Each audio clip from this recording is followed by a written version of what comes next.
What? Failed to post. Here's what Facebook said. For security reasons, your account has limited access to the site for a few days. If you have any questions, whatever.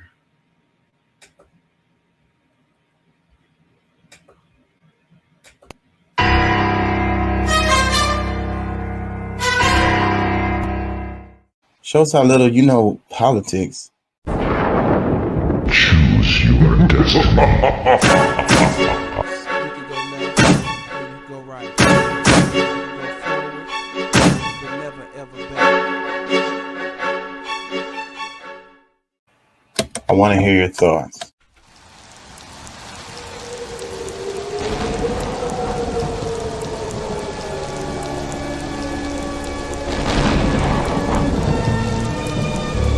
Good evening, my little one. I shall make you psychotic. Mommy, what does psychotic mean?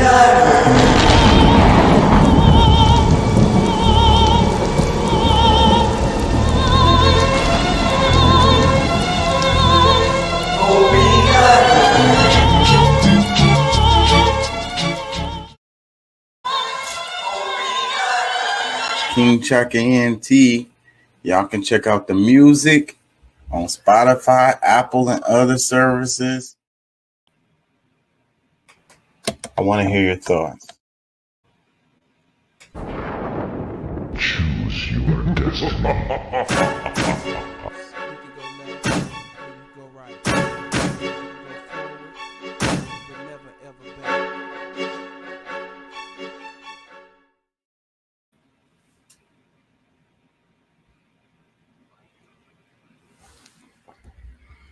Hey, how y'all doing out there?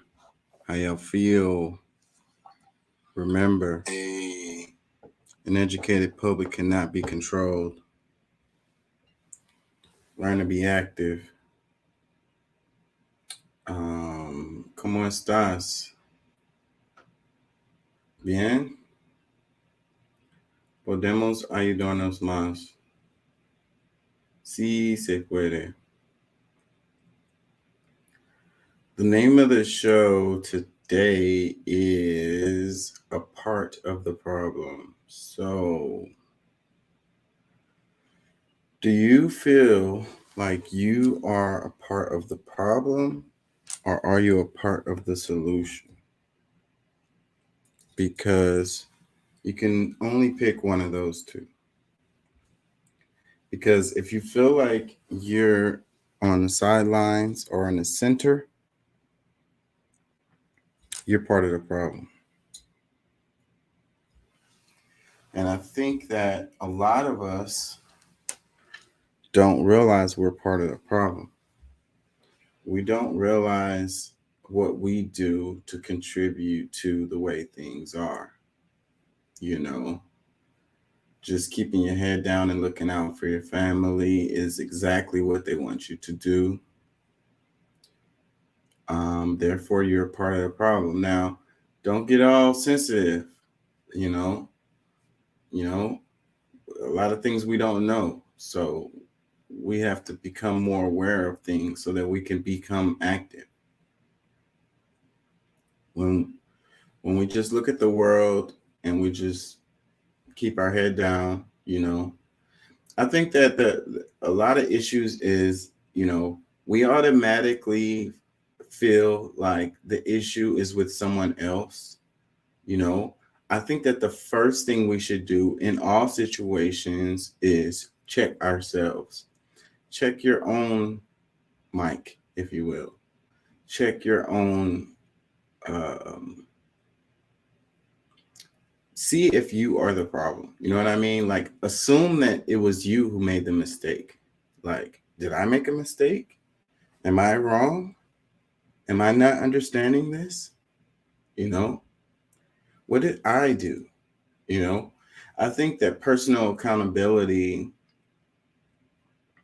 is something that we have to focus on. The thing is, in our society, a lot of people don't like to take personal accountability. They like to place blame in other places, and the powers that be love it that way. You know, the status quo loves it that way. When you always want to place blame somewhere else and you don't want to take a personal accountability.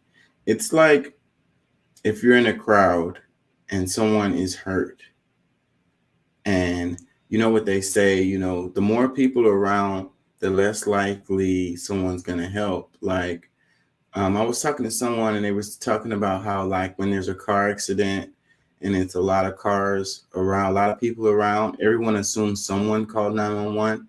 And in a lot of cases, no one has. So that's the thing, personal accountability, or what can I do to help? Or, you know, what about me? You know, that's where that comes in. Like, you know, can I help? You know, that should be your first reaction. Your first move should be to move towards helping the situation. Wouldn't you want, if it was you who was in the car accident or whatever, was hurt, wouldn't you want like the first person to, you know, try to help? You know, I think it's better if it's a bunch of people trying to help or it's a bunch of people calling 911 than no one. You know, what's worse? So then where does your personal accountability fall in that situation? So what if that person dies?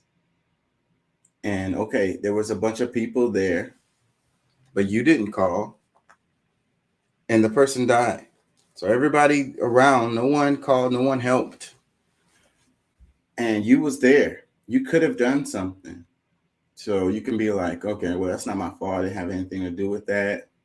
You know, I didn't cause the accident. I didn't put that person in that position or whatever. You know, that person made bad decisions or whatever it was. You know, those are the things that you say to yourself to make you feel better because, you know, what if that person didn't do anything wrong? You know, what if God put you there at that moment for you to be the one to take care of business? You know, God works through us all, you know, God speaks through us. God moves and works through us and the rest of the universe. But things are aligned, things happen for a reason, you know. So it's up to you to make that move, you know. The choices that you make throughout your life is what make you who you are, you know. And they talk about heaven and hell. I think that heaven and hell is a state of mind, but it's still the same. It's a result of the decisions that you've made throughout your life that put you in a state of heaven or a state of hell, you know.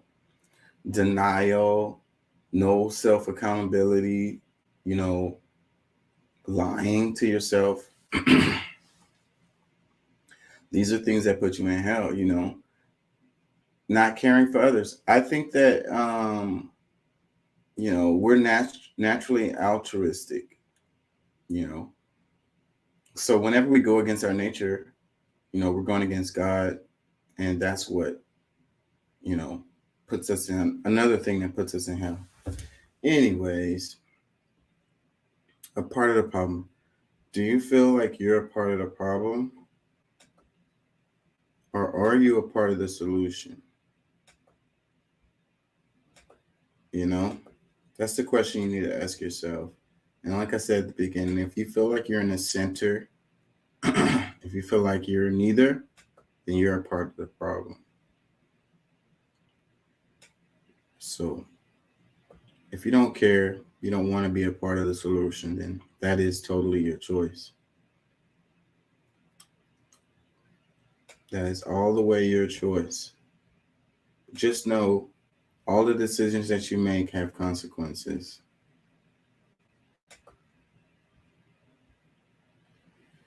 Anyways, how y'all feeling? Peace and love to everybody. Thank y'all for joining. Thank y'all for listening. Let's look at this for a second. Mark Cuban. He says, call me woke. You don't need to call it DEI. You can call it whatever you want. I call it good business, Mark Cuban said. Mark Cuban says debate over woke ideology ignores good business. You know, Chick-fil-A is in trouble right now. Trouble, if you want to call it trouble. Behind diversity, equity, and inclusion. Some stuff they put on their website. And it's got a lot of people upset. To me, it's crazy as hell for you to be mad at somebody talk about diversity, equity, and inclusion. It's kind of like with the woke thing, like, oh, you're woke, meaning I'm aware of things. Like, how did that become a bad thing? You know, a lot of this stuff is hiding, you know, other feelings, you know, and they don't want to be straight up about how they feel about things, you know, so they use stuff like woke or, you know, saying diversity, equity, inclusion is not what it is, you know. You know, not everything is perfect. There are some things that are not what they look like or whatever, or what they come across as being. But also, you know, on the other side, like I say, I think these people are using this as an excuse to cover up their hate, to cover up their racism, you know, because they don't want to say, it's like, oh, I don't see color. I'm not racist. I don't hate anyone or whatever. And then they turn around and say, you know, it's the woke. It's the diversity, equity, and inclusion. It's like you hate people being aware of things. You hate, I mean, you know, you have a problem with people being aware of things. You have a problem with, you know, diversity in the workplace, and, you know, inclusion, fairness. You got a problem with fairness. I mean, come on. Be honest with yourself. Don't lie. So this guy here, Mark Cuban, he has no qualms with being called woke when it comes to inclusivity. Ultimately, he said, embracing diversity is actually just a good business decision. Let's see, where's the rest of this? They're not gonna let me read it. It's paid content. Fortune magazine. You gotta pay for everything now. You gotta pay to read an article. Yeah, so I think that, you know, a lot of these companies are hurting themselves when they don't embrace diversity, equity, and inclusion or whatever, you know. And a lot of the stuff that happens related to these companies and capitalism and so forth and so on, a lot of times I always say, you know, it's not really about money. Their motivations aren't always about money because they will make more money to do things the right way, you know, like, you know, I know a lot of people don't really know this, but having homeless people costs, you know, the taxpayers more money than it would if you just give them a home, you know. So you saying that, you know, they need to get themselves together and then, you know, get off of drugs or whatever it is, you know, that, you know, you work hard and you pay your bills and you know, so they should do the same, you know, and that could be fair. I can agree with that or whatever, but you know, at the bottom line, do you just want to pay more money? Because these people, they go to the emergency room, they use emergency services, they use all of these different kinds of services that related to the police, you know, fire department, EMTs, all of this stuff, you know, and when they look at the numbers, it costs you more. It really does. This is true. They've done a survey on this. Then if you just pay for them to have a house. But I think that deep down inside, you just don't want them to have, you know, it's not about the money. Like I say, in a lot of these situations, it's not really about the money. It's a class system that you want to keep going, you know, that you defend. You feel like everything is right. Everything is right in the world. Anyways, I'm losing my train of thought. Let's get back on track here. 1 second. Whenever I talk about stuff that I'm kind of emotional about, it takes my brain away. I can't focus.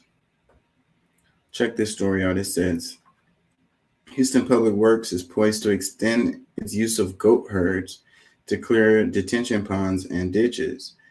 2 rounds of tests proved the grazing beasts could be cheaper and more effective than hiring landscaping crews. So I know those landscapers be making a killing, and that's another one of those good old boy situations where it's like handouts because government contracts is the best contracts to get, and a lot of times it's just fat, bloated, situations where these people are just cashing checks and not really doing much work. And this just makes sense to have, nature, to do these things in a natural way, So having goats come out and clear this stuff just makes sense. I think that as we move into the future, a lot of the old school ways that we did things are going to just come back just because they make more sense. They're more natural. They're better for the environment. They're more cost effective, all of this stuff. We like to feel like we do things the best way. We like to feel like we're a modern society, and that we've moved ahead or whatever, that we're better than the people that were here before us because we have more technology or different technology. But I think in a lot of cases, it's just simply not true, Nope. I agree totally with that one. Yeah. One day we're going to wake up. We're behind. Yeah, we're behind. We're going backwards. Yeah. In a lot of ways. I think that one day we're going to wake up and we're going to be like, hey, the way those people did it like 100 years ago, that actually kind of worked. Better than the way we do it today. Yeah. Yeah. So this one, it says, expect to see more goats around Houston soon. Because the city is hiring herds to do the basically the landscaping of these, like natural waterways, like around the bayous and stuff like that. Mm-hmm. And I hate the sound of that blower machine that they use to blow the leaves. And I always feel like, how effective is that really? Like, you're paying this guy to blow these leaves, and they do it like every morning. But no, look, I'm gonna tell you, because a lot of people, like in my mom's neighborhood, that's what they do. They pay somebody to come out, cut the grass. They blow on the lawns and stuff, but then they end up blowing it down into your drainage. So when they blow it down into your drainage, it builds up over time, and your neighborhood starts to flood because this is not it's not a natural way to do stuff. Period. I mean, that's just what it boils down to. So it's like you're paying people to ruin your home. And the leaves that don't go down the drain just blow right back into your yard the next day anyways. Well, or that. Or you're just blowing it into your neighbor's yard. Yeah. Or the next neighborhood's yard.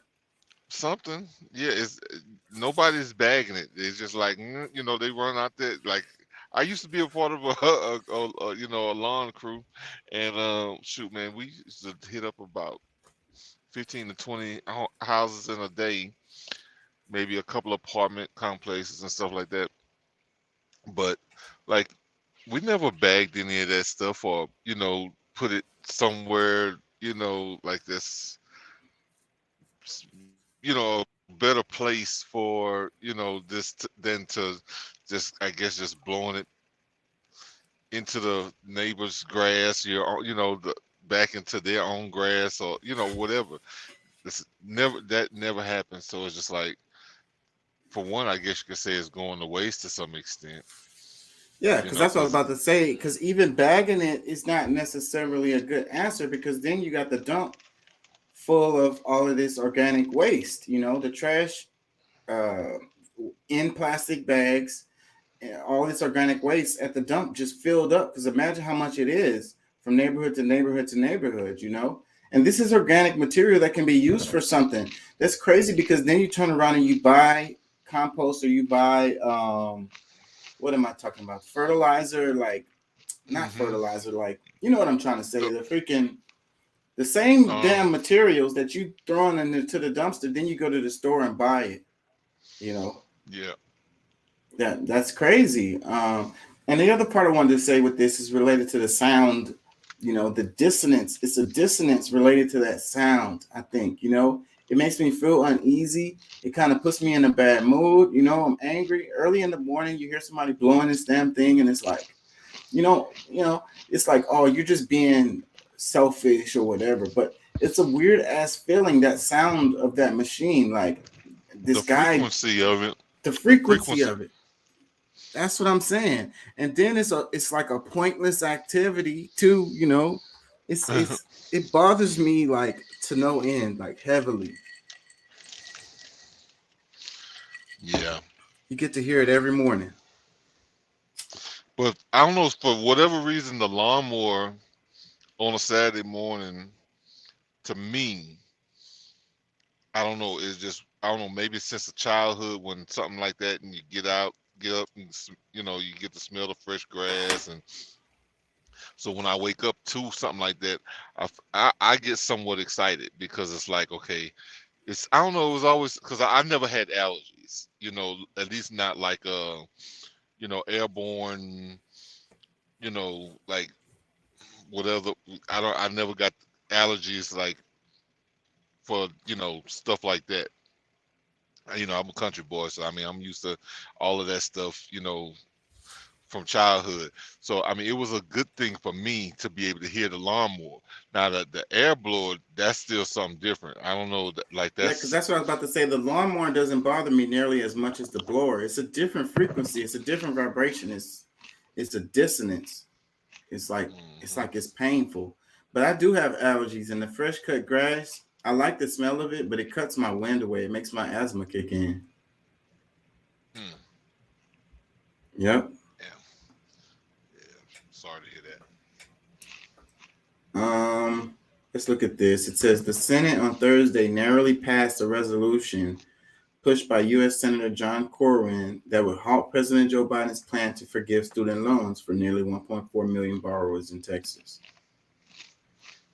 So the student loan thing is getting kicked back out. I was looking at that website recently because I had to deal with my school for summer classes and stuff, and somehow I ended up on that website, and it was showing, the student loan thing is not happening, and not only that, you're talking about the like the reimbursement. Yeah, the student loan forgiveness program that they were trying to do. They said it was on, then they said it wasn't, then they said it was on, then they said it wasn't. Well, it was never on. Let's get that clear. Like, Well, was never on. Well, they did a freeze, and I don't know how long it's been. It's been a while, maybe 2 years. I don't know. It's been a good amount of time where these people haven't had to pay their student loans. Forbearance. The forbearance, in which they do that from time to time and allow people, opportunity to have some relief toward that, the student loans.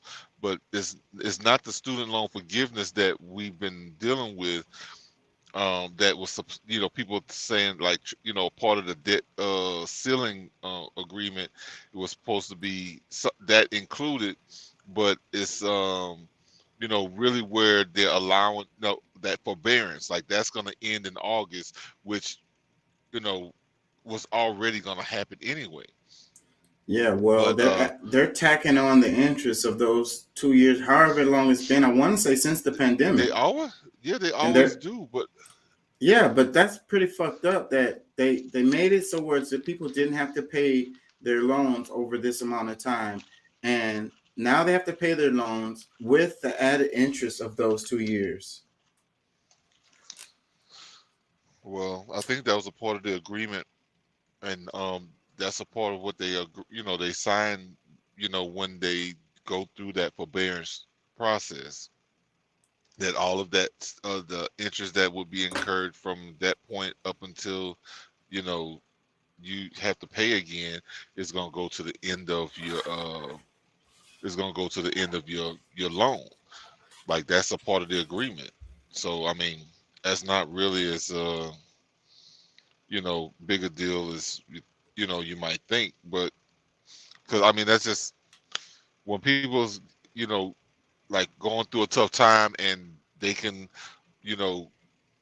not have to pay 200. I mean, some people might be paying like a $500, $1,000 a month Mm-hmm. for these Yeah, student so that's the loans. reason why that added interest on there really hurts. I get it. So you're giving them a break, but then you hit them with more money, But than they would but have if been you paying but if you don't otherwise. have If you yeah, hadn't but gave if them a you break, then they would have just been paying the amount that they were paying before. Like it's making it worse, basically, is what I'm saying. They have to pay more. no You didn't over help time, them. yeah. Well, it depends on how you looking at it, bro. Because if somebody like going through some troubled times, everything costs more. You're paying this bill, and that $500 to $1,000, whatever that they're paying, in their pocket to do something else for that year, 2 years, may have saved their life. You know what I'm saying? So it's really, yeah, it might be attached to the back end, but and yeah, I mean, nobody wants to pay more, but if you was in the right position, like you wouldn't have had to do that forbearance. You would have just like, nah, I'm gonna just, keep on paying. You ain't gonna, But these go people didn't along with have the to program. apply for that forbearance. It was just a student loan freeze that happened as the pandemic. All of those loan payments froze. You didn't have to pay your payments. It froze. It wasn't Yeah. that people applied for it. Well, you don't have to apply for it, but you agree. All right. What's that term when, you know, if you don't say nothing about it, if you don't, because they still could have made a payment if they wanted to keep that from happening. If they was in a position to do that, and they, like, dang, what's that term? Acquiescence. What is it? However, when you're if you allowed them to cut your payment off and you go through with the program that they sent, because like I said, yeah, you could have still sent a payment and saying, hey, that would have voided that agreement. If it's like, no, I'm gonna keep paying like I've been paying. That would have automatically changed the whole situation. So you can't really just say. I mean, a lot of people use that, what they don't know or not asking is what's going to save them, but it's not. Like, I mean, you have to be active. You got to be proactive in a lot of cases so that you don't fall into the trap that is set for you if you allow it to affect you. Yeah, I just think it's messed up because they forgave all of those PPP loans. All You of know, them. yeah, they forgave those PPP loans. I mean, that was big in the news. You had senators who did PPP loans and got them all forgiven, huge amounts. Well, So some people went to jail for be, some of those. because they were doing fraud. It was fraud. They were Yeah, lying about having a company or having employees and all of this stuff. So that's gotcha. different. They lied. That's fraud. That's against the law. You weren't supposed to get those loans in the first place because they didn't meet the credentials to get them. Yeah. No, Yeah. I get you. So, but I think it's hypocritical, man. It's like the way our system, the way the thing is set up. The little man always gets stepped on, and the guy who's rich already, who that those didn't make no difference to them, are the ones that gets the break. And this is still coming out of the taxpayers' money at the same time. You know what I mean? So the argument is that the loan people shouldn't get their loans forgiven on my dime or whatever. But you're okay with them forgiving the PPP loans to all of these rich folks. Yeah, that's senators I don't and like. I ain't gonna lie. I felt like it was a setup from the beginning, and I didn't apply for none of that money, even though like I could have. yeah. But I you know a know, lot of people who went down that road too, and I was like, nah, free money don't sound like that already sounds scary to me. I don't believe in free money, so y'all can keep that shit. So, and I'm good. I ain't got to worry about nobody banging on my door. there's no such thing as free money. Yeah, I don't believe in it. Let me read this one. It says kicking people off SNAP or TANF doesn't help them get jobs. It makes them hungrier. It makes people. It makes them poorer. Let me be clear. Stricter work requirements for food and cash assistance programs are terribly cruel. So it says new work requirements for food aid would deepen hunger and I don't know what that. It says these provisions of the new debt ceiling agreement comes as food banks across the United States are seeing demand surge. Bro, I feel what they're trying to say there, but at the same time, there's a lot of people that I mean, okay, and I'm maybe I'm insensitive, but there's a lot of jobs out there, and because it's not in the field that you like or you want, like the country still needs shit to happen. And by you deciding that you too good to go work for some place and you hungry, like you want to be hungry. So I mean, you can decide to, go do whatever it is that you can get a job doing, or maybe you're lucky enough to find something in your field, or at least something that you feel comfortable with doing for that trading your time for that money. But like there's a lot of jobs that's not getting filled, and I think that's instead of giving you an incentive to not go work, they have to change the mindset because they thought maybe you would go do something, something. It's going to be a bunch of migrants that's going to be just fine with going in there, taking a lot of those jobs that somebody, a citizen or what, national may have had. I'm going to say citizen because most nationals own businesses. But either way, like you just gotta.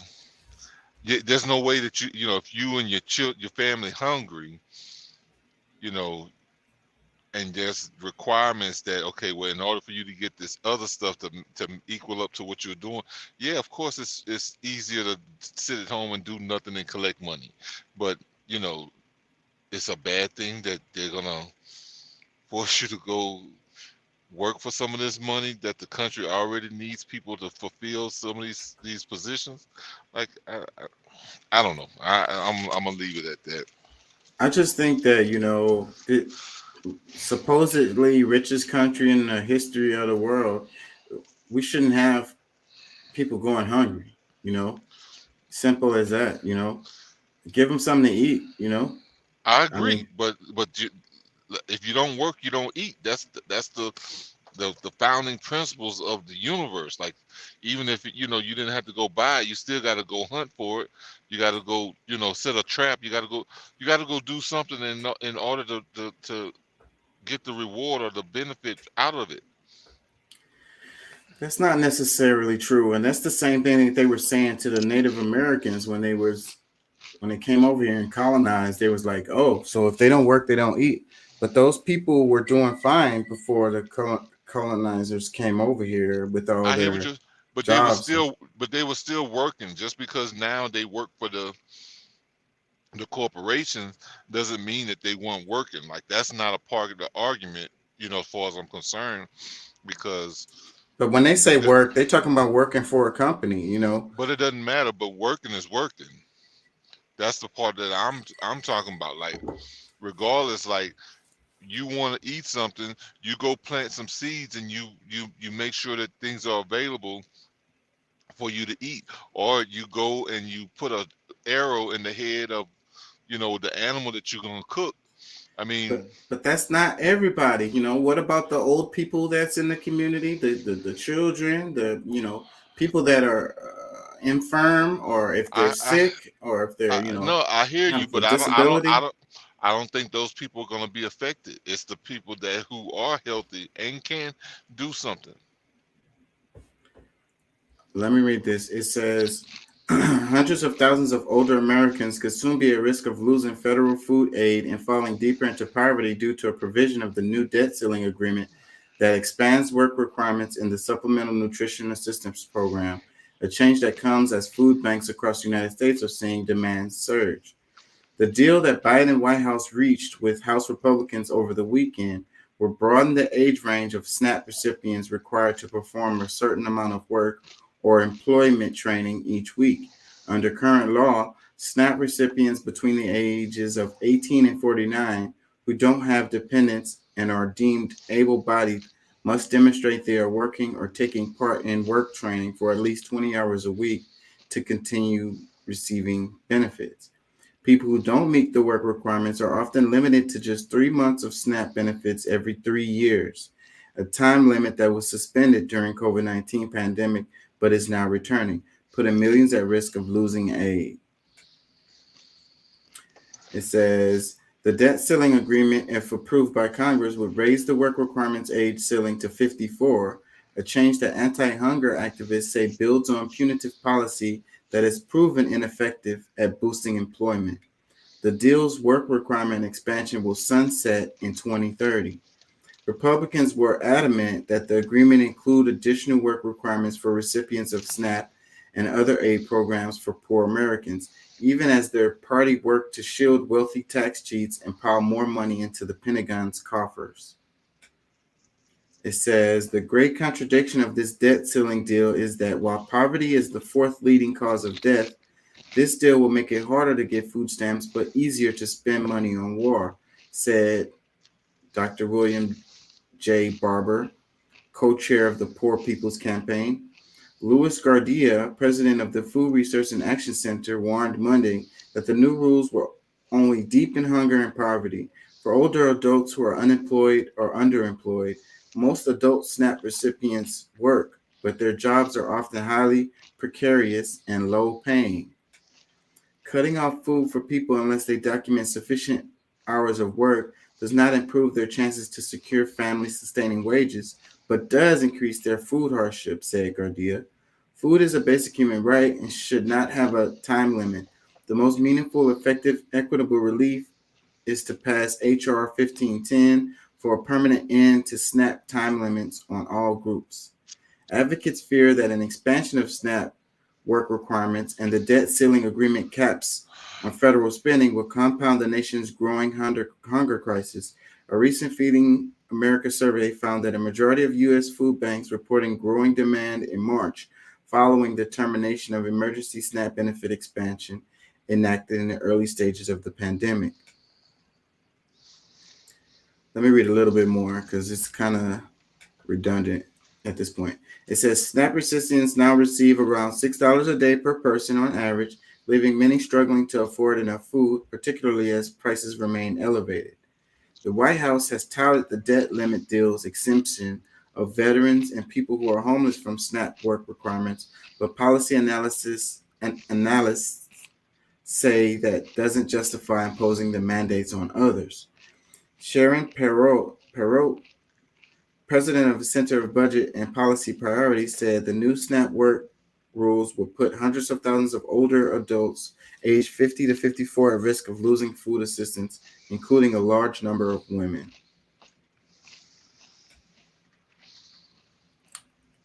Yeah, I think the rest of it is kind of just saying the same stuff. Man, I know if I say anything, I'm the bad guy, so I probably should just be quiet. Go ahead. What are you gonna say? I mean, shit, 50 years old is not old. There's still plenty of time to, like, even if we go to what the old retirement age is, it's still, what, 65, 63, or, you know, I mean, that'll go back decades. I mean, right now we're looking at 67, 70, like that's still like 17 years more somebody could work to try to put themselves in a position to, you know, where they don't have to work. But I mean, and we're saying that on the side of like you're in a good position, but even in a bad position, like at least being able to continue living, being able to work, or you know, be able to feed yourself to some extent, knowing what's going on, and shit, make some strong plans that's just gonna change your life out of you having to do that. Like, I don't know, man. Like, it's no matter what. I mean, like I said, I mean, people who gonna, you know, that want it the other way, gonna, you know, there'll be people who getting the benefits. It's just, oh, you know, he don't understand. But no, I mean, look, look, I own a couple of businesses, but the one that's really paying my bills for the moment wasn't paying my bills for a whole month, almost a month and a half. But I'm still busting my ass every day. I'm still working. I'm still spending all the money I got just to keep my business going so that I can get to a point back again to where I can make changes and add on and do different things. You know what I'm saying? And if somebody who's taking the risk of being a business owner has to do things like that, you think that, you know, I'm gonna turn the cheek and be like, oh well, you know, if somebody's disabled and other things like that, no, I get it. Like, you are, you know what I'm saying, whatever chances, you know, things that happen in life brought you to that where you can't, that's one thing. But when you can, like, you know what I'm saying, just sitting on your ass and, you know, fussing about what you don't have and this, that, and the other, or, you know, somebody ain't doing this for you and that and the third, I don't rock with that. Let me move on to this one. It says, in 2011, we had a cure for prostate cancer. I have a patent, and then they put me in jail for no reason. Let's see. That's a comment. In 2011, Here, check it. It's a video. we had a cure in 2011 for the prostate cancers that these poison synthetic are causing. Oh, and they jailed me and took it away and accused me of That's what I get for pressing too many buttons. Hold on. intellectual property theft. My brain does not belong to the cult of scientism.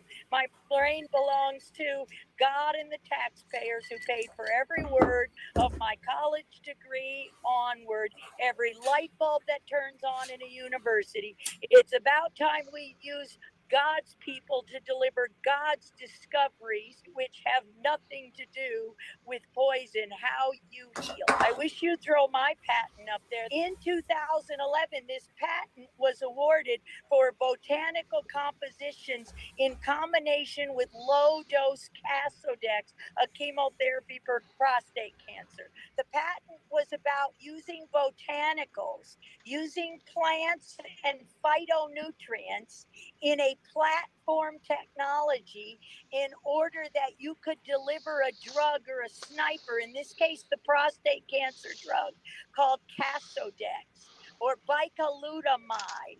It's bicalutamide is a purine in nature, and we made it chemical, and then we used it as a drug to target an agency, but we protected you from any kind of side effect or damage and supported your immune system in killing the poison by driving it directly to the cells the way God uses phytonutrients. So,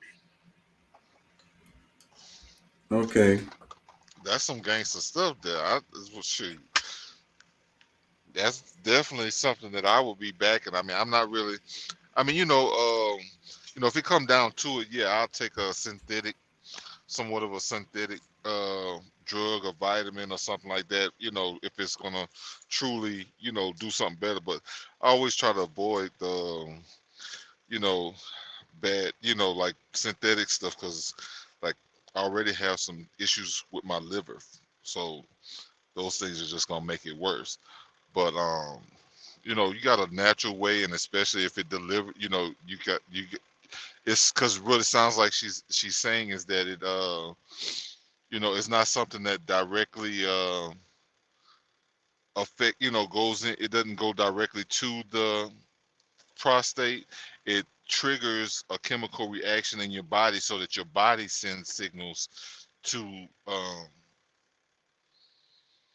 alleviate those cancer cells, because I mean reoxygenating those cells is what really like gives it life. I mean, the oxygen that you breathe every day, the protons, the electrons, all those things that's in the oxygen that you're breathing is what strengthens your immune system. So it kind of sounds like that process. I would actually love to hear my chief. He's a biochemist, or his opinion on it. But yeah, that's kind of what it sounds like, man. And I mean, shoot, she ought to be happy she alive, being able to even make the comments that she's making now, because usually people that does things like this and bring things to the world, like her and her crew or whoever it is that she's done this with, a lot of times those people end up dead. So,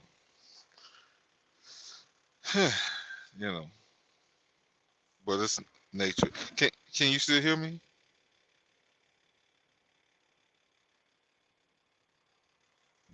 Yeah, I can hear Oh, you. Can you hear me now? okay, yeah. I was it was sounding totally dead, but yeah, okay. Yeah, I could hear you the whole time, but I guess my mic had did something. okay. Uh, what I was saying was that's the reason why we need to this profit over people system that we have. That's what we need to push against, because we're never gonna have things.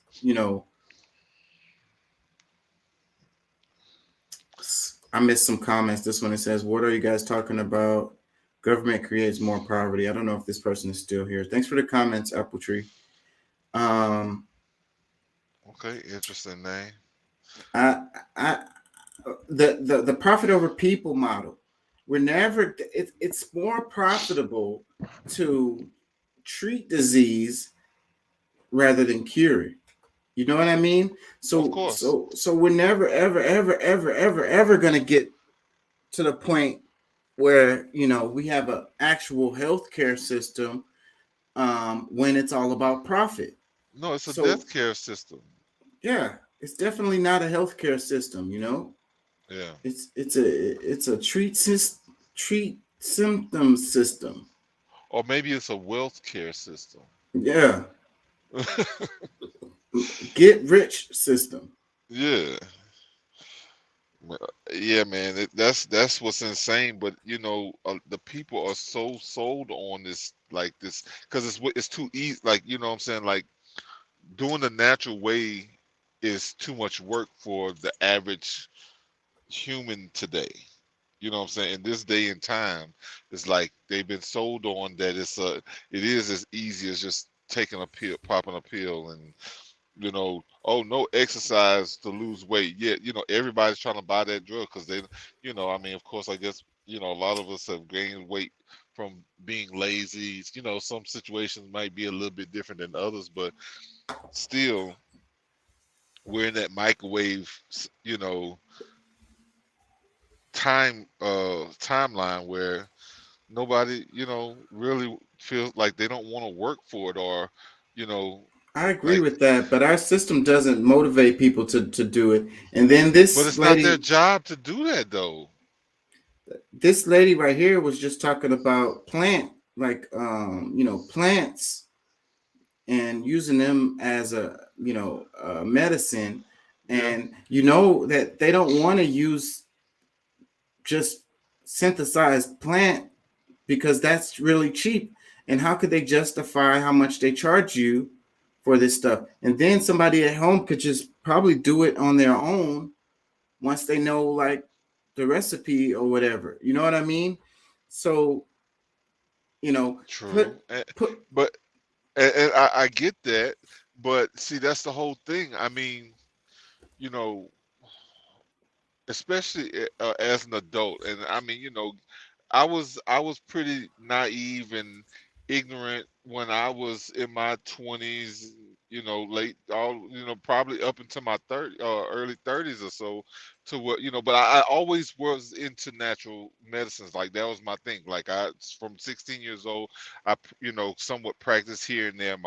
Me and my stepmom, like that's what one of the things that me and her, kind of did together. We always had these conversations about, how these certain things work and blah blah blah. But she's actually a homeopathic doctor. At least she could be if she, practiced more. But but either way, you don't realize how important a lot of these things are until you get older, and maybe when your health starts really getting into question, or you're getting into overweight and things like that, you try to do something to change.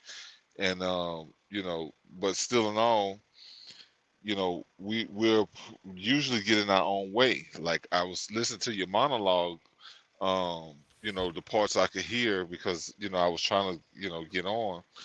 And it's kind of like, sometimes we're getting in our own way by waiting for someone, or expecting the entity, let's say the government, because you just, all right, look at it like this. Just like how we say the church is not the building, it's the people that's really makes up the church, or what the church is. That's the same way it is with our government.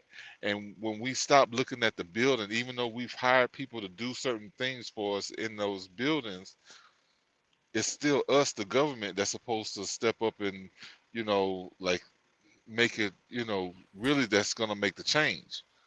So it's going to be us, because they can only do as much as we allow them to, or, they still have to operate to some extent. But if we're not providing funds to CVS and Walgreens and all these other places to buy those drugs, if we just say, I'm gonna call the naturopath in the community, find out what's gonna be best. Okay, look, I went to the doctor, they told me I had this.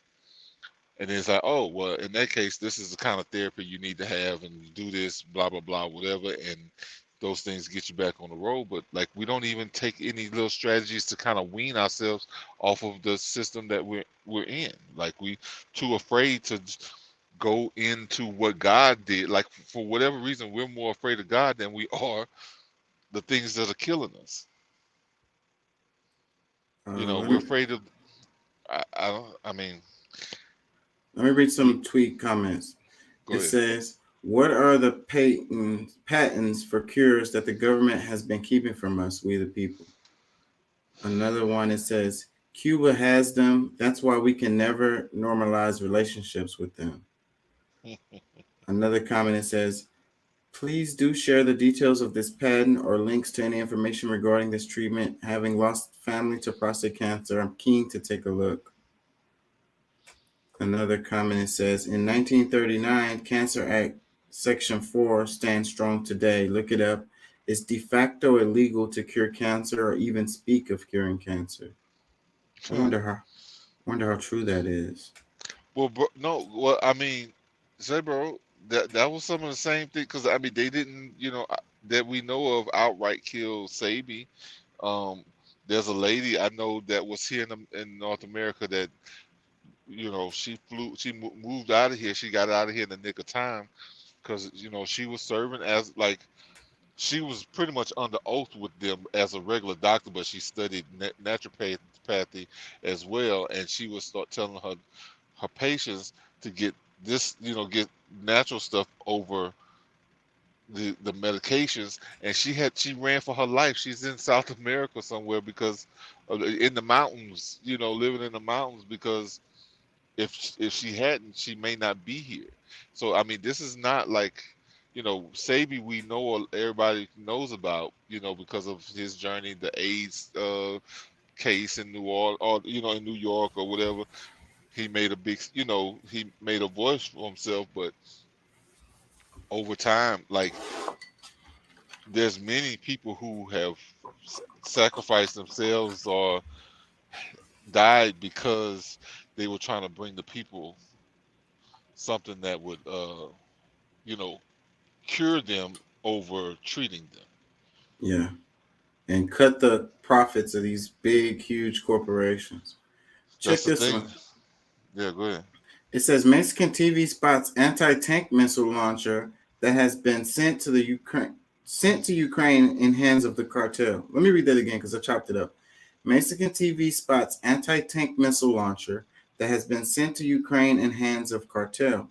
Reports said launcher could be a Javelin anti-tank system, but online observers said it could be an AT-4. Both have been sent to Ukraine.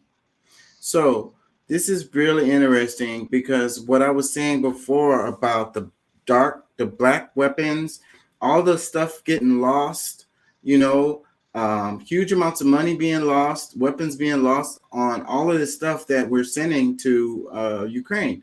So then, like, some people were saying it's a big money laundering scheme. And remember, I said like months ago when we were talking about, I said, watch these weapons start showing up in other places around the world. Because if you got enough money, so what happens is the weapons end up on the black market. And whoever has the money to buy it is who gets it. You know what I'm saying? So these are never going to be non-criminals. Like, these are going to be criminal actors on the black market looking for weapons. So it's like this money, it's getting double pay for. Like, people making a killing off, like, so it's government money. Well, we always talk about these government contracts, government money just pulled out of thin air that gets made. Someone makes money off of it on the front end, and then they make it again on the back end by selling this stuff on the black market. You get what I'm saying? Yeah. I am also kind of considering it in a different way where this is, because of course it's still robbing, the American, the American, the United States budget. But of course, anything that they do legit, BOL and blah blah blah, they would have to, literally get a check for it from whoever they're sending it to. So they're coming up saying that certain things are coming up missing. That's so that they can write those things off and be able to say, okay, this is, it's a loss pretty much, even though they have account for it, they know where it is, they know where it's going, and they're using different I guess strategies of moving it so that it's not held on an account, because like you said, the cartel, like the Mexican cartel, is moving it. It's not like a new thing. They're not moving it. They're the ones who ended up with it. You got pictures of them holding these weapons that supposed to have went to Ukraine, but are in the hands of these cartel members. So, all right. So let me try to clarify, because I'm trying to understand now, because you're bringing a point that, like, they still, because I'm thinking you're saying that these are things that went through the hands of them and it has gone to Ukraine, but you're saying that it was supposed to go to Ukraine. It didn't make it there. It ended up in the hands of the cartel members. Okay. Is there any, do you think that there's any chance that it could be, partnership with Mexico? And because you could call them the cartel, you can call them the military, you can call them an arm of something out of Mexico.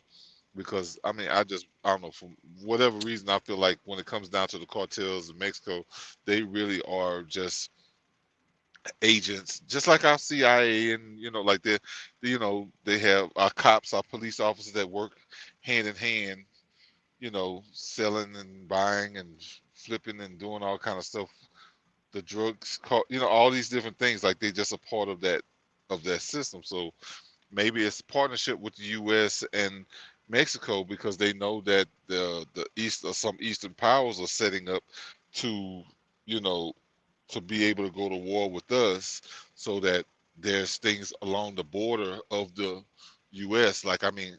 Possible. That really wouldn't make sense in this situation, because these same weapons could end up being used against United States.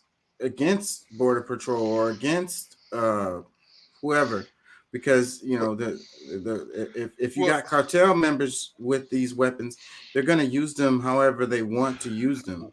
well, and I think I think the Mexican cartel has more of a heart than our own military or certain pieces of the government, because we just saw like a couple of months back where the people who killed those black people down in Mexico, they lined their people up, they handed them over, say here go here's the people that did it, and like I don't know, bro. I just I don't know if they did that out of heart. I think that what you're saying may be true, but I don't think that they did that out of heart. I think they did that to keep from the heat coming down on them but because but it but had but, but become, a yes, big news story. So but then, no, but that still says more to the morality of, because I mean, what happens here if the cops or somebody, or the you know what's the let's say like for those Memphis cops, those are criminals. They killed that boy Nichols or whatever. I forget. I remember Nichols, but they killed that boy. What did they do with them? They said they took him to jail, but at the same time, like we got we know what usually happens. They let free some kind of way. They didn't turn like they don't turn in their own like that normally. well, So well, what we're talking about here is it's like the that movie God of War or whatever, Nicolas Cage. yes, We're the talking about warlord. black warlords. We're talking about black market weapons. We're talking about that's what we're talking about, and we're also So talking so about a money but laundering. well, yes, and see, but that's what I'm trying to say, because I believe that there could easily be a connection with, because I mean, all right, when it's time for when the borders are open, they know that they got a chance to do all this other stuff when they want to. But when the laws change and the border is, on paper being sealed up and nobody's supposed to come through, they follow those laws. Like it's in conjunction with whatever is happening here. And I can also see that happen militarily, especially with them being right there on our, like they're a part of this continent. Like they would have to take part in protecting that portion of the land as well. And that's just like along the borders of, all throughout Mexico. So I could see the government, the United States, just like they handing out stuff to Ukraine, like they hand out stuff to Mexico, because it's like, okay, yeah, look, somebody comes down here with that mess, they want to, y'all need to be prepared to keep them from coming in, blah blah blah, and we give you X amount of aid, we give you, whatever you need, because that's going to protect you and us. Like I don't know. I mean, it's different things, and I understand like the logistics. These people having it, that's one thing, but the money that you're saying, the money laundering or whatever you want to call it, I think it's just a way to still set up a U.S. base down there, and we got some thugs down there that's ready to help use it. Like if something go down. So I mean, that's a possibility, just like the option that you gave. That's all, I'm just maybe it's saying all that bad. this just shows corruption. It shows, uh, Well, we already, American people aren't really with them giving money to Ukraine. A lot of people aren't with that. And so they did that without really the consent of the people, even though they try to do but an but at the agenda to same, sell it to the people.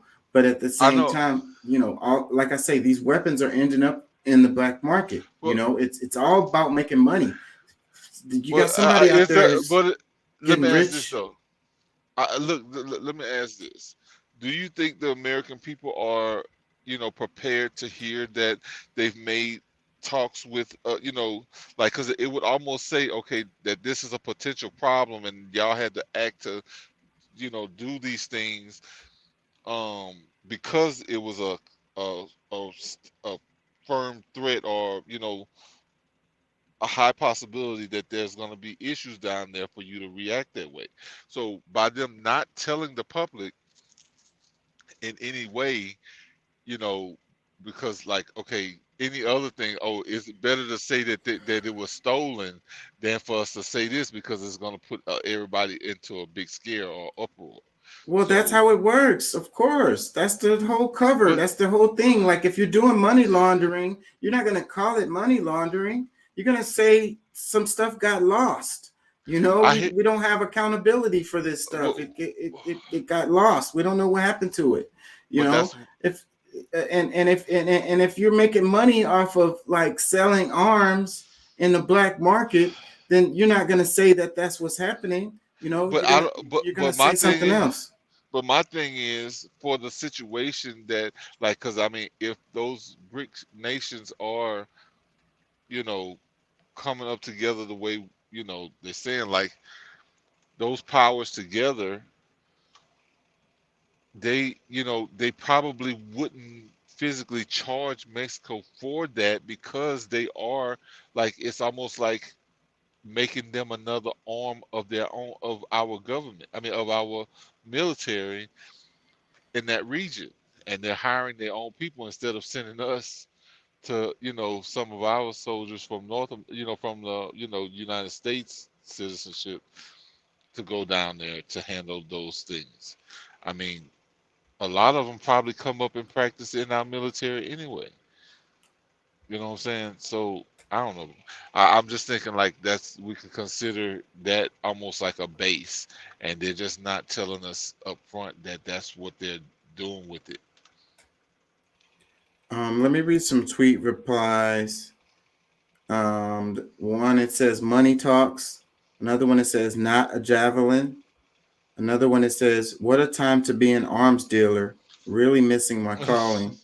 That's why I say it's a bunch of people getting rich off of this. That's what's really happening. And let me read another comment. It says, I am not sure if this is legitimate because of the uniform worn by those holding the military weapon.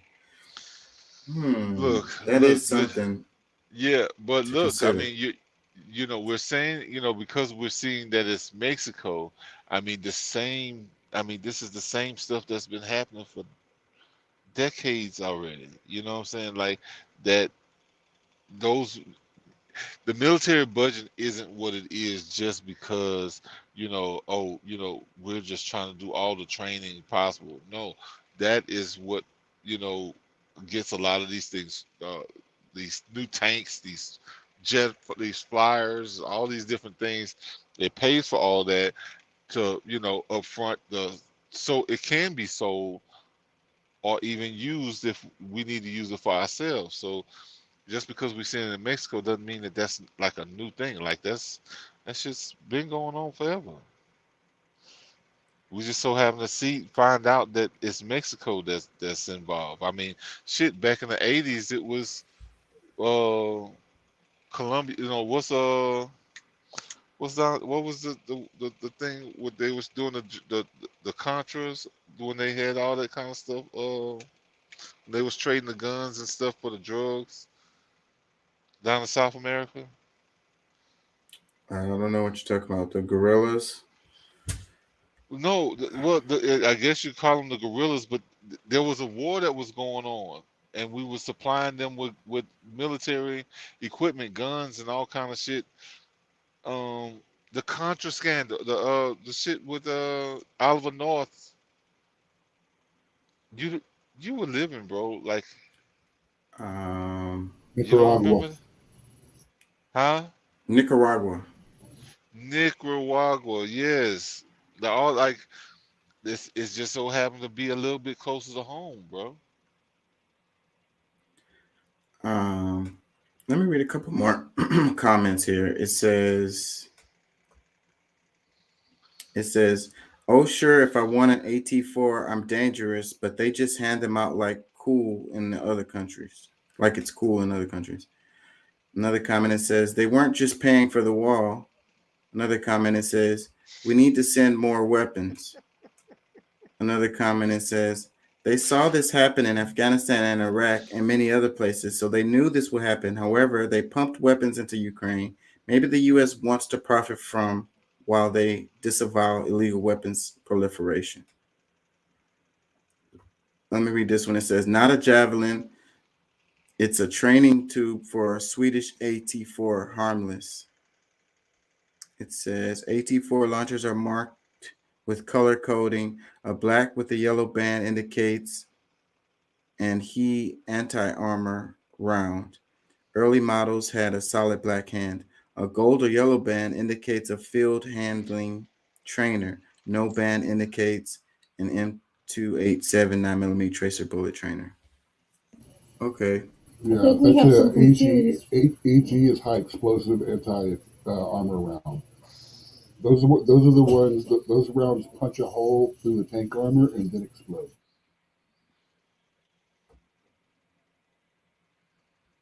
I couldn't really understand what he was saying. Explain it. His mic. Okay, the AG is high explosive round. The high explosive anti-tank round they're talking about, it punches a hole through the tank armor and then blows up. Is the way those are designed. Oh shit. All right, let's move on. Let me see. Hold on, y'all. Let me see this one. It says France has passed a new law making it the first country in Europe to regulate influencer marketing on social media, cracking down on what people can monetize and promote online. Yeah, I think this is a good idea. It says France passes law to regulate paid influencers, combat fraud.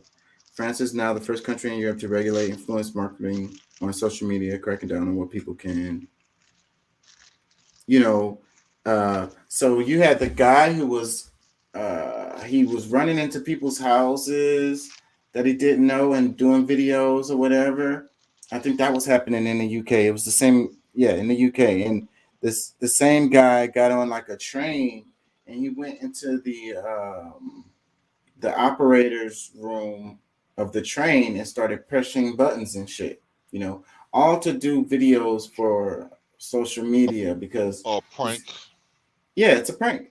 And so, the thing is, so, you, of course, you're going to get a lot of views for doing stuff like that. And then you make money as a result of it. You know what I mean? Because you're getting a lot of traffic and the social media platform pays you for that traffic. So the issue is, it's having a negative impact on society in a lot of ways. First off, you got people doing dangerous things. I saw this dude who fell off the cliff. He was trying to take a picture, social media. I don't know if I sent that video, but the guy just this week got killed for trying to do a robbery prank on somebody, and they killed him. Yeah, I saw that. Yeah, it was a white guy. He was going to the hood, and he would do these prank videos of pretended robberies. And they didn't even arrest the guy. The guy who shot and killed him, they didn't even arrest him on the scene because he said he felt like his life was in danger. He didn't know it was a prank. Yeah. So it's not cool. So we are we're condoning these behaviors by making these people, allowing them to make money to do these horrible, dangerous things. What I wonder about this though is how it is going to affect other content producers like myself who are trying to make content that shares information or helps people or whatever. I haven't made any money off of this this whole time, and so and I don't expect any in the near future. But I feel like at some point, if I could get the channel to grow enough that I could make money doing this. But if they start cracking down on those guys making those prank videos and making money off of that, then that'll probably stop people from like myself from being able to monetize their content too. So I think it has a positive and a negative, but I still think it's something that needs to be done. I think that we're behind the curve. You know, technology has moved forward really quickly, and the laws has not caught up. You know, um, Well, so see that's a part of the issue that now I mean because we're talking about if you're talking about Europe, they're already in a post-democratic society. More I guess you could say more of a socialist ideology or type of government that they system that they run under. So yeah, they can make laws that that won't conflict with the Constitution. So I mean, the thing with being in a republic, well, where at least our Constitution upholds the republic. It doesn't necessarily hold up the democracy portion, because it's a byproduct of the actual government. So the main thing what I'm trying to get to is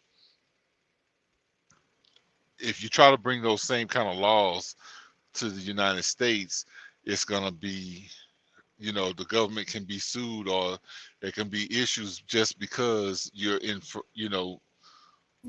going, you're robbing people of their constitutional rights. I don't know about that. We, I think we actually have laws to do this on our content already. What we're talking about here, they're saying now required to label all content that's paid. Now, if we're doing a broadcast that has a sponsored content, we have to inform people that this is sponsored content and who the sponsor is. yeah. And if they like if they give me $50 and say, "Hey, do this show," he's got to say, this show is partly funded by so and so, or this is sponsored by Bud Light or whatever, Pink Cup. Well, I think that I don't know if it's the sponsored content matters in this context, because we're talking about laws that's going to Well, govern what people can do. sponsored No. is considered paid content. Well, no. I get it. Well, and I hear what you're saying, but Even if it's just sending you products. yes, no, but listen. I mean, this is the part that I'm really talking about is the governing side of it, being able to, because I mean, maybe there can be some policies within somebody who might be sponsoring and say don't cover, they're not going to cover certain types of content with, if they're going to be the sponsor, but that'll be for Yeah, them to decide, not the government, because the a government is a lot saying, of time.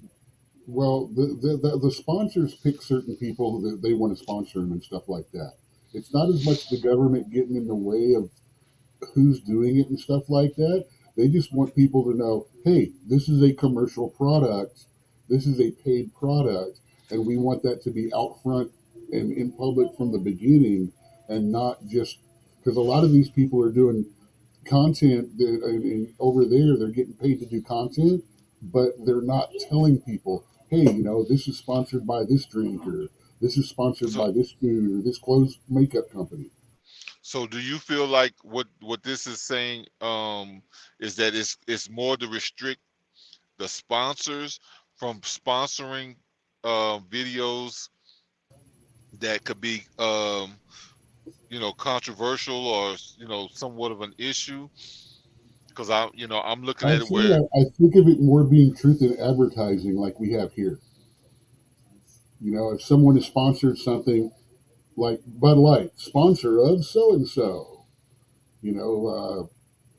green cheese, sponsor of, green burger, things. I think it's more to bring that in line, because it'll also that'll scare advertisers and people putting money away from stupid content like that. Because yeah, if you but I got an advertiser that's literally filming himself and giving literal legal proof, video proof that he's breaking and entering or just walking in somebody's house for no reason, No, they're no, not going but to sponsor him. Well, yeah. these people don't have to have sponsors. They get paid off of their clicks and traffic that's coming to their through their website. They That don't have part. to have any sponsors. Well, I'm That's seeing what- regulate paid influencers combat fraud. Influencers will now be required to label all content that is paid. I'm just saying that part of it right there is something that we do here in America already. Well, I see, don't know but the rest of the story. You've read ahead. This is all we can see. So this is really all we know Yeah. about it right now. Yeah, I want to read some of this. It says France is now the first country in Europe to regulate influencer marketing on social media, cracking down on what people monetize and promote online with a new law passed on Thursday. The law was passed in record time and unanimously, which shows how much support it had in both government and parliament. Stephanie Villeda, one of French legislators who championed the new bill, told ABC News, there was a clear understanding of the need to urgently respond to the challenge at hand. And I bet you that guy with the going into people's houses and getting on the train is the one that pushed this. It says, influencer marketing is a form of social media marketing that involves people leveraging their reputation to endorse products or services in exchange for money. So, okay, it does have to do with endorsements.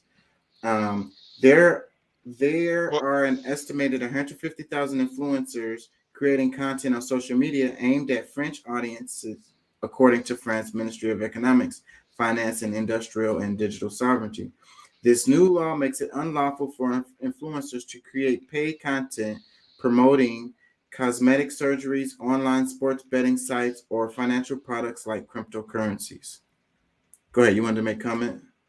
well, no, I was just gonna say I knew it had something to do with, somewhat, because most people that's getting paid through YouTube, whatever, usually is using some form of sponsorship, or they're playing videos during that content, that person's content, which is what sparks up the money for them.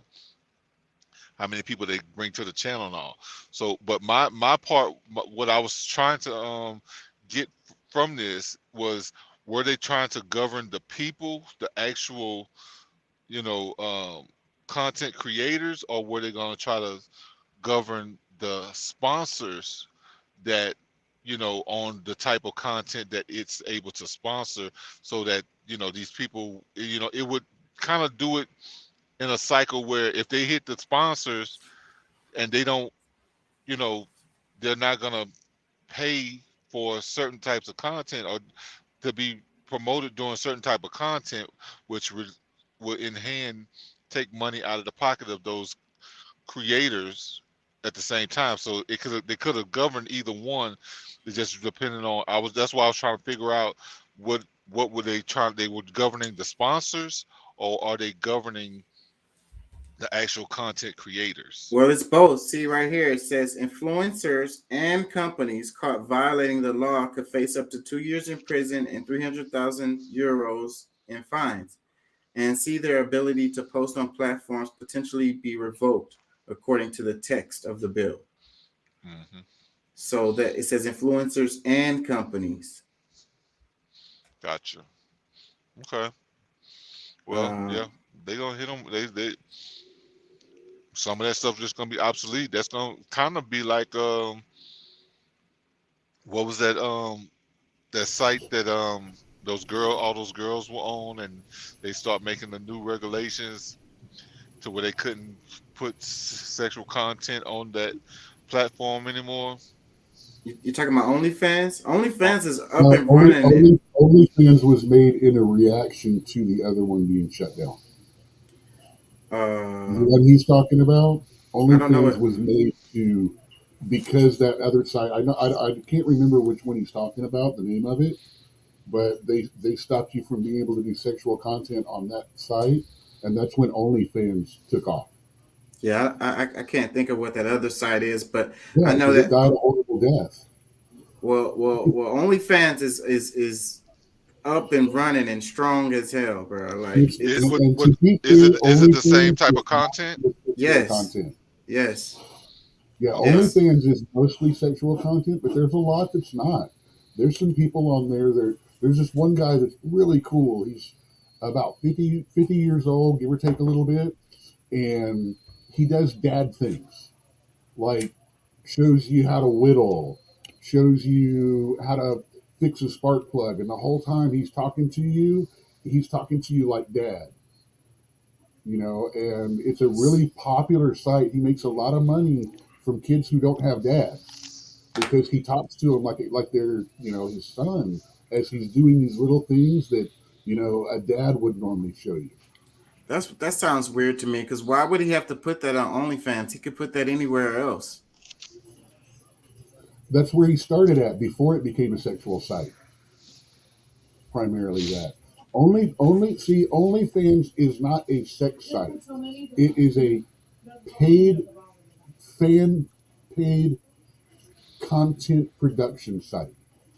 Which There's they use. a lot of stuff on. A lot of people use it for sexual stuff, but it's not all about that. Yeah. I mean, the thing is, that's all the attention you get. Well, yeah, I know that was a part of their argument, because that's, when they was going over those new policy changes, when they were talking about getting rid of the sex content, they were saying that that's not what it was meant for, and it pretty much has changed their site, turned their site into something that, with so many women doing the OnlyFans stuff, it really changed the outlook of the company. Because like I said, that's not what they originally, got into it for, but a lot of times the clientele is what makes the market. Okay, I'm missing comments. Eric, hold on. Facebook user says Colombia. That was earlier.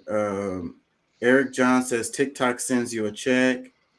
Eric John says, my interpretation is that they are preventing groups like FTX from paying a bunch of folks to push scams online. That's what it sounds like. And Eric John says, paid content platform. Yeah, so like the scams. So yeah, and I really hope that this, helps with that. And it does come to the United States, because, people, the scammers are winning big time. I was talking about that before in one of the other shows. Like, they're winning so heavily and then people just forget about it. Like they come out with some fake thing and y'all remember that? It's because the scammers are getting smarter and the people are getting dumber. Oh my God. Oh my God.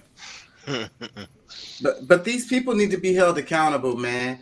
That guy who did that, what was it? It was an event he tried to do and it fell through. It was the Fire Festival, which, yes. By the way, Fire Festival 2 has been announced. It is in planning stage. Right. So that's my point, because he's back and he's doing it again. So it's like, let's all live in Walmart tents for a week and eat sandwiches that you wouldn't give a middle school, while charging people like huge amounts of money for this. $1,500 for the cheap seats.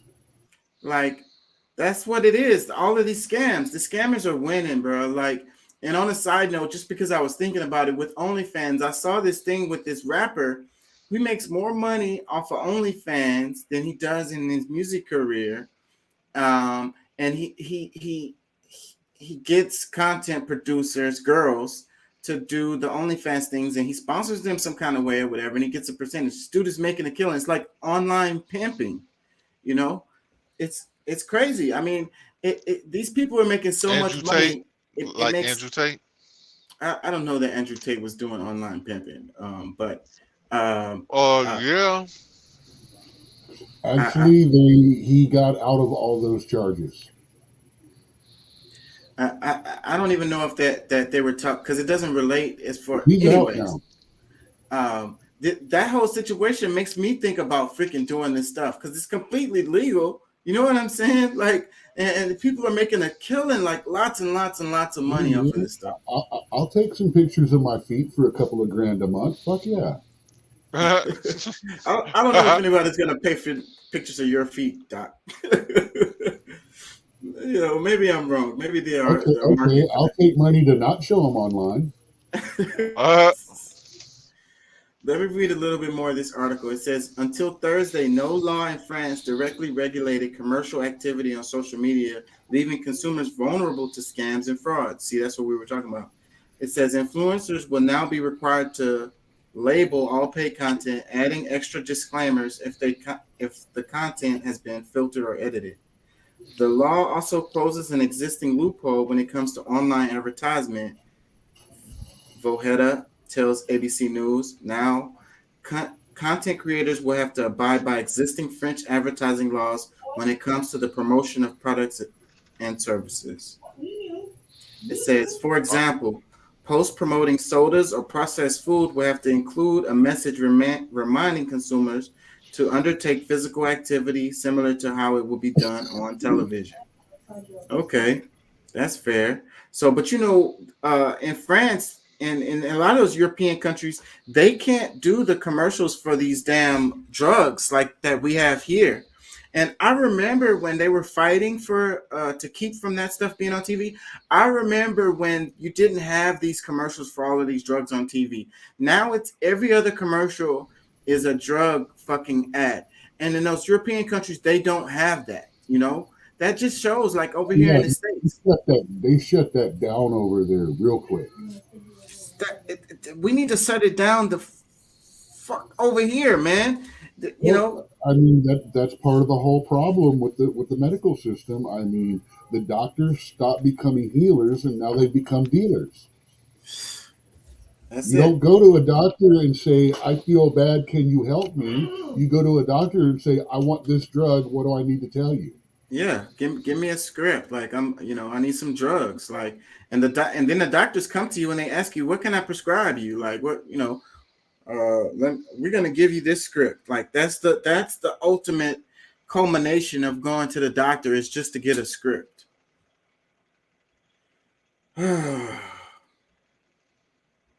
Anyways, pay for play.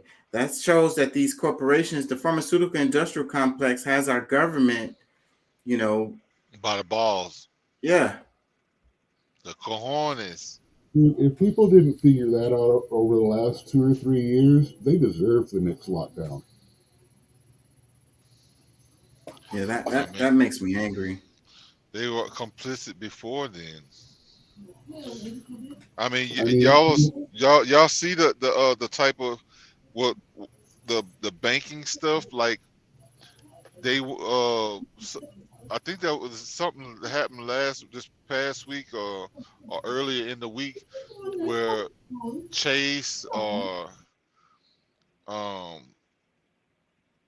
some other, but I don't know, they were handing out. No, yeah, they were saying like before January. Bank of America. 5th, we covered it on the show. Okay, yeah. So yeah. I mean, a lot of these people are complicit, and like you don't even have to have the cops didn't even need to have a warrant or anything for them to just give up the information. So like they're already, like they're one in the same. Like that's the part that I think people are missing, that we're already, like they're already treating us as if we're in a different government. Like our Constitution is not being respected now. Yeah, well, the corporations just have free reign and they can do whatever the hell they want. Right now, the Constitution only matters if they get caught violating it. But that's the thing. That's a violation right there. Well, our system is a punitive system anyways. It's not preventative. It's all about suing someone or locking them away in prison, as opposed to proactively deterring people from doing these things. Well, I mean, punishable by fine equals legal if you can afford it. Legal if you can afford it. Legal for the rich.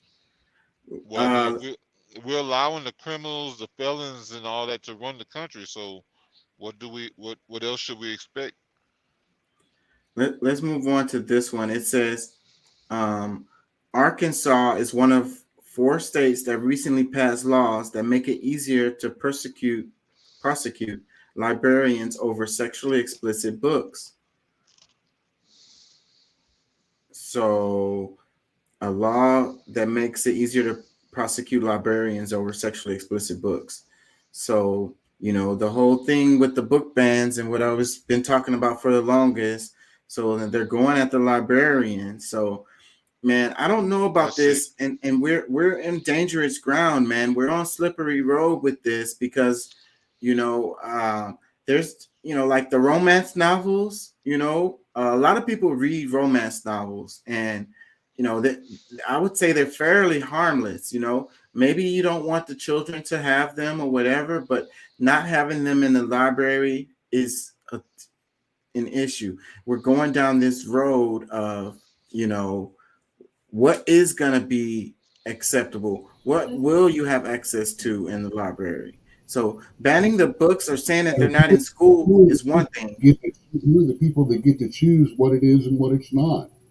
And are they going to do it based on actual legal concern and value, or are they going to do it based on some arbitrary religious sentiment? Exactly, man. So they started with with the schools, and I can agree with that, like even the romance novels, they shouldn't be in the schools. But then when you go to the library and say that this stuff shouldn't be in the library, like I don't know, man, like you're gonna persecute the librarian because there's some romance novels in the library, like so adults can't go in there. What is going on with this? This is a crazy time. Yeah, you're reading a headline and we're going off without any actual details as to exactly what the law is that they're talking about. Well, let's look at it. Yeah, because you go worst case scenario quite often, and I like to read a little bit before we decide that someone needs to be burned. Well, I'll just be saying slippery slope, and that's what we're on. We're on slippery slope when it comes to this book ban and stuff. So it says Arkansas librarians sue to block new law that could jail them over explicit books.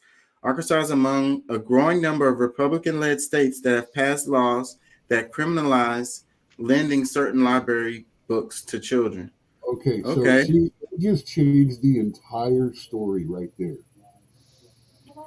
Let me read it. It It went says, from criminalize, putting him in jail for having books, which is like the blurb reads, to basically not allowing what is considered X-rated material into the hands of minors. In other words, don't sell a Playboy to someone under 18. I mean, I don't see how that is happening anyways. I don't see it like, don't you have to check out adult books? You have to have that, on your library card. You can't check out adult books if you're underage at the library because your library card shows that you're underage or whatever. It's like you only have access to. I've been to the public library. Matter of fact, my son in 2000 did not have a restriction on his. He just had a library card. He could go in and check out whatever. They didn't have any like 18 and older section or anything like that in it. Every book was open and available to everybody.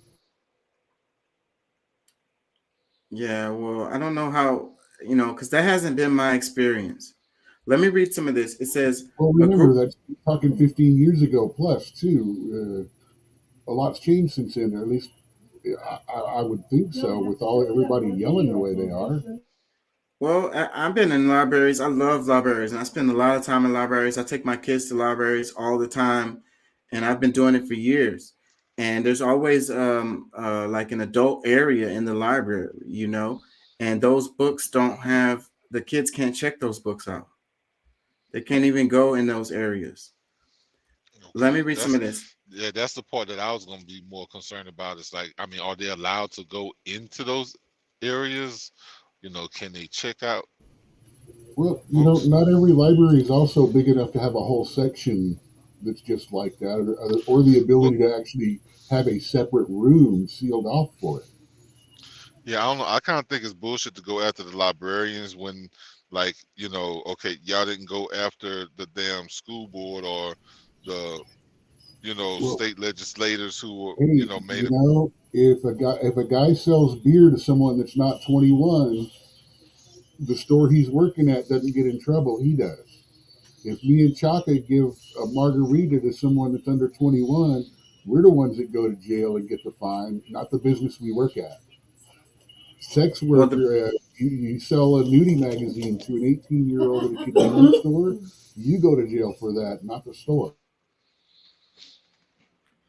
well, the manager on duty gets it, so they get a fine. Anyways, let me No, read some of this. no, the TABC fine goes to the person that committed it. It does not go to the manager.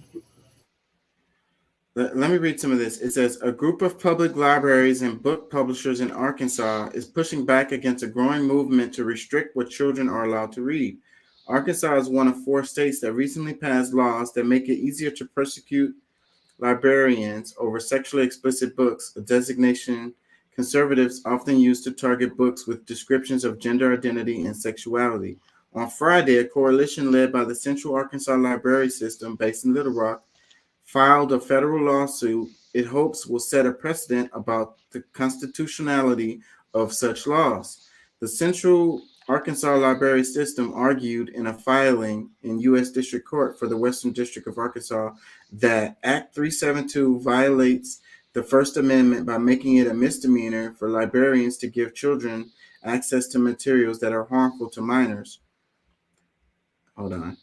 The term, which means any depiction of nudity or sexual conduct meant to appeal to prurient interests that lack serious artistic, medical, or political value, and which contemporary community standards would find inappropriate for minors, is too broad, the suit contends. For example, the law will prohibit 17-year-olds from viewing materials deemed too explicit for 7-year-olds.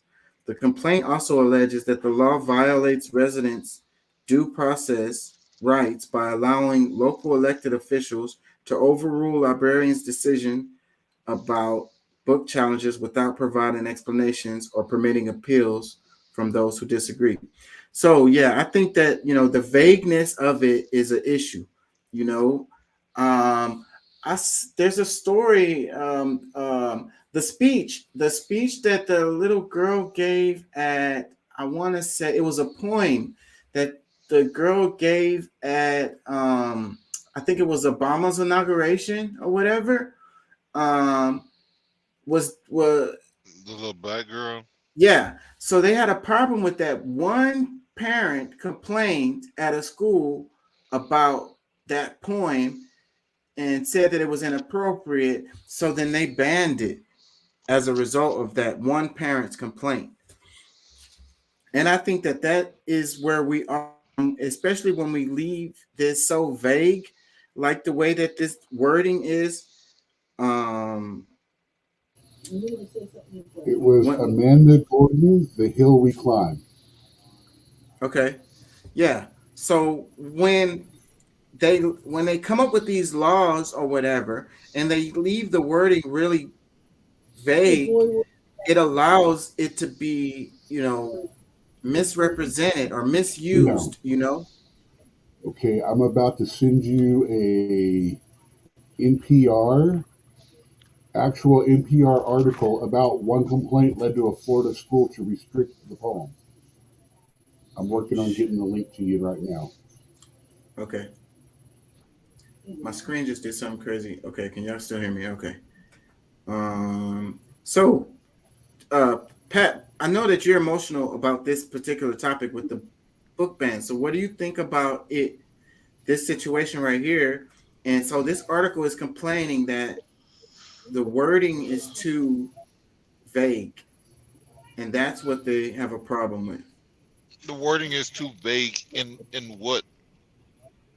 In this law right here. It just said it in the article. Well, I offered solutions about a month or so ago when we talked about this. It's like certain things that, because it's crazy that they're going to try to hold librarians accountable instead of like books that shouldn't be in the, a certain range, age, like yeah, it can be available for different ages, but There needs to you be a gotta, list, man. Not just a vague description. yeah. Well, I mean, because there's there's PG, there's G, PG, like they got all these different categories for movies, but they don't want to do it with books. Why? It, it's to me, it's like it's purposely a way to infect our children, and like when you see people doing extreme things to what they calling they're saying to protect the children and people getting upset is because they haven't looked at these books.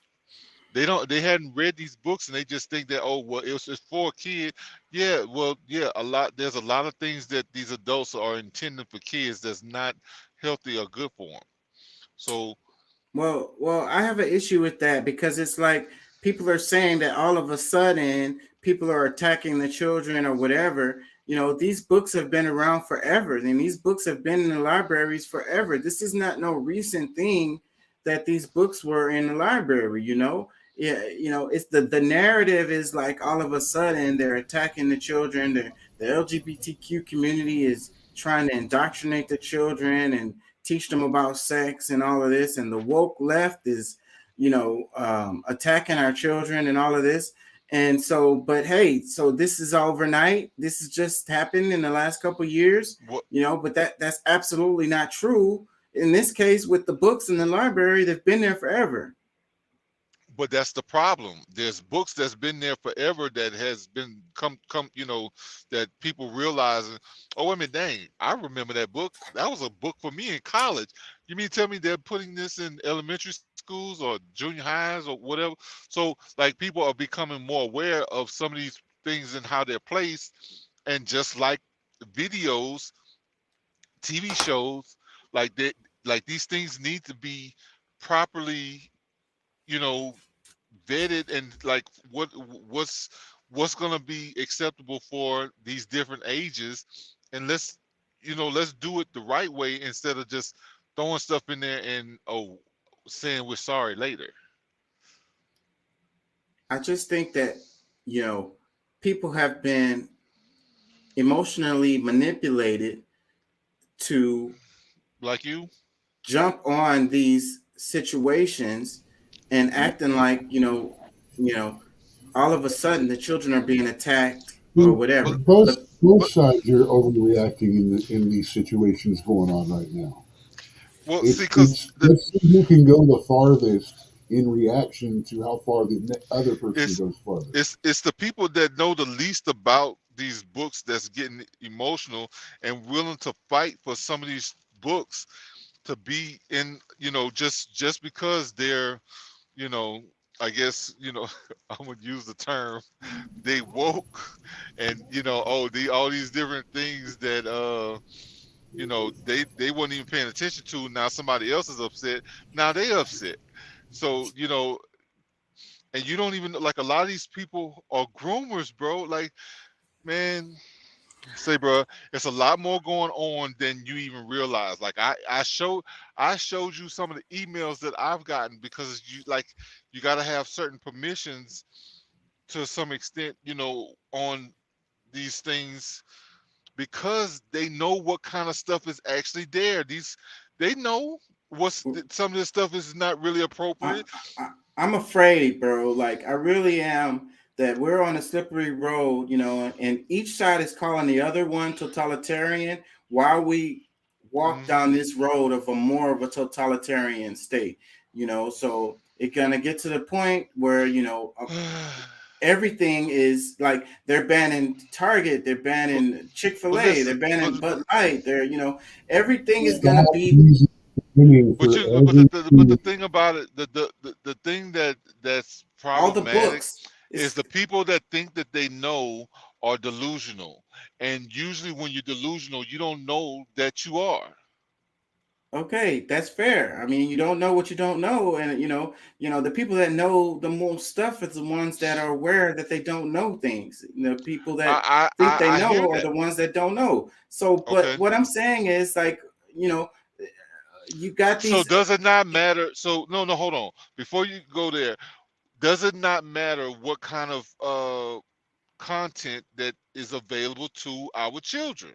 It does. It does. It does. It totally does. And it has been. And we've had Ugh, restrictions and policies in place it for has this been. for It forever. has been, but is it now? These things haven't changed. What has changed It is has the changed. emotional reaction of people. No. So then Yeah. they're getting ignited, and now we're going to get to the point where we're not going to have no books in the library. They're just going to start Look, burning all the books. bro, like I've had this conversation with a few people, and like someone's like, okay, so what happened? What the Rosa Parks book? Why is that being banned? Oh well, because there's new content that's been added to it and brings her into an LGBT conversation where it had nothing to do with it. But no, they didn't know that, because all they know is oh, it's Rosa Parks. They should have that. They, Instead of actually knowing what the actual content is that's controversial in this book, you're saying because it's not the same book.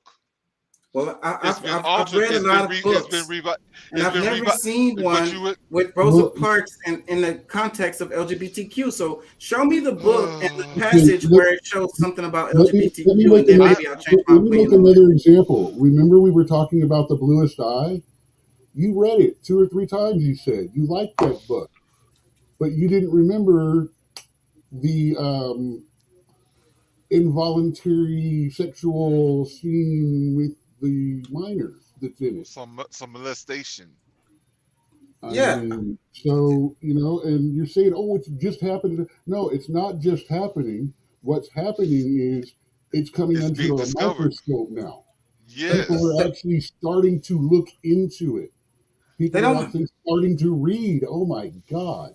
they don't have the bluest eye in no elementary school. I wasn't exposed to the I mean, bluest Are you eye you are until are an you college. are example you in of how elementary people school? don't know about what the But content is but and no. why. It's I, about But no. why Listen. things are being banned. Listen. I wasn't Listen. exposed to the bluest eye until college. This is Hey, this is dense, You do upper level realize But content. if Chaka, Dr. hold on. Seuss says something stupid instead of bluest eye. What I'm Listen. saying is you didn't understand why that content was under scrutiny. Yeah, but no, listen. That's all I'm saying. People didn't One of the know. bigger problems is I don't think that people are realizing that our technology has gone to our library being in each, like the full library is in the hand of each child, because it's on their laptops at school, like they get registered through the school, and that's for the whole district, whether it's from kindergarten to 12th grade. So some of these books that's supposed to be for 12th graders, 11th graders, maybe the children from kindergarten have the same access because it's in the district library. They have locks on all of these computers. Like Oh my God. daughter's computer can't barely access nothing on her thing. It's totally has blocks on there. They do not have access to all of that stuff. They don't. And back to the bluest eye, this Okay. content is for I'm it's for mature people. So yeah, Dude, molestation happens. you're not hearing, you're using the bluest eye to try to dismiss my comment. My comment is you did not know why the book was under scrutiny. It's not the book. It's not your knowledge. It is you didn't know why people didn't want it in the library. That's the thing. People are looking into these books now. They're seeing it. I'm not saying bluest eye. It could be Me and Mr. McGee. It could be 27 Ways to Not Touch Yourself. Whatever the book name is, the book name doesn't matter. What matters is people are becoming aware of the content now when they haven't been aware of it because they haven't thought to look. And that's So all I'm saying. It's not about the bluest eye. It's about the fact that people don't know what's in the books. So they're not going, well, why do people want this out? Now, is there somewhere where we can, it's like, okay, bluest eye in this case, yeah, that should be for older kids. you know, and that's what they need to look at and stuff. That's what Pat's saying. A rating What? system. Which, if Yes, you look at it, though, we've got Youth 7 and Youth 14 books talking about explicit sex. there's also stories. What was the gay guy that during the civil rights that had these different debates with different people on racism? Um, why can't I think of this guy's name? He's a popular writer. He had quite a few books. Baldwin. Baldwin, yes. There's a book about Baldwin where they're making his story more about the LGBT plight when clearly his conversations wasn't for him to be accepted to be gay. It was more so of him being trying to be, like not being able to be accepted because of his race. And they're changing the stories of these people where, what I'm saying, okay, he didn't have a trouble somebody calling him a gay, or I'm sure back in those days fag. No, his thing was just that his skin color, because the one thing that he couldn't choose was his skin color. He could choose, and this is things that he like he stood for, the thing, or his plight was more so about race. But now they're trying to make it into like that's what his great achievements was on the LGBT platform, which like that's not what he fought for. Like, why are you lying to the new generation about this guy, just that happens to be gay, to try to turn it around when he was fighting for rights just to be a human being, or to be accepted as a human being. What I'm saying, like it's the certain, it's just the way that they're flipping these stories. It's a lot of different angles to this that I don't think that everybody is really seeing, because we can't read each and every book. But those who have read them and they're telling us, hey, this is what was problematic about it, and this should not be something that we're putting in our schools for children to read, because it's misleading and it's flat out lies in a lot of cases. So it's a lot of different things that's going on, where like we've already gone through 2 or 3 generations of them lying to us about who the slaves were in this country. Like, I mean, or like we're gonna go through the same thing again, or we're gonna allow the same kind of politics to exist, that and from the same people. We're gonna allow it again. It's this extremism and emotional reactions to stuff is the It problem, is. and it leads to us having like this one. Let's look at this right quick. It says, so one or or complaint. or it's also like people not realizing the seriousness of it, because it's just saying, oh, it's just a book. I mean, it's only talking about you know So look, what problem would you have with this person's poem right here? Let me read this. It says, one complaint led a Florida school to restrict access to Amanda Gorman's famous poem. It says, Amanda Gorman's poetry has heralded a presidential inauguration and the UN General Assembly, but access to it is now restricted at a Miami-Dade County school, the latest casualty in the fight over library books. The complaint filed against Gorman's book, The Hill We Climb, named for the poem she famously recited at President Biden's 2021 swearing in, alleges that the works is not educational, contains indirect hate speech, and shouldn't be in schools. After a review, the Bob Graham Education Center, the Bob Graham Education Center, a K-8 school in Miami Lakes, decided to retain the book, but only if it's shelved in an area reserved for middle school students. We are indeed troubled by this, Danielle Pierre, president of Miami-Dade branch of the NAACP, told NPR on Wednesday, noting that one person's complaint prompted the change. The form, based on what has been provided and shared with us, does not even appear to be completely filled out or express a complete thought, Pierre said.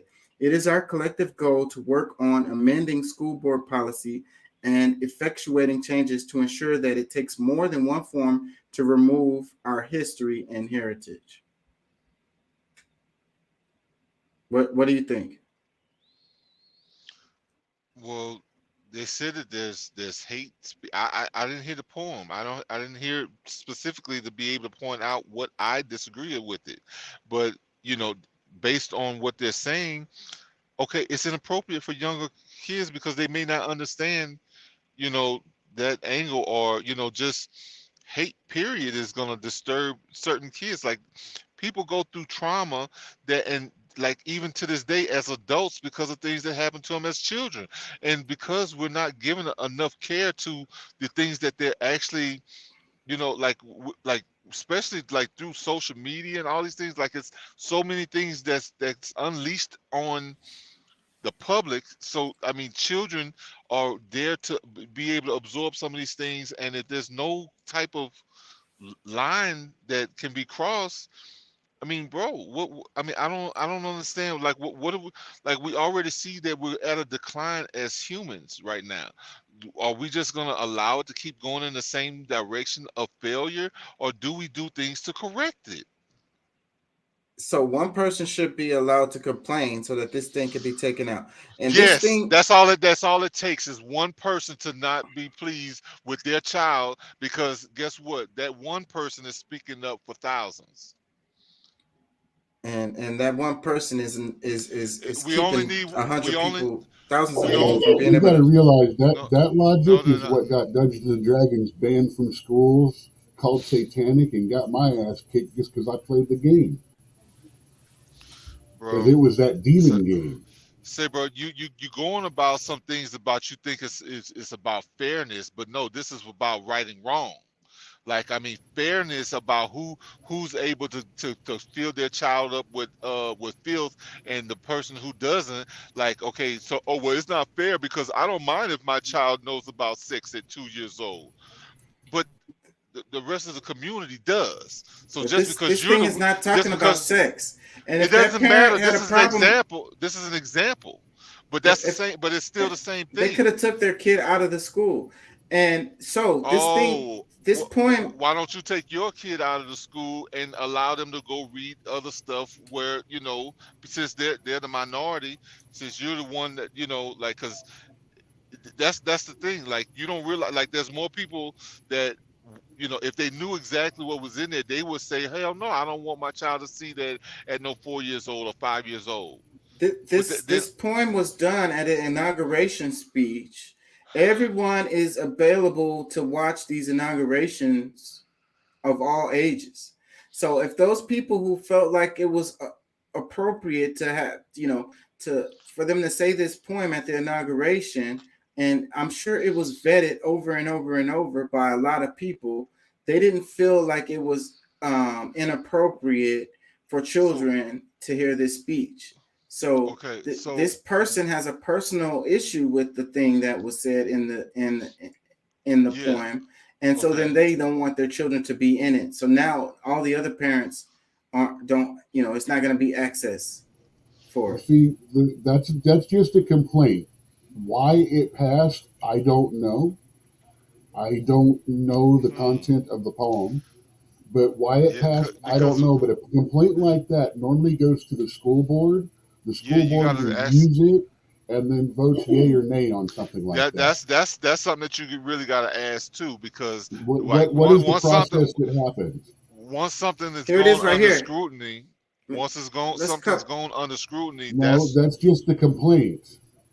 They're talking about it right here in this article. Let me read this. It says the complaint came from Miami Lakes resident Daly Salinas, who has two children at Bob Graham. It alleges German's book would cause confusion and indoctrinate children.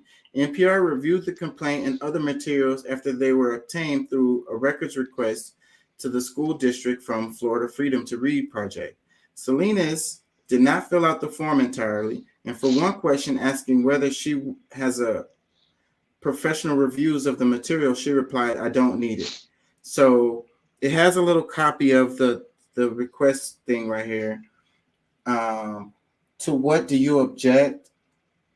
So wait, she checked remove the challenge material from the total environment. She checked that. It says, to what do you object? She left blank. It says, why do you object to this material?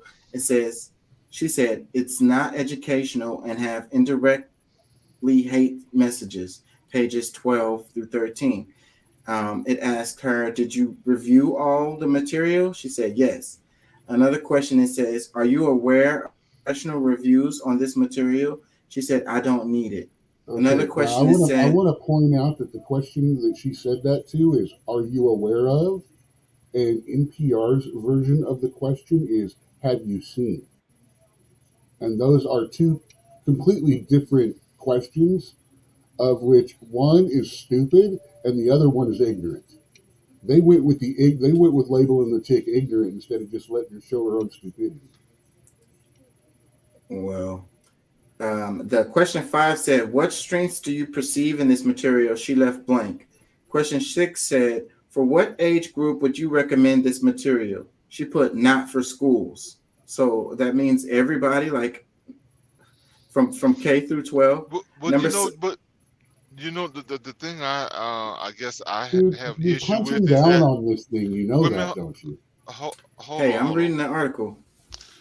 Well, no, but look, because I mean, I really No, don't the want to be commentary is personal about punching this, down. but I think that the one of the problems is that, I mean, you can't just stand up for any and every book and you don't know what the fight is about that book, because it's not like they're not banning every book on the planet. They're banning certain things that they feel is controversial. So if you're not, if you feel like the average American person doesn't have enough sense to be able to say that this thing that they have looked at and read is problematic, that okay, before you have a problem with them having a problem with it, maybe you should read it too. Okay, and question 7, it says, what do you believe is the function of this material? She put cause confusion and indoctrinate students. Question 8, it says, in its place, what material would you recommend that would result in the same outcome? She left that blank. It's dated 3/29/2023 with a little scribble for her signature. Let's read some more. It says, the complaint about Gurman's poem does not mention her. Incorrectly asserted that the author or publisher was Oprah Winfrey, who wrote the book's foreword. During the school's review, an 8-person committee clarified that point, noting Gorman's place in history as the first National Youth Poet Laureate and the youngest poet to read at a presidential inauguration. Her book has educational value, the committee said, but it added that the vocabulary used in the poem was determined to be of value for middle school students. Salinas also filed complaints about 4 other books. The ABC, Black History. So is it because she's a black girl? Complaining about not the actual presentation of that poem, maybe. Okay, that's fair. So look, she did mention specifically page 12 and 13 or something like that, which, I mean, one page out of a freaking book. I'm sure, like I said, we don't know the actual what they're complaining about, but again, one complaint like this should be reviewed by a school board, and that finding should have been all this, which, that's what I'm wondering is about the school board. Oh, I've got the information about Rosa Parks stuff. What went on with that? And that's the thing, like a lot of them haven't read a lot of these books either. There was I sent some videos last week or week before where a parent was there trying to read the book, and they stopped her from being able to read it in the school board meeting because it was inappropriate. But this very same book can be in the child's library. So like, it's just certain things that just doesn't make sense. Like, it's inappropriate for an adult to read to other adults, but it's appropriate enough to have in a child's library. That make sense. Check this out. So it says Selena also filed complaints about 4 other books. The titles were The ABCs of Black History, Cuban Kids, Countries in the New Cuba, and Love to Langston. So, like, the ABCs of Black History, Cuban Kids, Countries of the New Cuba.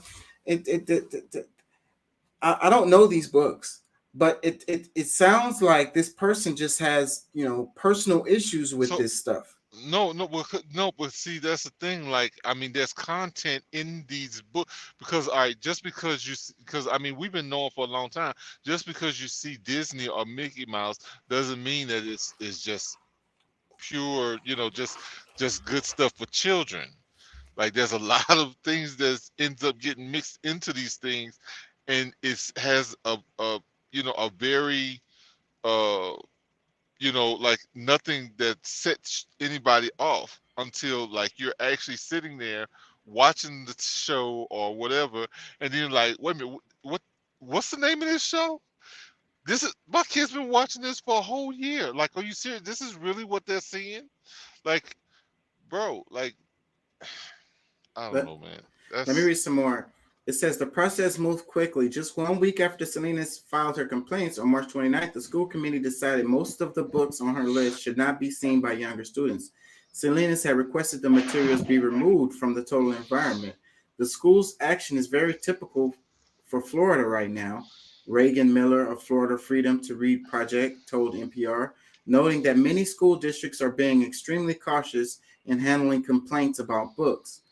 I am certain that many are fearful they will be investigated or punished, Miller added, citing the current political climate in Florida and the lack of clear legal guidance. So it may not be that these people on the school board really felt like these books were inappropriate, but because of the laws that has been put in place in Florida persecuting people, they're afraid and they don't want to be, lose their well, that's job or get that's an arrested or get in that's an trouble assumption.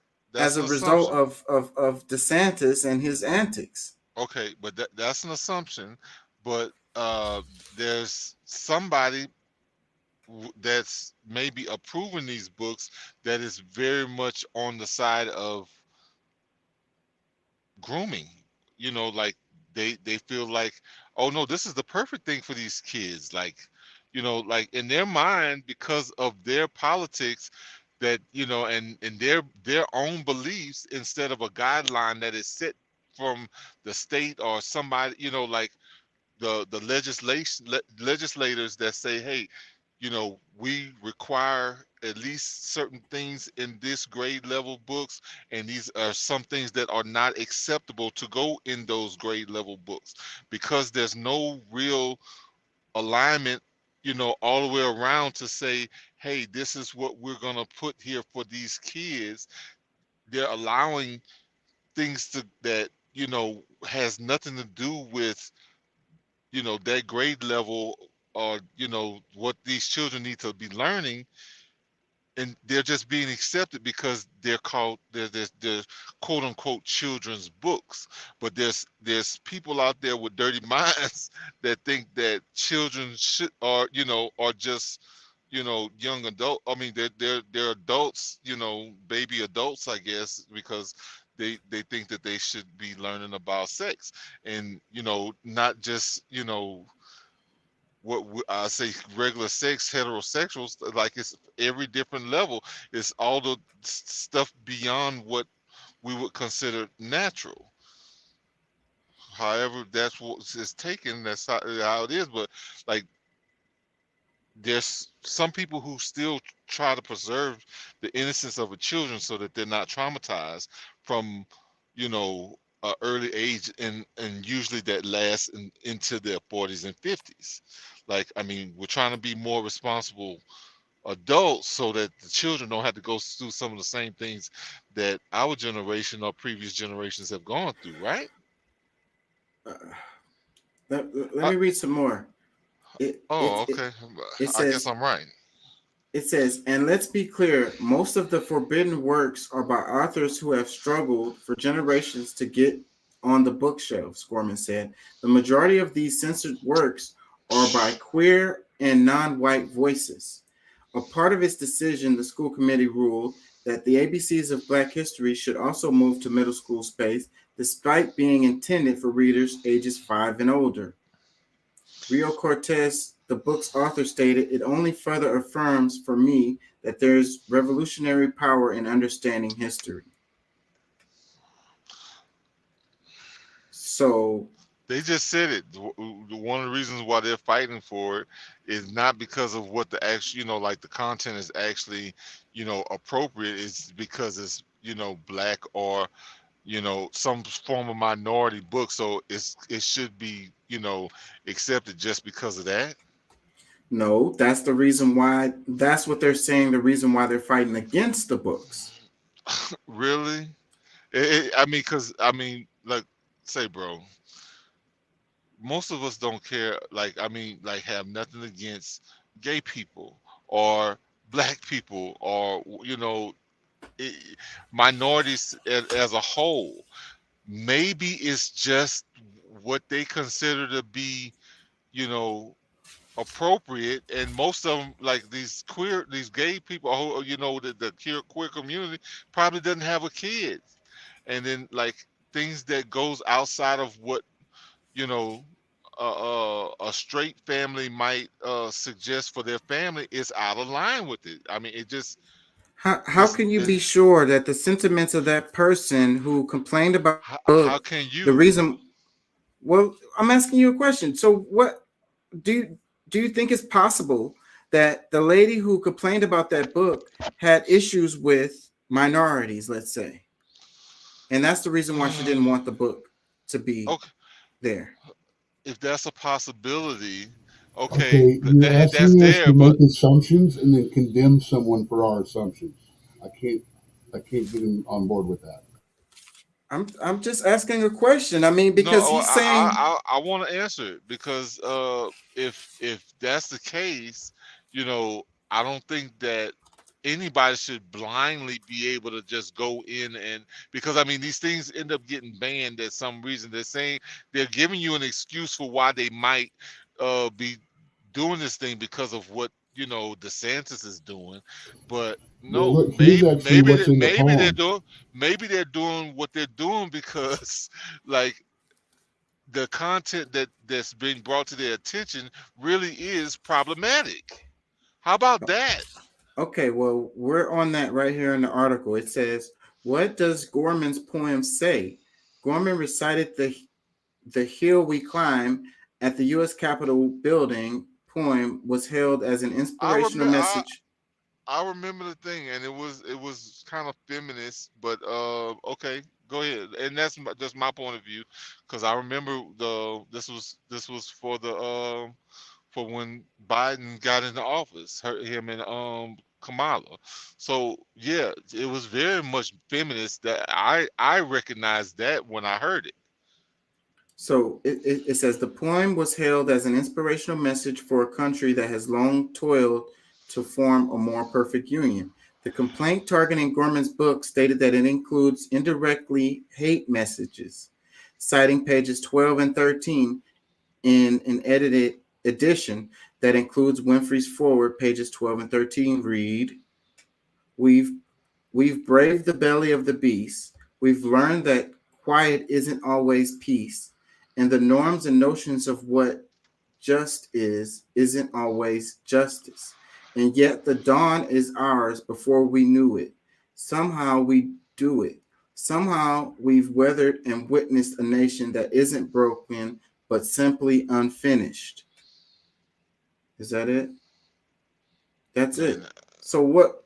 No, there's got to be more to it, because that poem lasted about 15 minutes. But the lady had a specific, she said pages 12 and 13 was the problem she had a problem with. And she said that they had indirectly hate messages. Where is the indirect hate messages in this? I don't have a problem with what I just heard. I mean, like I Something said, tells me that's not 2 whole pages. Well, it's a poem, so it could have been, spread out. Well, my thing the poem is, that she read was a lot longer than that. These are the part that they had a problem with right here. I mean, I don't see any more. find the whole poem and see if the whole poem is an issue. I mean, because that like, But that's but not what she said. She said these okay, specific passages she had a problem with.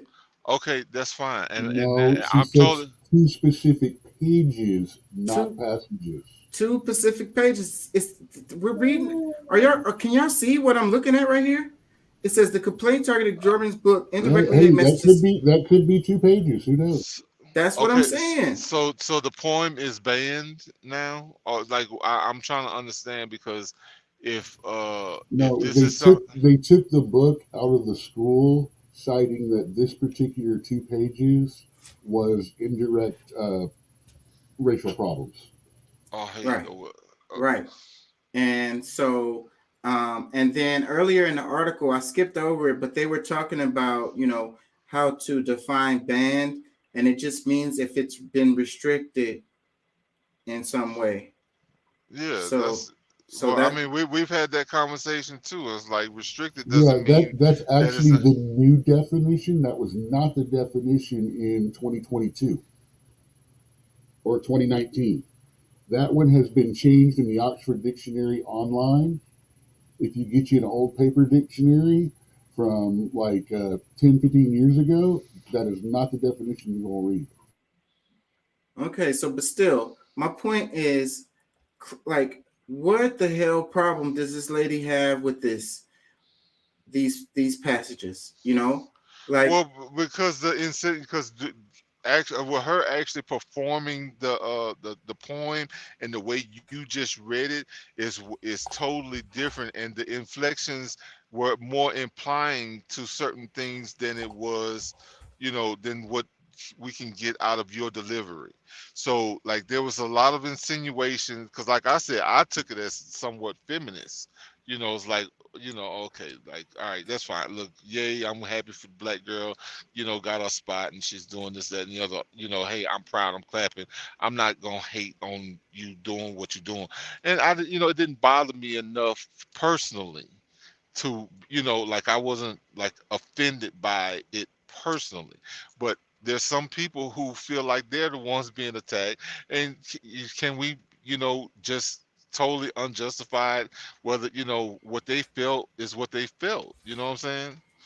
I mean, she can bring it up, but what it really boils down to is when it's brought to the courts, whether it's the school board meeting, whoever has the jurisdiction over this proceeding, to make a decision on whether the lady got a point or if she's fucking nuts.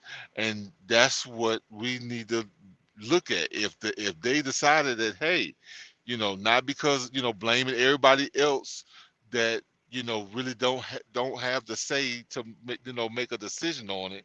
Don't blame Trump, don't blame DeSantis, don't blame me or anybody else. They made a decision to ban it for whatever reason. because they was afraid of persecution, going to jail or losing their job because of the atmosphere in Florida as a result of the laws that DeSantis has passed. So you think that now DeSantis was gonna put her in jail if she didn't ban this book or this poem? No, the people in the school, the people who decided to take this out because they was afraid. That's what I'm saying. But you're saying that I don't believe they was afraid of anything. I don't believe that. So then why else would they do it? We just read the post because they're looking for a reason for people to get scared or to be able to like that's the main ingredient they use to get what they want in almost any case is to have people in fear. Like I already pointed out how they manipulated the language of it to fire you up already, and they won. Well, I mean, hey, we just read the passages. Either of y'all have a problem with that stuff?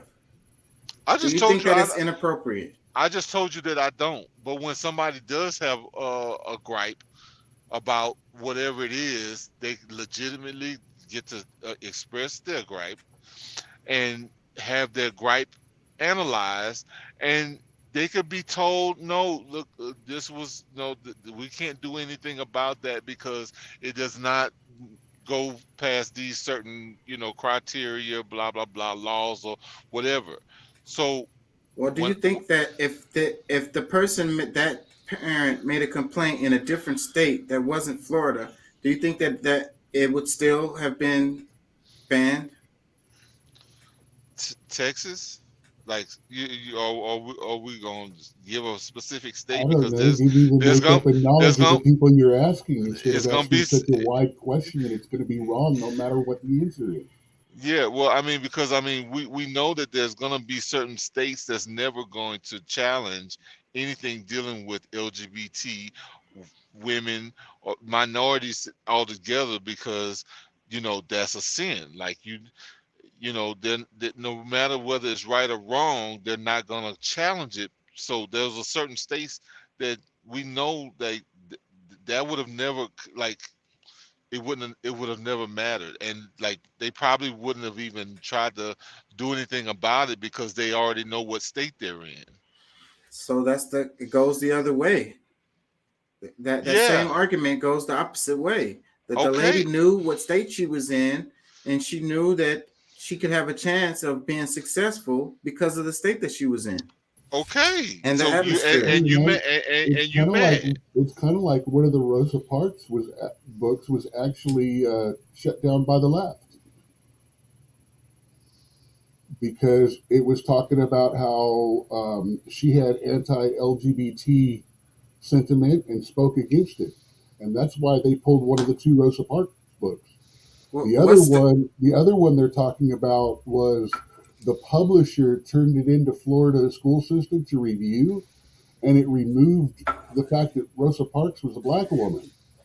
And the now what happened was the school said no, we're not going to take this book, and the publishers fixed it, but everyone was blaming it on, well, the publishers, they said, well, they took her race out of there to make sure that they didn't violate the new law in Florida and Hmm. so and so. So, all I'm seeing is overall overreaction from both sides, man. But No one's asking why, and everyone just wants to point fingers and say, they're fucked up.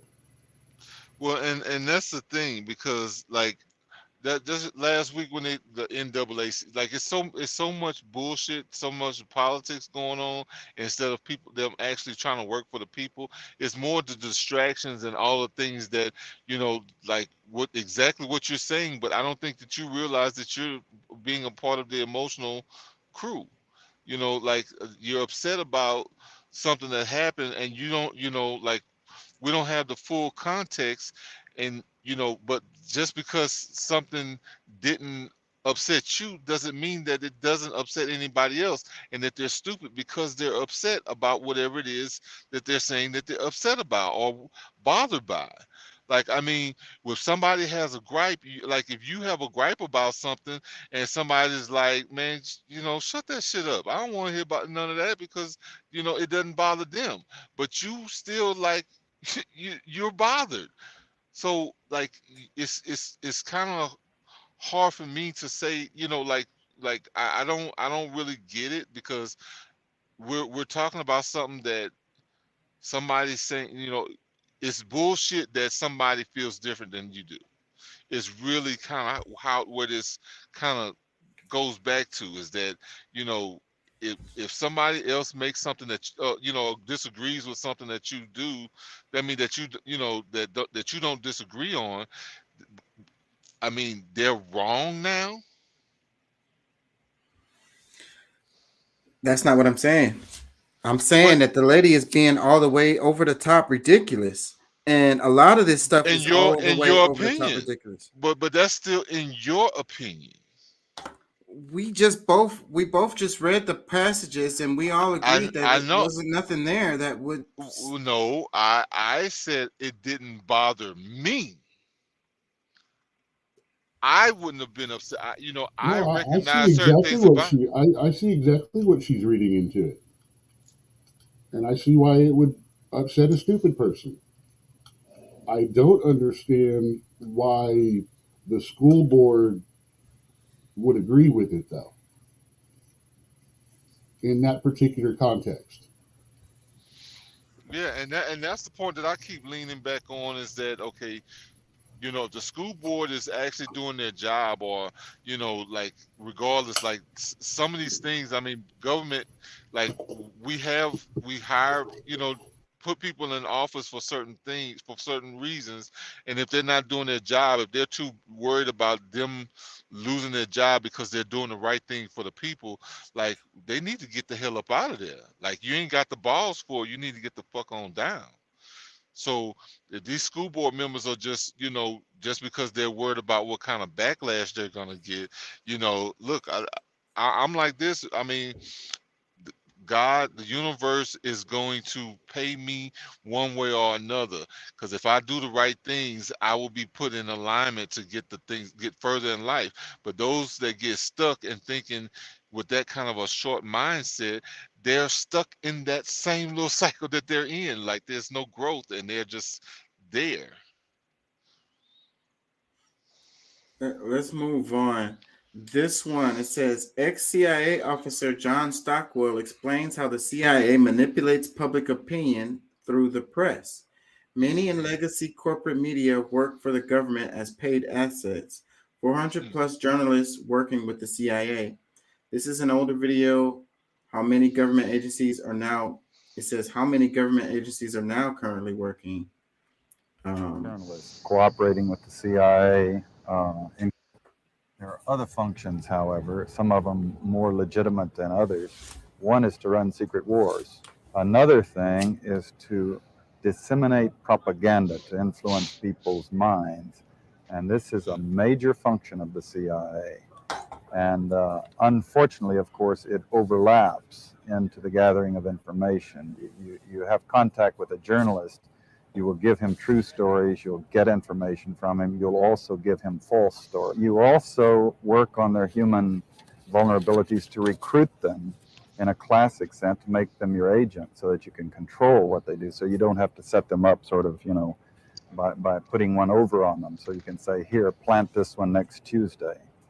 Can you do this with responsible reporters? Yes, the Church Committee brought it out in 1975, and then Woodward and Bernstein put an article in Rolling Stone a couple of years later.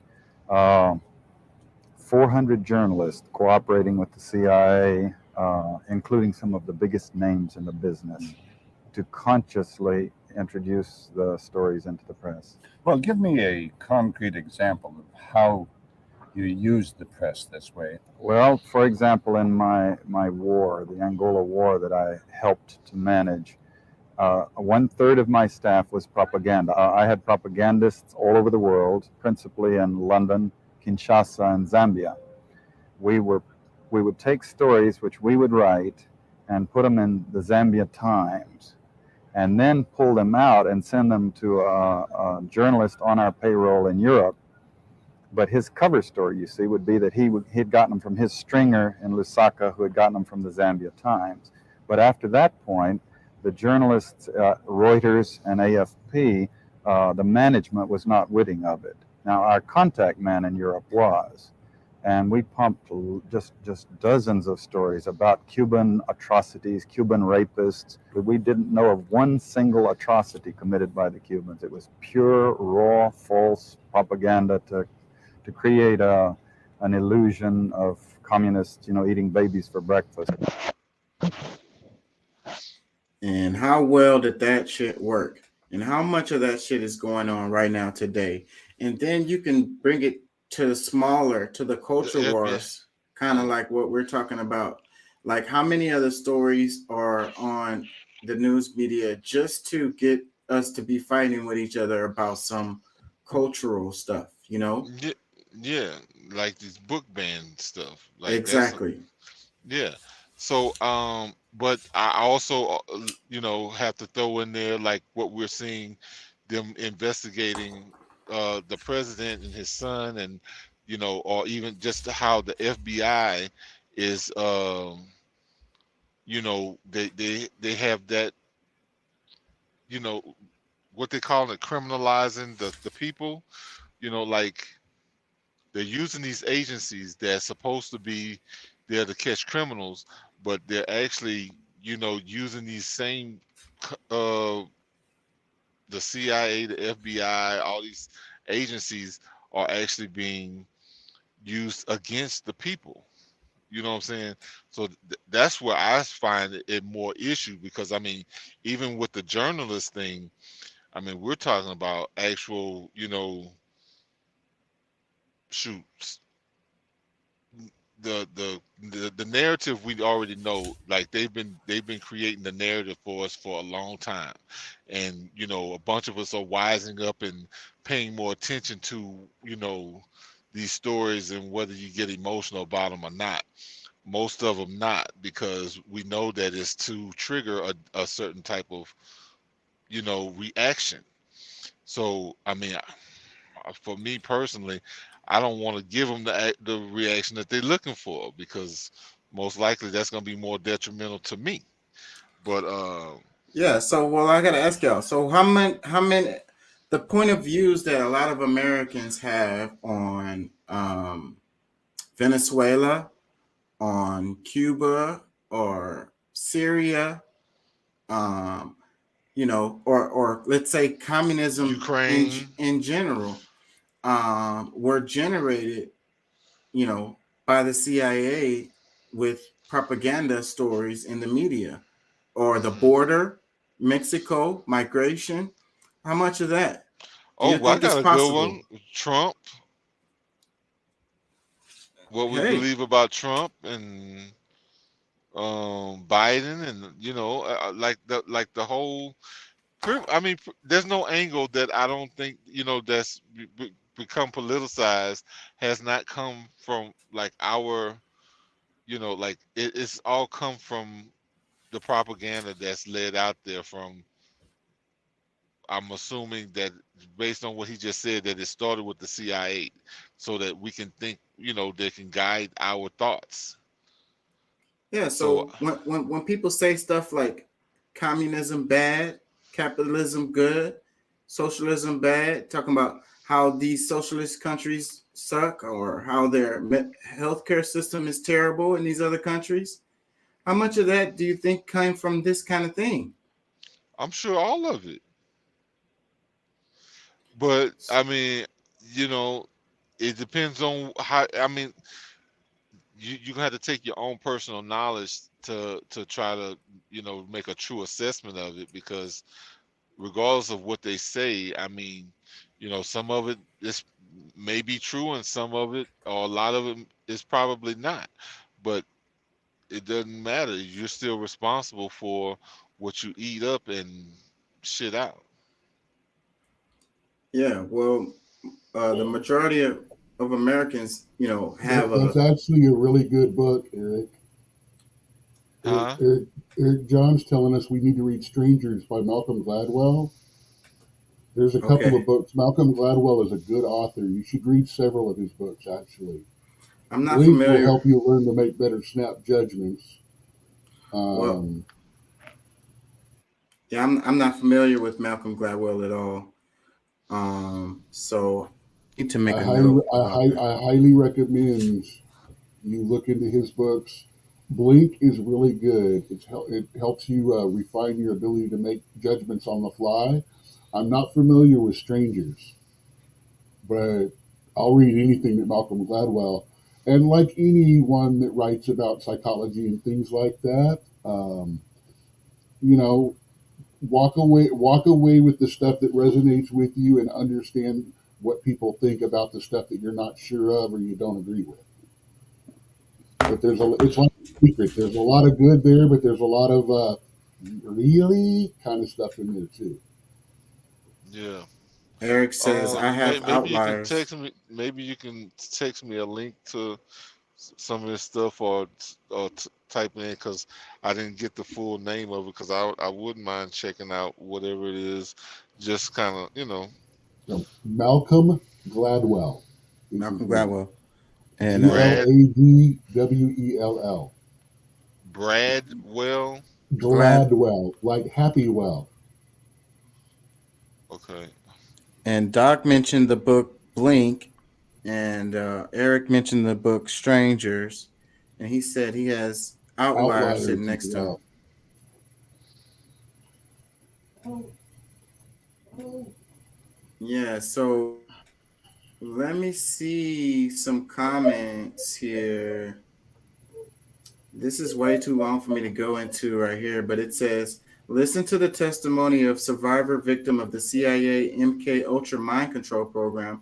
She recalls the horrors of her early childhood involving child rape, torture, and ritual sacrifice of children. Former CIA official, along with eyewitness testimony, confirms the horrors of being committed against 8 million innocent children, including sex slavery, rape, torture, adrenochroming, organ harvesting, ritual murder, and breeding for pedophile predators. We've shown a couple of things from Malcolm Gladwell before. He's the guy on revisionist history. Oh, okay.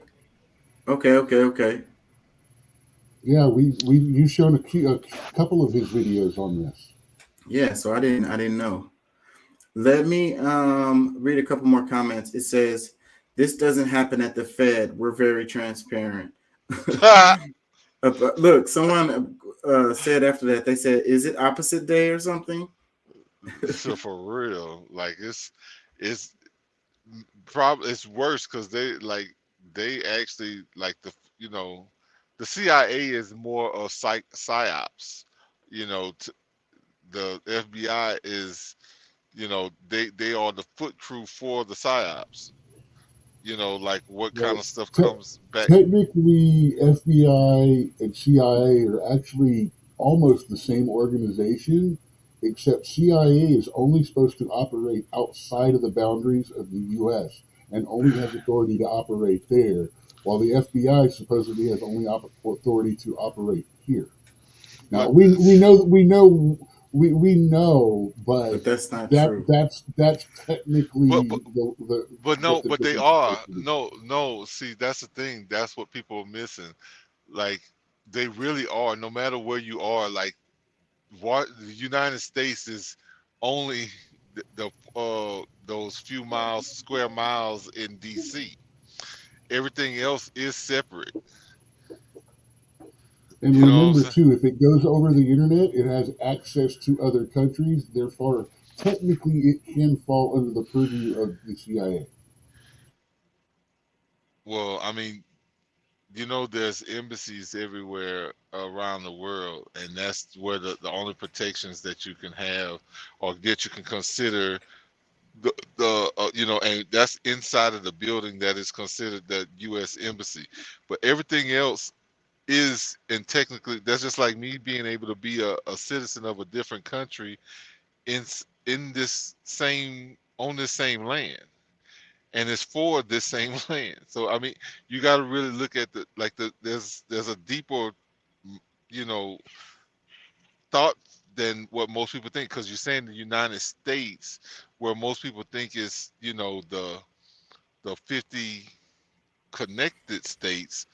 No, the United States is a totally different entity, and with other uses of power that that's connected.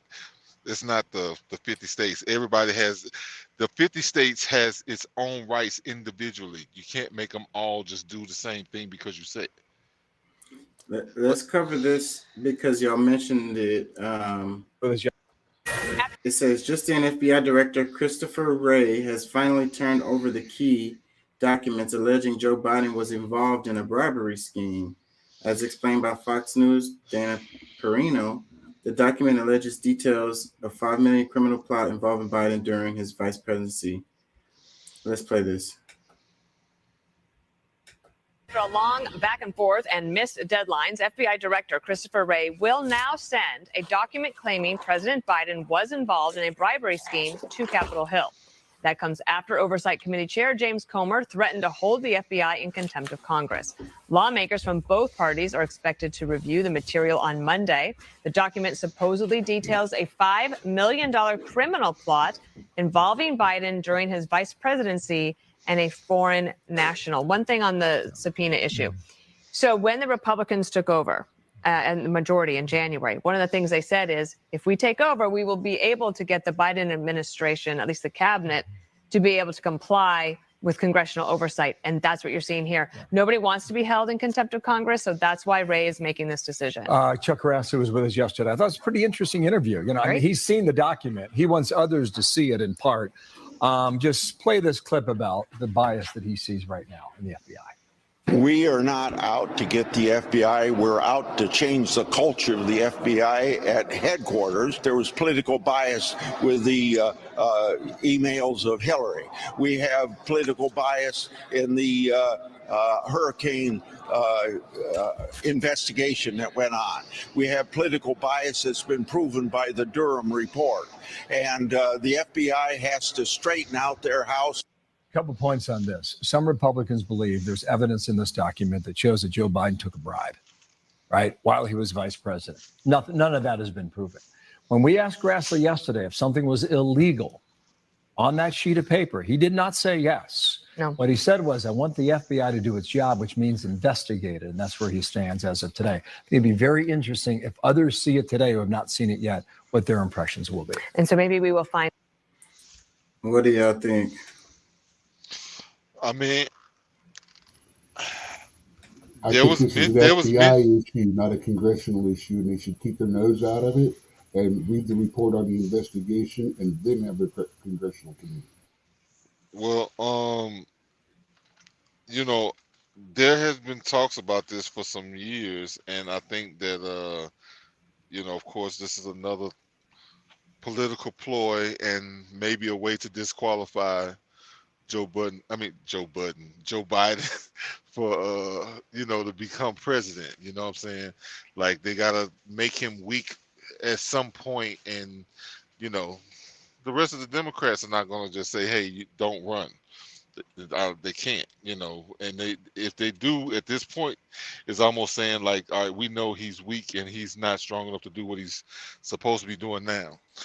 But overall, I think that there's too many coincidences going on with Biden and these different handlings across these different countries for like none of it to be true. It's all just coincidence that he's got these connections and his son is tied to these different people that we're spending endless money with, like for, you know, we don't really know the real reason that we're supporting them the way that we do.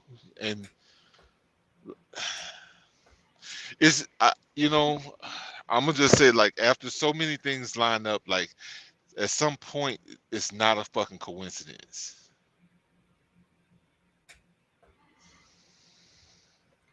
Yeah.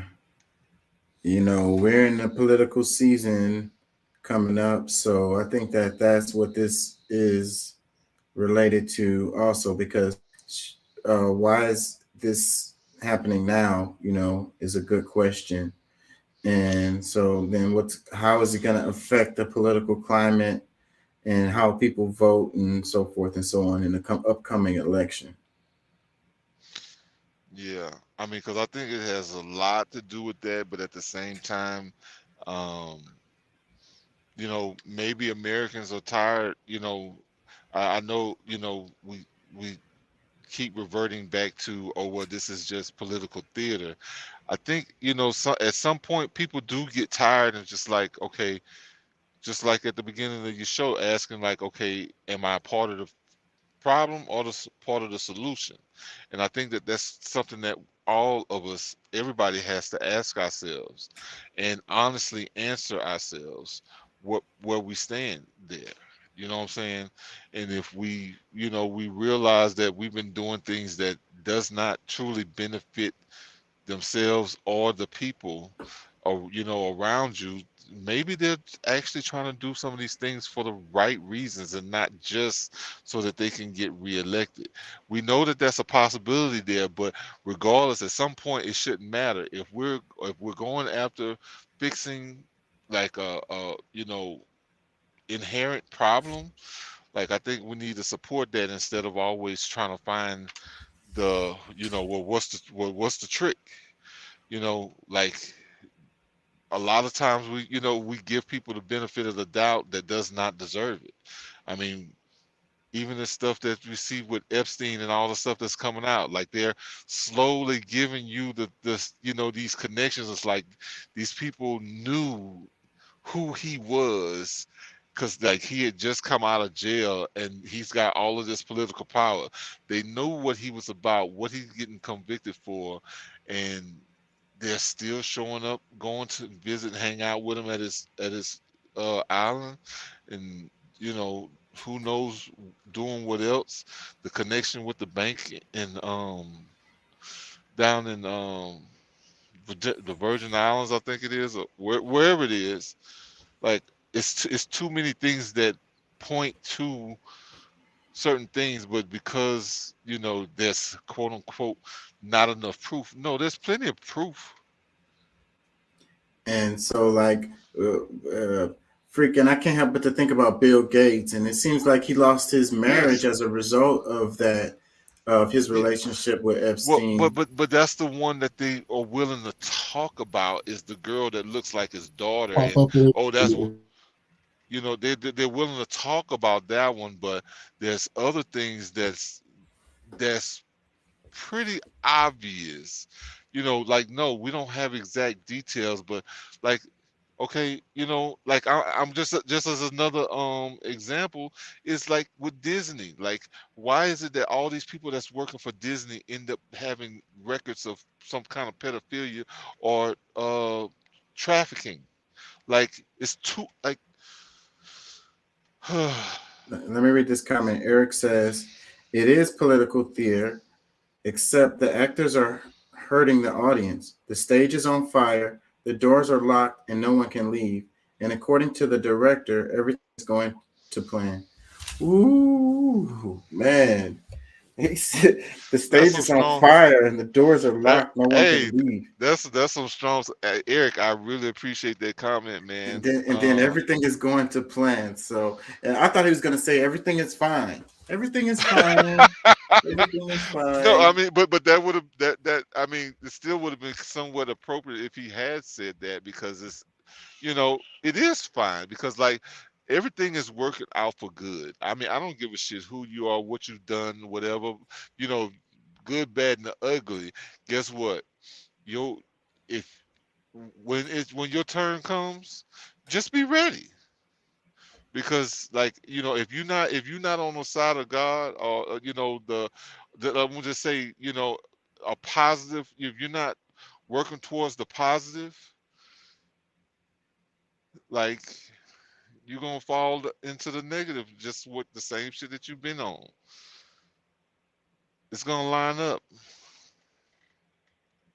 So yeah, everything going according to plan. So like, yeah, the powers that be, the status quo, they continue to get what they want. Meanwhile, we're fighting with each other, and meanwhile we're inside of a burning house. But we're arguing with each other about some LGBTQ rights. A funny thing that this reminds me of too are all these people that just say the rudest, worst things about other people, and then turn around and go, "Oh well, it's God's will." Well, I'm the whole God thing. I mean, that's a way of speaking, but overall, I do believe that if you are in alignment with good, like, bad shit happens to everybody, but overall you get more positive out of it if you have the positive mindset or the positive actions, the things that you're actually doing. So it could sound negative to some extent for some people because of what they really believe in themselves, But for those, who know that they're doing what they believe to be right, don't really worry about that. It's like what's his name? Epictetus said, "You become what you give your attention to." Mm. And too many of these people today give their attention to bad things and bad thoughts, and that's why I try to get. That's why I try to ask why. That's why I try to personally use some form of hope or resonance with the universe, because that's what I want back from the universe. And despite all the Yeah. bad I see, I still see that because I look for it. I see, and it's there. It really is there. And that's what leads to all of this outrage and this the boycotts and whatnot. A lot of these people they're filled with hate, they're filled with rage, and they can't find an outlet for it. So then they get easily triggered, by some little thing or whatever, something it may not even be real. And I like to say I sympathize with people being frustrated. They should be frustrated. They should be angry because this stuff shouldn't be the way it is. But we need to channel it into a positive outcome. We need to channel it into change instead of this just being outraged and canceling. Well, look, everybody here on the show, maybe some of the listeners that's listened long enough know I get triggered about the LGBT stuff, but not because of them being LGBT, but it's because of the actions that comes out of it, or at least that what we see of it, the promotions of it. Now, I'm not gonna be one of those people that's gonna go tear up a damn Target or some other place, because I want to use my energy for good, and I want to find a way, because my biggest thing is the children. Like, I'm gonna be fine. I'm not, I'm not even on the, nowhere near the fence of becoming trans or gay or any of those things.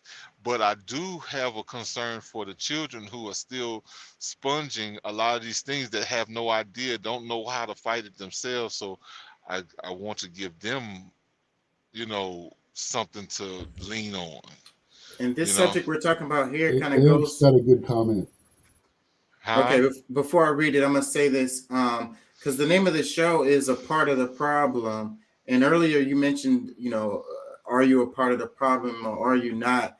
And the main thing that I wanted people to understand related to that is that you have to realize that you're either part of the problem, or you're a part of the solution. And there's no in between in that. So, because if you are in the middle, if you're in the center or whatever, then you are a part of the problem. You know what I'm saying? Because you have to be proactively part of the solution, or you default into part of the problem. Well, and I believe that. Okay, yeah, I believe that very much so, but I think there is a line that maybe I carry, because maybe I'm not always the best advocate for this, because of the anger that I might have in it. But I do overall want to do good for the cause. You know what I'm saying? Like, am I taking action to try to make a difference? Yes. Do I get caught up into the middle of some of these things emotionally because of how how I really feel about certain? That's probably also true too. So let me read Eric's comment. He says, is a Christian's disdain for lifestyles expressly listed as sinful in the Bible being a bad neighbor or a good Christian? So a Christian's disdain for lifestyles expressly listed as sinful in the Bible being a bad neighbor or a good Christian. What I would say about that is that does everybody fall under the umbrella of a Christian, and do Christians have the right to just, press their beliefs on people who don't follow Christ, who aren't Christians, who who aren't in the Christian religion. If their neighbor is not a Christian and you are oppressing your beliefs upon that person, then I think that makes you a bad neighbor. So, but if your neighbor is a Christian and they subscribe to these ways of living, and you are redirecting them, then that will make you a good Christian. Well, I don't know. I look at him being as a good Christian no matter what, because the intention is in what he knows to be right. So I mean, can he force somebody to be some kind of way? No, but by him reaching out to his neighbor and treating them the way that he would want to be treated is Christian like, Christ-like. So well, tolerance is also Christ-like. Acceptance is also Christ-like. As far as it's in there. It's in there. Tolerance is in there. I don't normally throw Bible quotes around, but there's one that really, really hits perfectly amongst this. Love the sinner, hate the sin. Boom. And that's okay. You can talk about the things that are bad. And you can say all this is bad, but the person, you want to love them. You want to try to help them become better, more, in this case, using religion, more Christ-like. Yeah, but I mean, he's not trying to kill the person. The person for who and what they are and do. That is a choice. The idea of a Christian is to help use God, Jesus' name, to bring you into better decisions.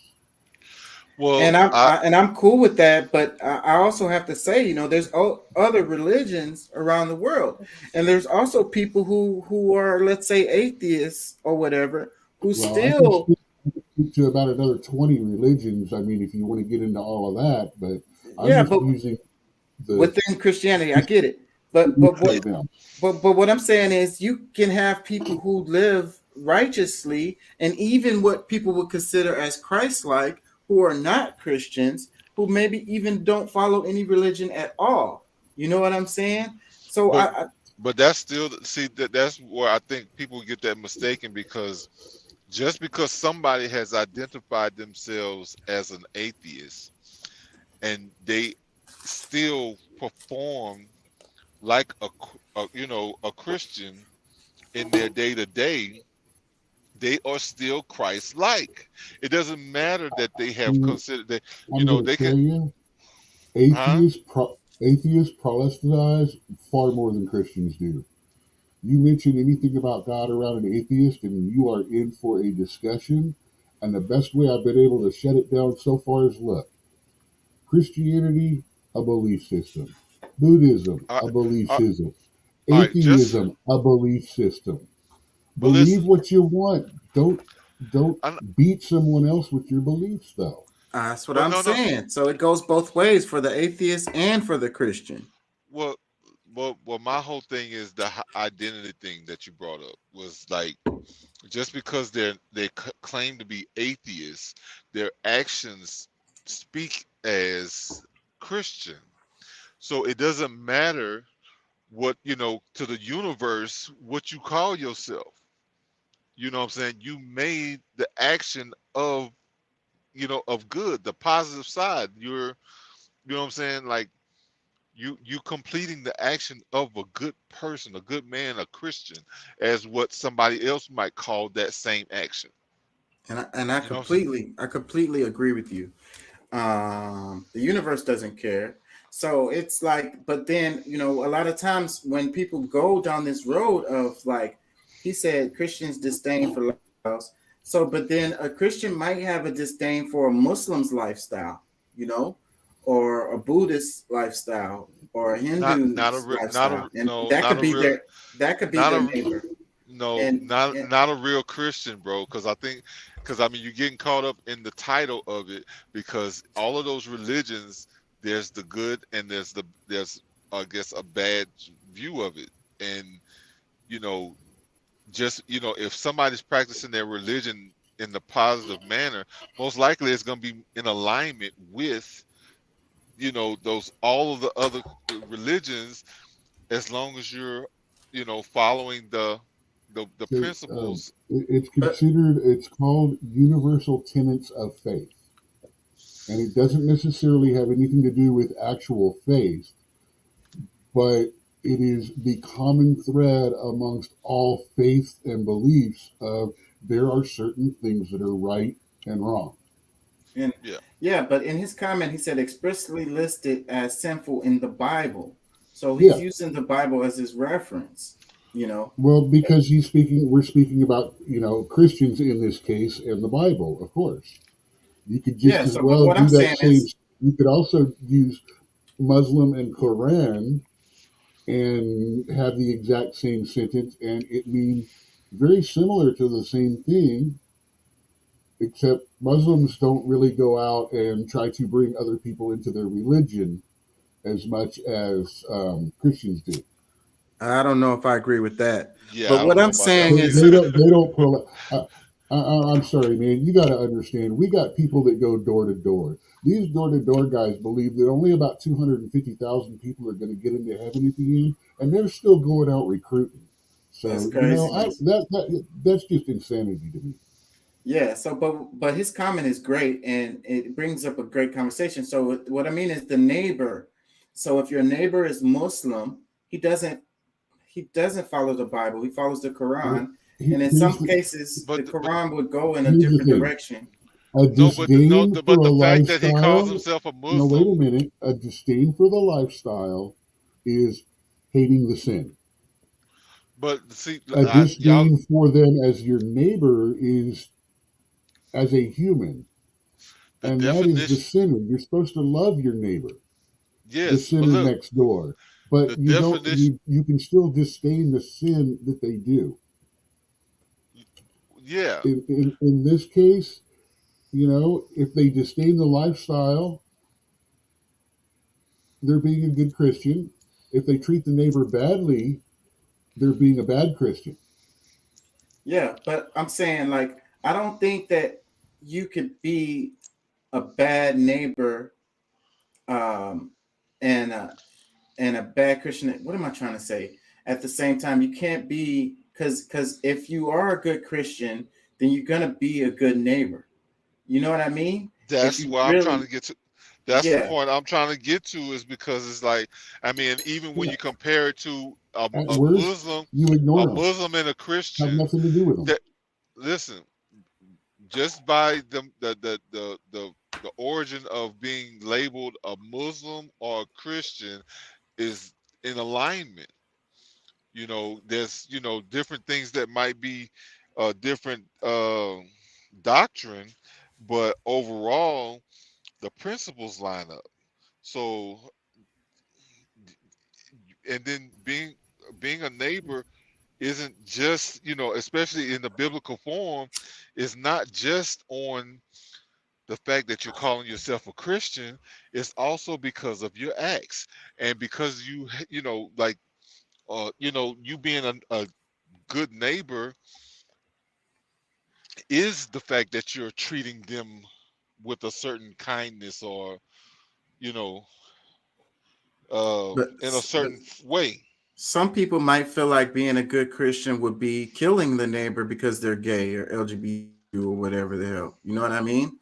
Persecuting them, locking them up. Like we was talking in the chat about Uganda having a law that if you're gay, then you got to go to jail, for life in prison. And in some countries they kill you. Russia was like that, not within our lifetime. A lot of I mean, hell, what was it? 2 years ago, Saudi Arabia, they tossed a gay guy off of a hotel balcony because he took a picture of himself without a shirt on and posted it on social media.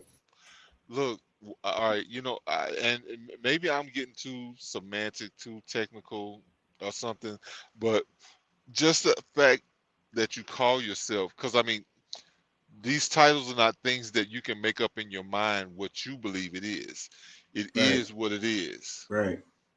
So if someone that calls themselves a Muslim and decides that they're going to go kill this Christian that happens to be gay or happens to be whatever they are for whatever reason, that's not the Muslim acting. Right. That's That's not that person and his his his own own beliefs. his own like shortcomings. Let me read Yes. the comments. Eric says, circumstance creates villains. The Bible has created villains out of those who participate in homosexual behavior, false gods, etc. Now, Circumstances create villains.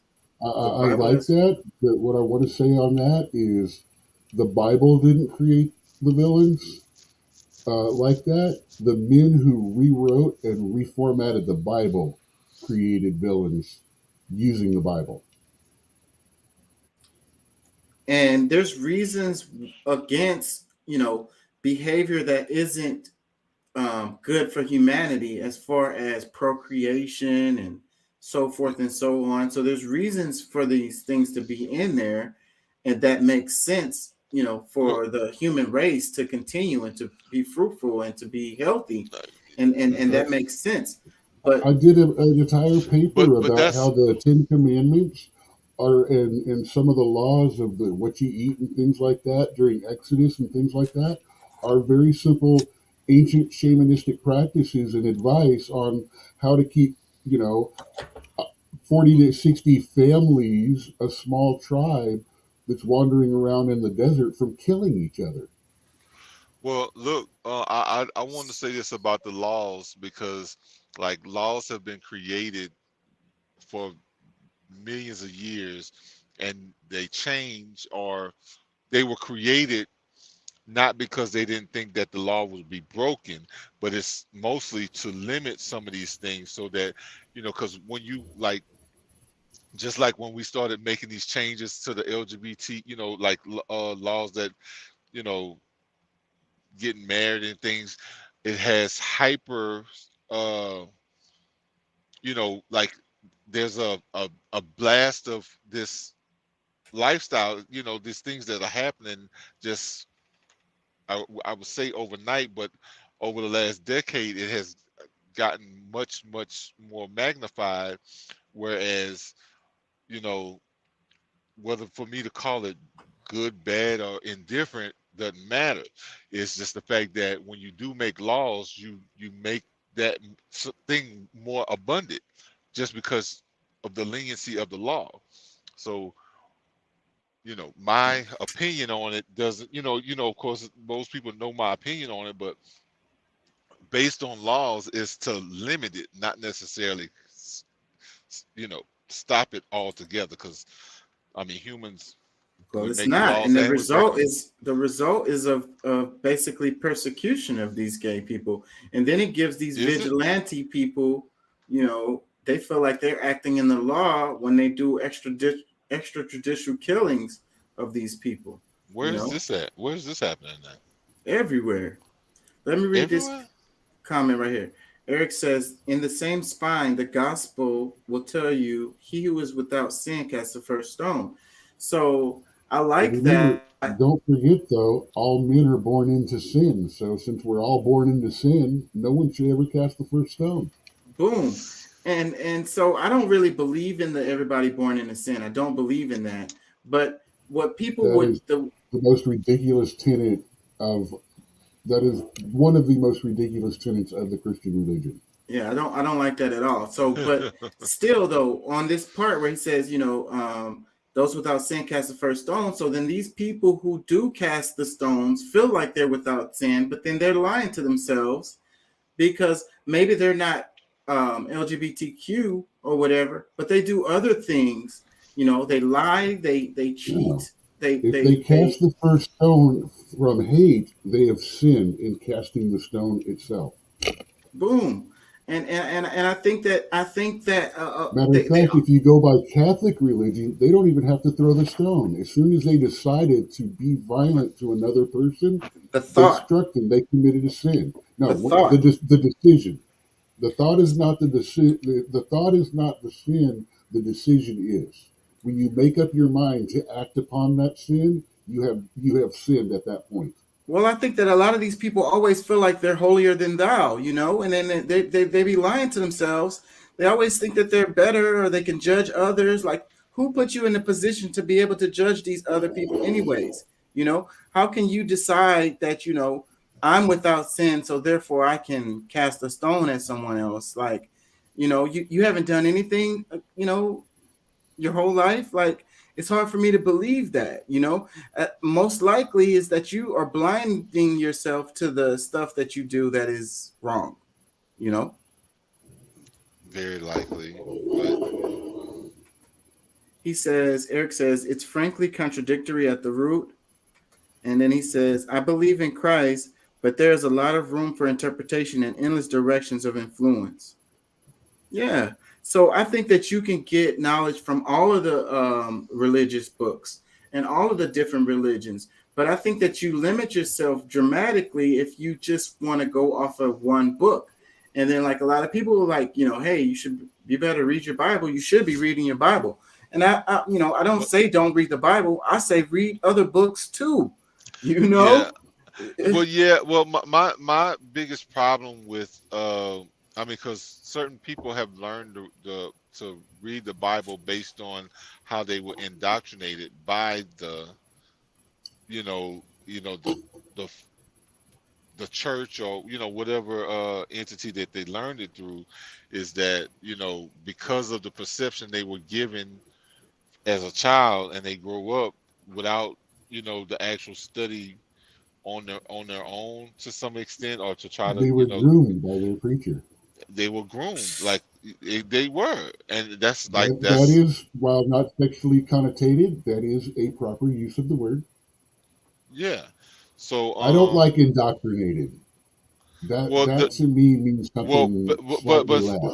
I mean, it's push you in that direction. Indoctrinated means actually broke your brain and rebuilt it in that. I mean, I can change the way it sounds, but it's still gonna mean the same thing. Because you know, most churches they have a doctrine, they have a certain belief system of that church or that that denomination. So based on those things, because I mean, even we go back to the Coptic or the pre Jesus teachings of Christianity, we're gonna look at it in a totally different light, because it's a different doctrine. Right. So and then what he's saying is you know, a lot of room for interpretation and endless directions of influence. So it's like, the thing is, okay, so everybody's interpretation of the Bible is not the same. That's the reason why we have all these denominations within the Christian religion, you know. We had 3 Abrahamic religions. Same God, 3 different Bibles. We all worship the same God, yet we're out there killing each other over it. Yeah. How many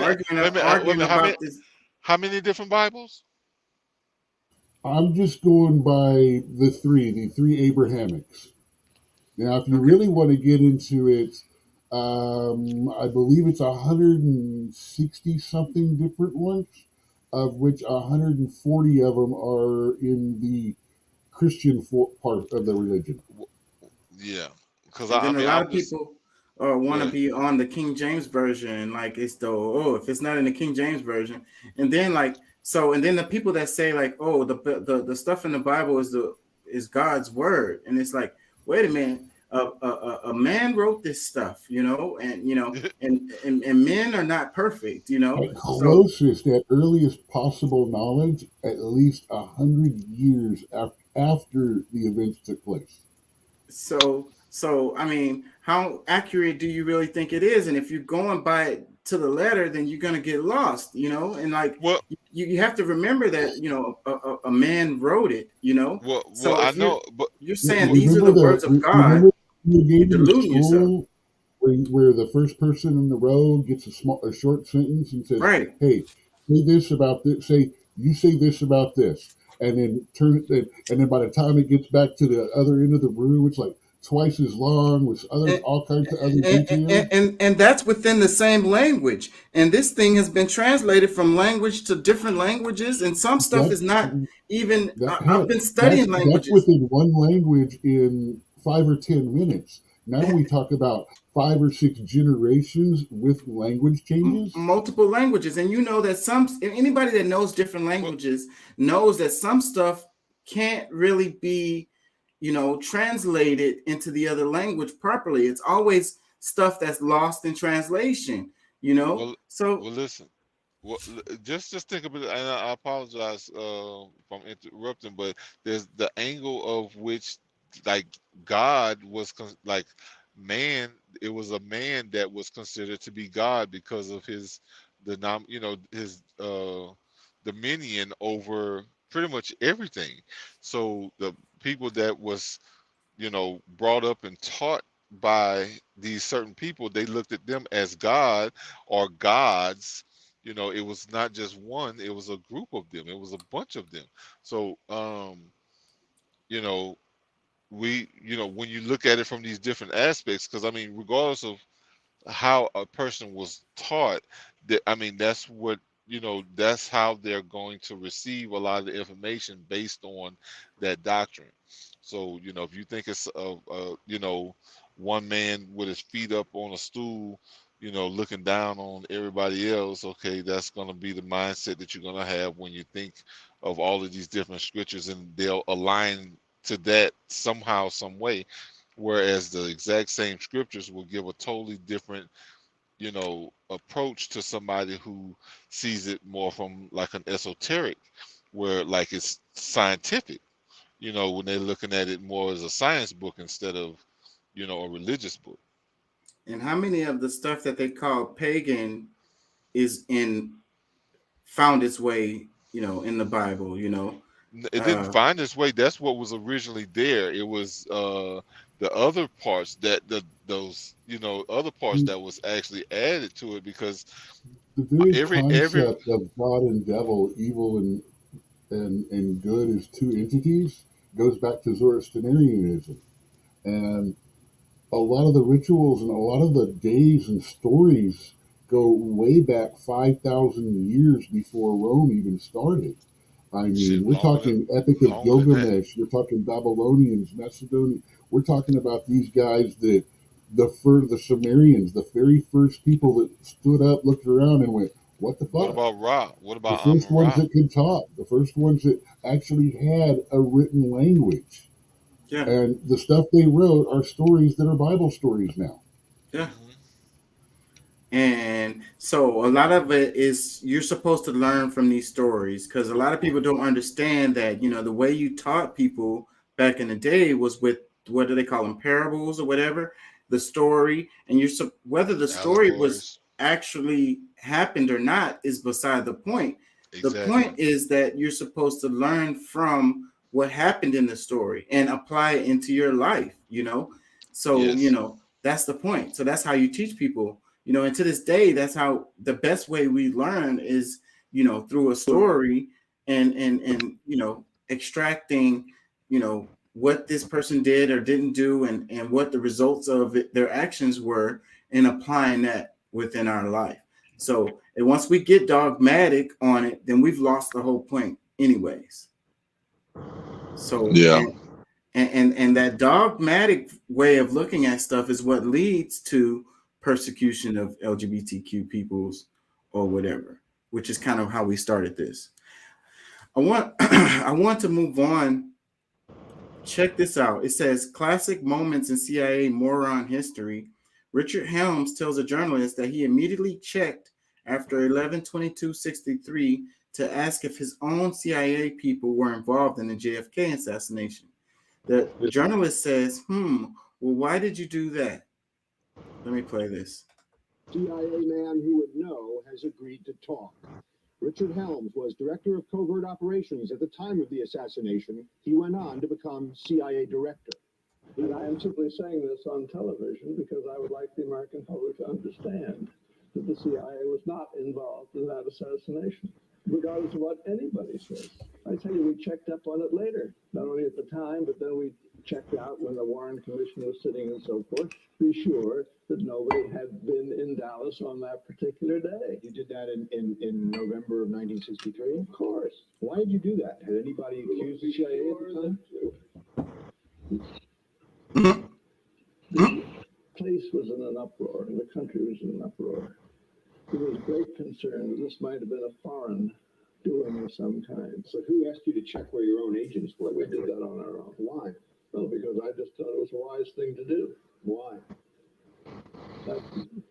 Because under the circumstances, you would have thought that it would be a nice thing to know if we had any people. It might have been very useful if we had people in Dallas on that particular time. They might have been able to contribute something to this. They might have been in the crowd watching the Is that why you checked, or did you check because you thought maybe some of your guys might have I been did involved? not think that anybody was involved. And don't try and make me say it. Was there a feeling that there was reason to be scared of the fact that the President of the United States was that mad at the CIA? They were unhappy, but there's nothing we could do about it. What would you suggest that one do under the circumstances? Well, Kill him? People have suggested you did under the circumstances. What was that? You had the president killed. That's ridiculous. Absolutely untrue. Emphatically. Can you prove that? How did you expect me to prove it? Can those people who make the allegation prove it? There's little doubt. So it's really strange that the CIA said, okay, well, we need to investigate ourselves and see if we had any involvement in the JFK killing. Like, we're gonna check. Like, what the hell? Like, okay, like, come on. Like, okay, oh shit, I don't know. Maybe we did have. Let me check and see. Let me call some. Hey, did we have any involvement in the CIA? No, we didn't have no involvement in that. What are you talking about? Why would you ask that question? It's really strange that they would even, if they, I don't understand how you cannot know that you weren't involved. Why would you have to do an investigation to find out if you were involved in it? Like, that's strange.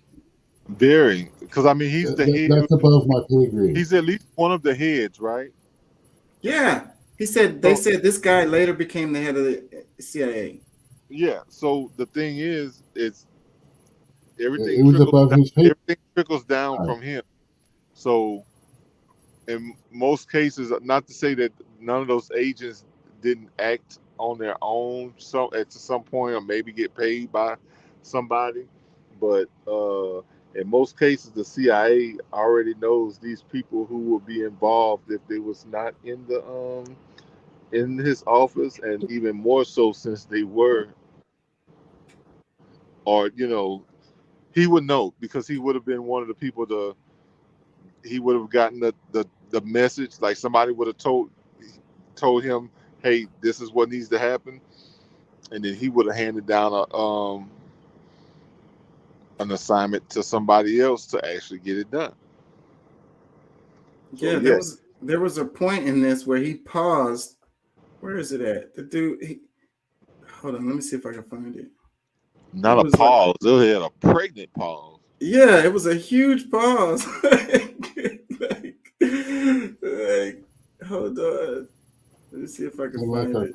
Kind of like our current president trying to find his way off the stage. Man. Look, his eyes is up and to the right of his skull, trying to look and see what lies he. Hold on, what did I say last time? It's like, yeah, we got him. Filtering through prepared responses. Yeah. Exactly. Yeah. So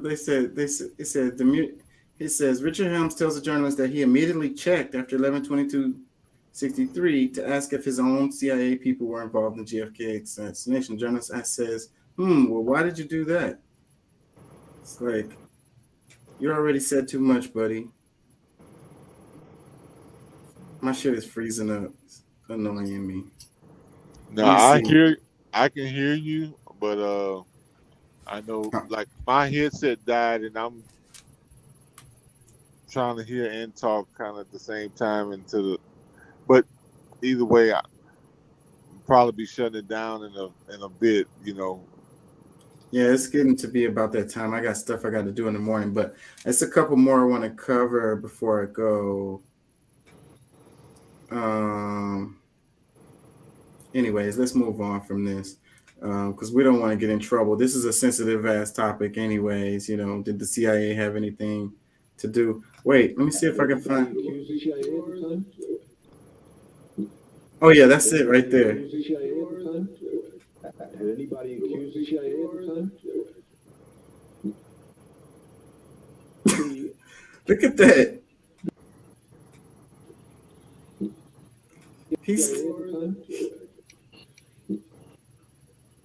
He's completely frozen. Like he glitched. Well, but look, Place was in an up. Is Bush in this office at this time? Is he a lower ranking officer in the this office? I don't know. We'd have to look at that. So this was 63. This time, this guy here would be above Bush. Bush is like 2 or 3 steps down from here. Are you accused the CIA at the time? Anybody accuse the CIA at this time? November of 1963? Of course. Why did you do that? Had anybody accused the CIA at the time?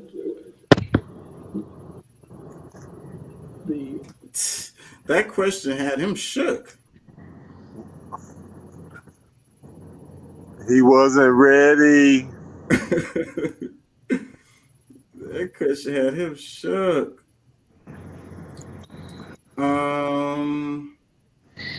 I saw something where it said that there's some European countries thinking about joining BRICS. Had y'all heard anything about that? Say, bro, I haven't, but to me that just sounds like the normal thing to do. Like we're gonna eventually be a part of BRICS too.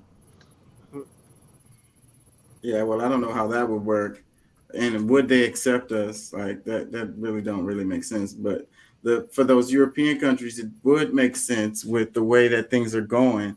And then, just on that side of the world, leave the United States alone and let us just do our thing. And then they just create a whole different, another pole of influence, So then that argument about the one world government or whatever, then that's thrown in the trash. You know what I'm saying? So then those globalists or whatever, the idea of the new world order or whatever, everybody underneath one deal, then the power of the BRICS or the growth of the BRICS is really getting in the way of that. Right? Y'all get what I'm saying? Well, yeah, I mean, I do, but I don't know if it's necessarily getting in the way or providing just a new way of doing things. I mean, just because the United States is not at the head of it doesn't mean that it's not the same type of system. I mean, most likely it's a better system because we see where we get, like all the people that's in BRICS. I don't think that they're bankrupt. I don't think they're like in debt the same way that we are. So, well, it won't be a one world government if you have some people in it and some people not. Most of them are the people we're in debt to. The one world government is gonna be like, I guess, like a chain, like at the top, but there's still going to be other governments that's going to exist at the same time, because just like before the current power, the European forces took over, I mean, it was already under a one world government where, the Moors or like it was still separate kingdoms or whatever, but it was still a government that was headed by the main, that main top level, that top government or whatever. Very similar, but just like we have our indigenous governments, those are still going to exist, but based on your jurisdiction, you're going to be a part of that government. Whatever, you know what I'm saying, whoever becomes your daddy next, you know. Let me read this. It says, Cuba President Diaz-Canel, the BRICS are proposing to break away from dollarization in economic trade relations. It will break the hegemony, the North American imperial hegemony, the hegemony of the IMF, the hegemony of the World Bank. Let's play this. En las relaciones económico-comerciales. Y este es otro punto. Okay, it's in Los Spanish. BRICS Let's están read it. planteando separarse de la dolarización. Hold on, I'm gonna read it. Los BRICS están planteando It says the separar. Hold on, Los y'all. BRICS están planteando. It says the BRICS are proposing to break away from dollarization in economic trade relations. And this is another important point.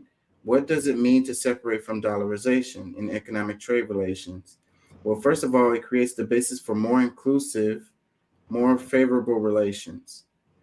So the whole group of countries can integrate. Hold on, it's going too fast for me. So the whole group of countries can integrate their economies into economic financial relations, which by moving away from the dollar, avoid the sanctions imposed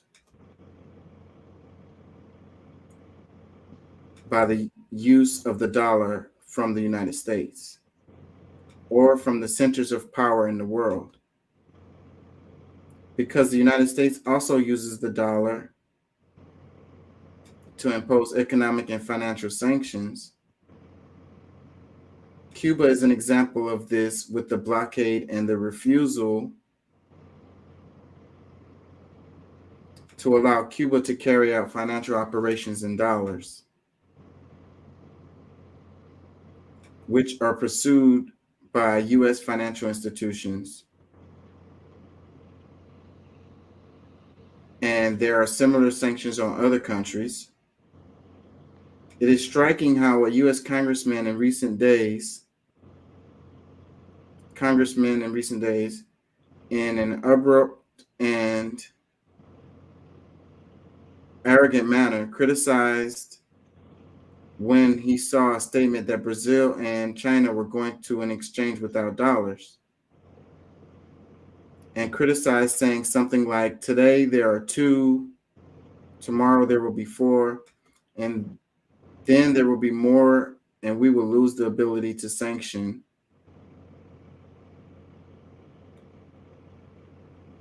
And control countries for not using our currency. Well, yeah, I mean, that's going to happen based on the crypto. Let me read some more. It says, it is in the imperial DNA. It is in the blood that runs through the empire. And it is also brutal that they say it in such a way. So cynical, so open, because it is among their own convictions. Therefore, right here, one realizes what can be the scope, the vitality of the possibilities that can be given to economic or trade relations.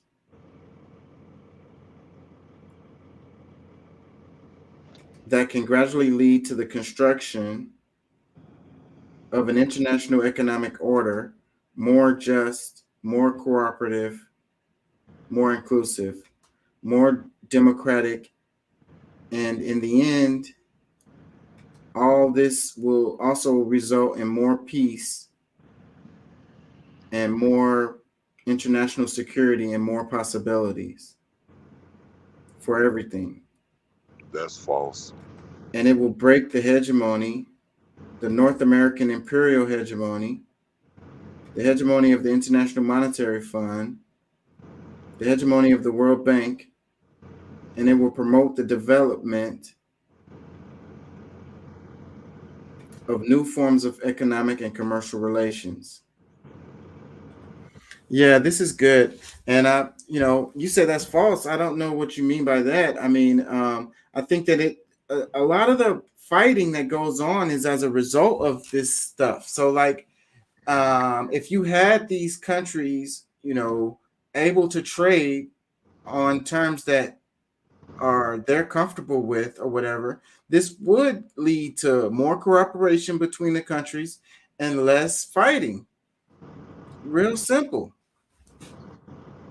Because you got the BRICS. So why would Brazil have a problem with China, or why would Russia have a problem with Brazil or China, or Iran have a problem with China or Russia or Brazil? They're trading currencies under the same, and that they're helping each other. They're working with each other. They're exporting. They're importing.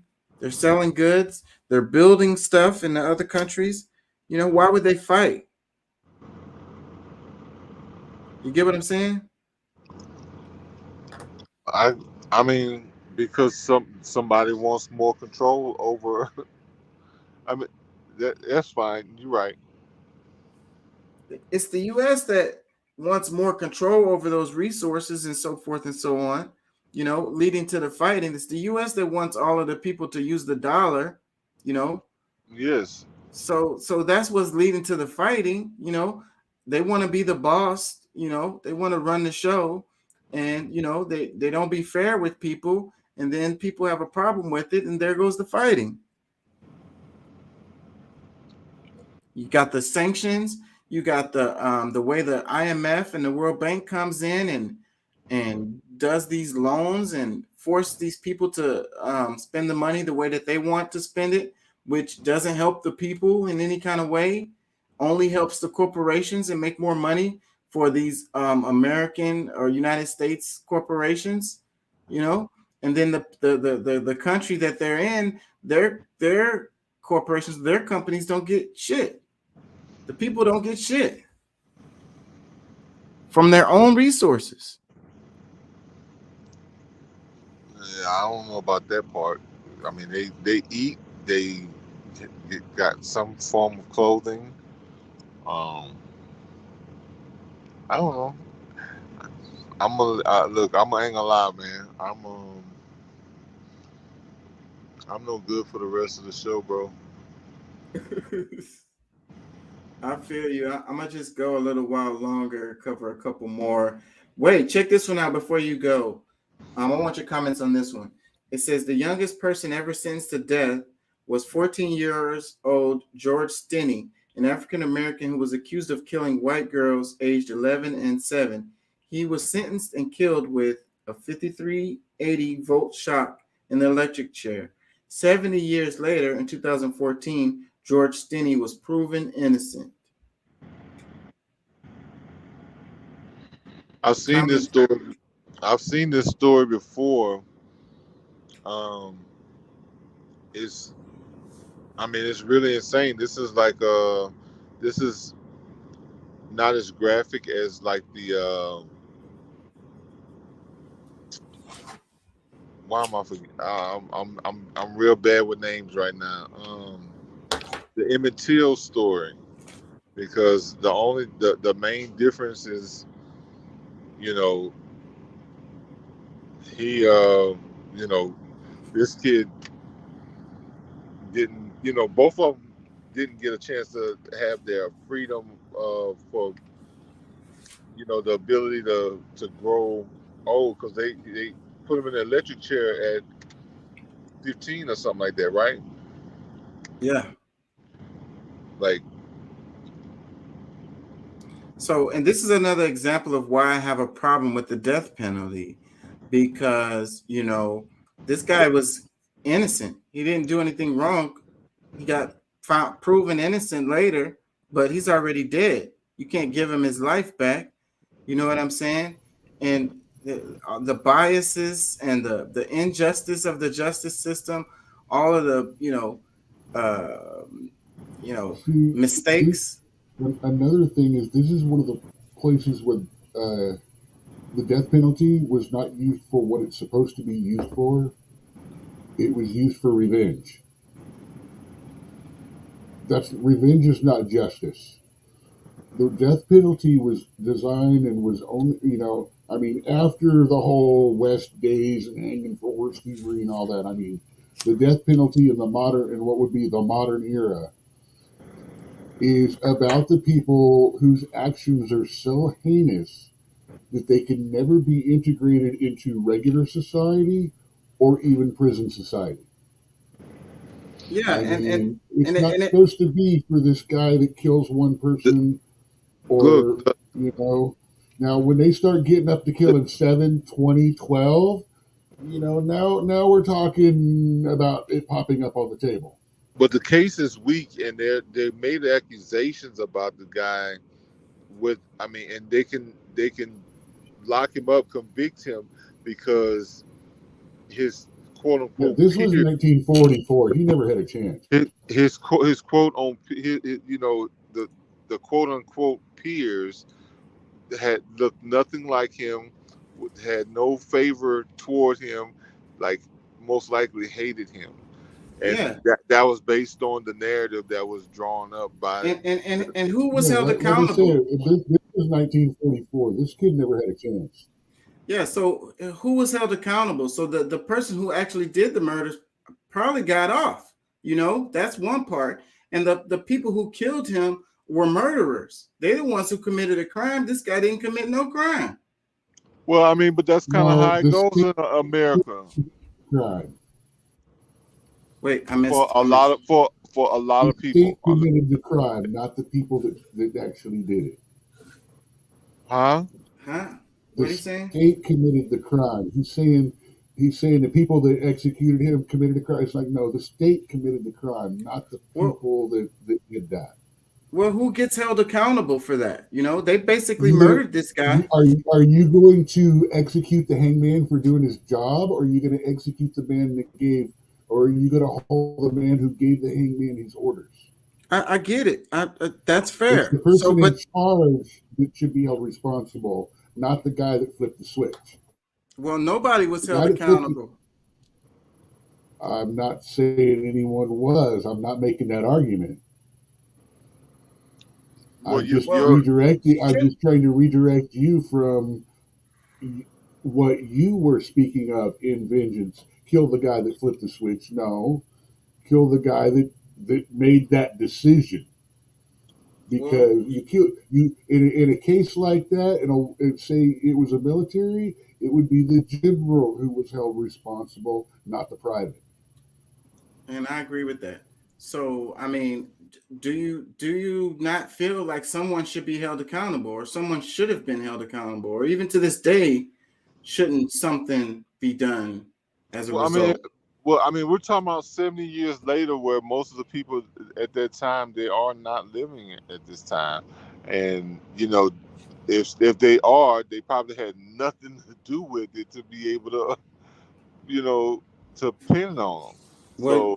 Well, you could put some kind of law in place that says if you kill someone that was innocent, then you get held accountable, right? Or you just make it so worse you don't have any death penalty, so you won't even have this situation.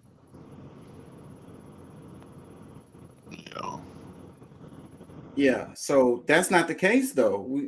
And the death penalty has become more and more popular. It's coming back. There was a point where it was like going out of style, or it was going away, and now it's coming back and it's growing across the states. They're killing people again. You happy about that? What's that? Nah, I'm just mentioning. You happy about that? I'm not. I'm totally against the death penalty. In my class, we was talking about abolishing prisons. I mean, that may sound extreme or whatever, but what does it do? What does it accomplish? Does it help? Houses, instead of killing some of these people, it gives them housing. On the state's dime, and then it allows these private prisons to make a killing.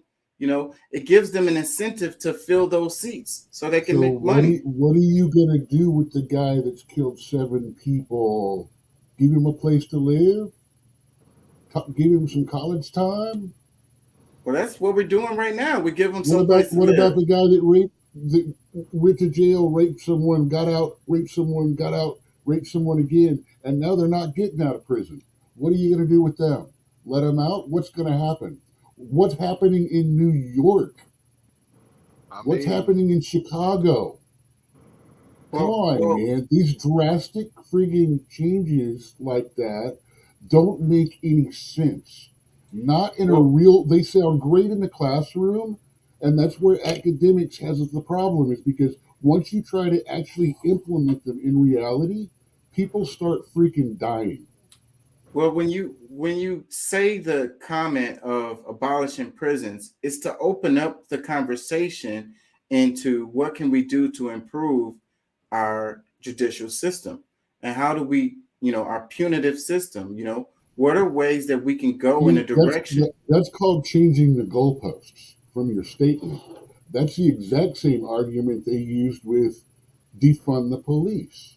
Because when defund the police started, it literally was about abolishing police departments. And it took about a week for it to reform into, oh, well, we didn't mean that. We actually meant restructure it to where it could work better and function better and stuff like that. So, yeah, it does mean what it says. Well, and I would be okay with it if we could find viable alternatives. I'm okay with defund the police. I'm on board with that. I'm on board with abolishing prisons. You're also perfectly okay with the government being the only one with guns, being the ones to educate your kids, take care of your health, and everything else about you too. You trust the government, despite the 3 hours we just spent talking about how crappy it was and all the horrible things they do. You trust them. I'm saying, for us to move forward, we have to have these difficult conversations. And when you bring up something like defund the police or abolishing prisons, and you talk about it seriously instead of dismissing it right away, then that leads you down a road to improve the way that we do things instead of having things continue the same way. Because with this case, when you open a conversation or attempt to open a conversation with a preposterous statement, it is going to get dismissed. And that is the problem that people don't see. Oh, well, that's what I keep talking about how overreact on one side, overreact on one side. You've gone so far past the line trying to open a conversation that there's going to be immediate pushback. But is it preposterous? Yes. For the very things that I was just talking about.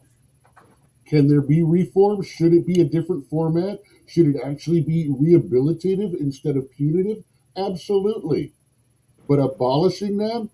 No, I'm not going to start off a conversation with that, because you've already said you want to go you are so far out of reality that I need to wait for a little while to let reality sink into your argument.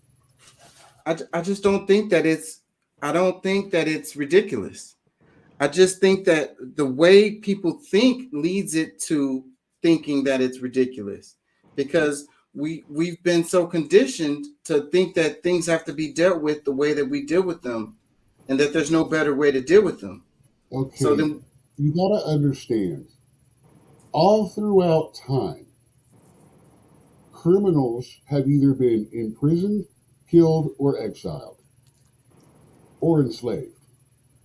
All right? Something has to be done with the element that proves that it is incapable of living in any reasonable society. And you have to figure out something to do. All right? And like I said, there's really not a lot of choices. And prison doesn't have to be the answer. And just because something was done a certain way, like I say, we have over time, exile, we have slavery, and we have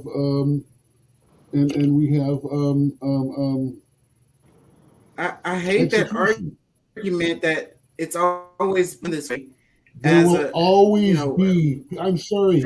I hate the fact that people argue without taking human mentality and a human into consideration.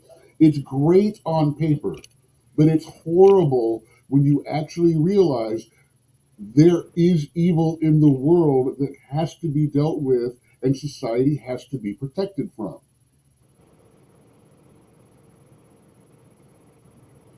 And I'm not naming like people or anything like that. I'm just saying it is a basic reality of the nature of human beings.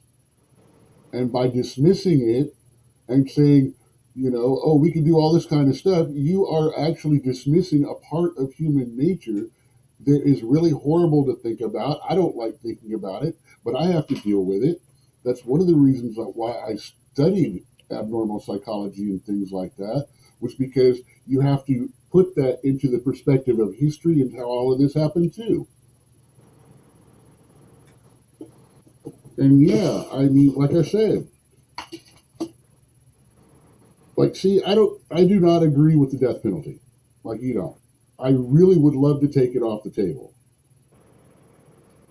But then we have these people that murder on the streets, murder when they're in there, do horrible, horrible things. They can never be a productive member of any kind of society ever. And I don't know what to do with them. See, that's a problem. That's a problem. I don't know what to do with them. But I do have a serious problem with execution being used for revenge. It should only be a last resort for someone that is just cannot be Bruce Lee on your ass.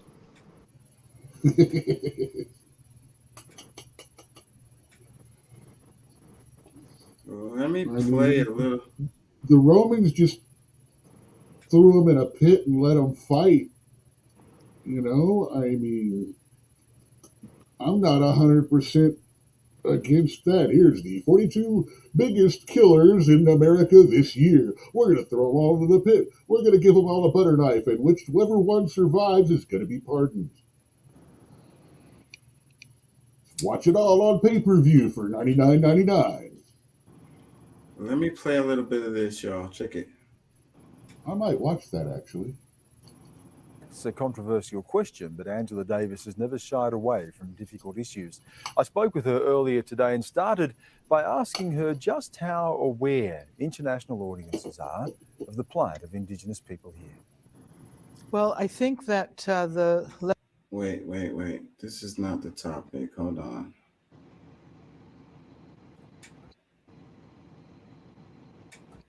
I had a really good clip on this, but I can't find it. Of Sisters Inside. Sisters Inside is an organization that provides much needed services to women in prison, women who have been in prison.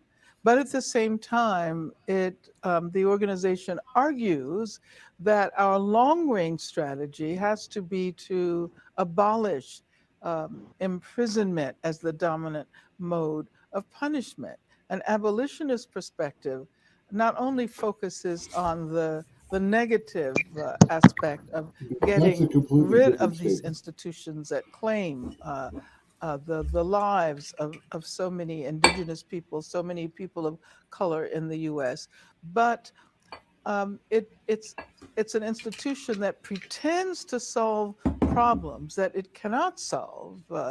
On the contrary, it tends to reproduce and exacerbate the very problems it purports to solve. And so an abolitionist perspective urges us to think about a whole range of other ways, more creative ways of addressing the problems that prisons presume to address. Let me play devil's advocate here, because the critics of your approach, an abolitionist approach, are going to say that there are people who need to be locked up in the interests of public safety, if nothing else. Are you saying that, yes, there should still be imprisonment, but it should not be so common? No matter what you have done, no matter what your problems are, you're simply sent to prison. And we need to be able to think more creatively in order to take harm more seriously. How do we address the levels of violence that exist in our societies, both in the U.S. and in Australia? How can we seriously begin to work towards the purging of our societies of this violence? If you think about the fact that imprisonment as a punitive measure in the aftermath of whatever problem we're addressing, that is a measure that assumes that the problem is always going to exist. Just finally, taking a look at the United States after the election of Barack Obama, it was widely said that the US was entering a post-racial stage, but we've seen continued entrenched racism. We've seen the death by police of Black Americans, a Black Lives Matter campaign. As someone who's been involved in civil rights for a long time, how would you characterize the situation right now? Historically, how bad is it? Well, I would say it's pretty bad, but at the same time, Well, thinking about a society that doesn't need prisons, do you think that there could be a time where we can create a society that doesn't need prisons? No.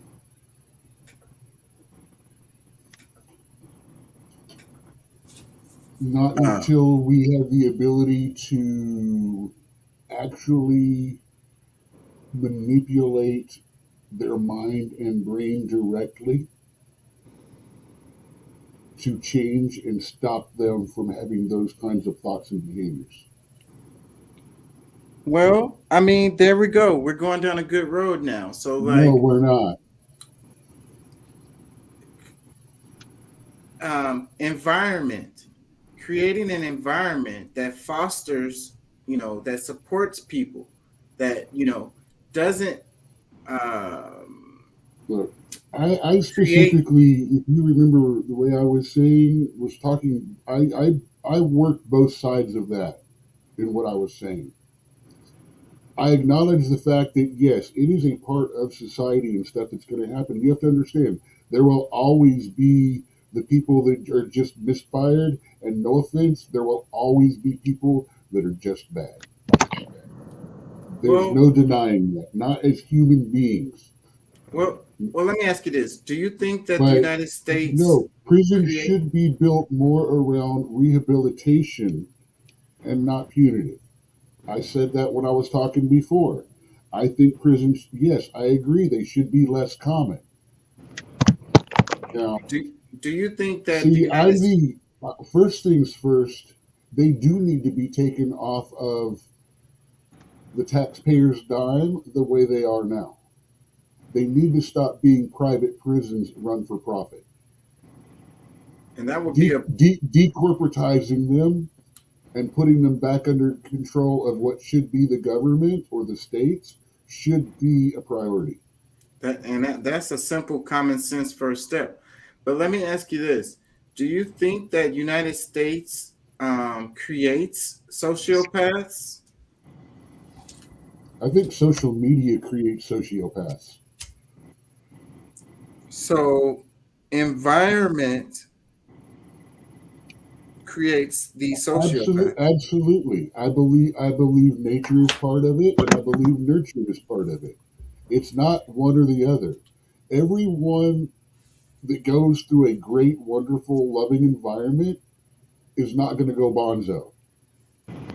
And everybody that goes through a poor, low, cheap environment or bad family growing up is not going to go total bonzo criminal.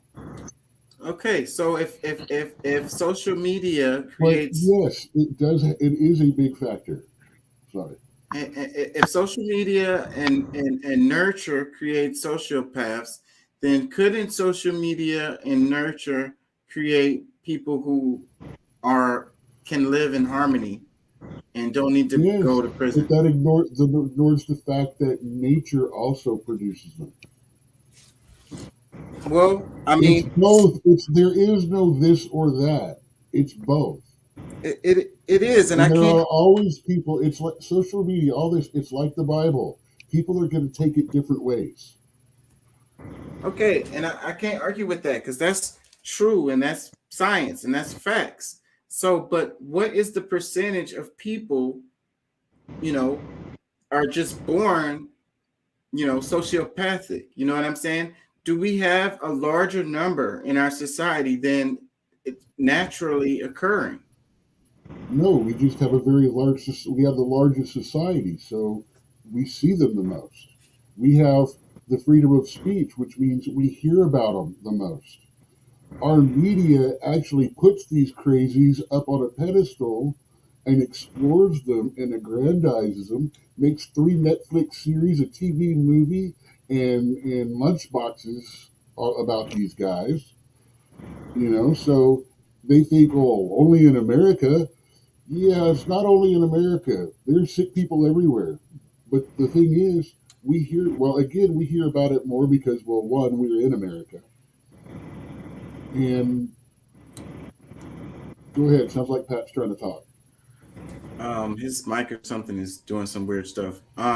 I think that the numbers is what we should focus on. Okay, so like if there was only like one naturally occurring sociopath per, I don't know, 100,000 people or something like that, like, and so within a nation of like, I don't know, 100 million people, you'd only have like a handful of natural sociopathic people, then that would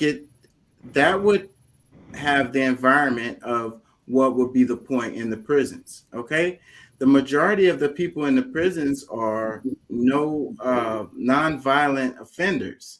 You know what I'm saying?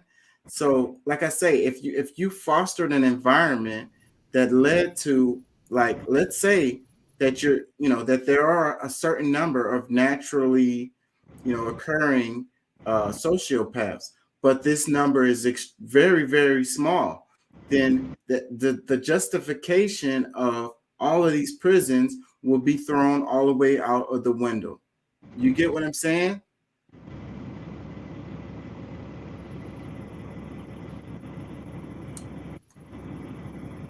I see the path you're walking on.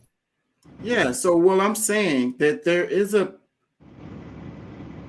society, in the future where there would be no need for these prisons because Wrong. What are you going to do with the ones like we're talking about? It's a small number. So then if the number is really so what are you going to do with them? Well, talk about that. You would figure that out. You know what I'm saying? Isolate them from society. What is isolation from society? Exile, banishment. It's a prison. There's ways that you can deal with this kind of stuff. Technology improves. If we can't adjust their brainwaves and stuff to make them a different person. No, absolutely not. That is not what I'm saying. I don't want people to think that. That's what I'm saying. That's where they're going with experimentation right now. Well, that's the wrong direction. Chemical and literal brainwashing. No, I completely disagree with that. No, I utterly reject that. But of course they're only doing it to the volunteers. If the numbers are really small, then you will have other viable ways to deal with these people. The issue is that our society is creating more and more of these people, and then it lumps these other people who aren't real sociopaths in the same group with them to justify having all of these prisons. It doesn't matter whether it's nature or nurture at this point in time. A criminal is a criminal that's in there. I mean, yeah, you're seeing, like we've already discussed, the system is messed up. Half of these people should be getting an education and put back out and given a chance. I would say probably 70%. And there's a lot of them that if they go back out, they're going to go right back to the bad things that they were doing. And these are what we have to deal with until we can get society to a point. Like I said, same argument that I have with the Medicare for all. We have to get things working that direction before we can just dump that kind of danger onto people. Yeah, but we can't even go in that direction when we have this attitude of that it's inevitable, that we just have all of these sociopaths and there's nothing we can deal with them but lock them up. We have to start thinking differently to be able to create a society that won't reflect, our present. I don't know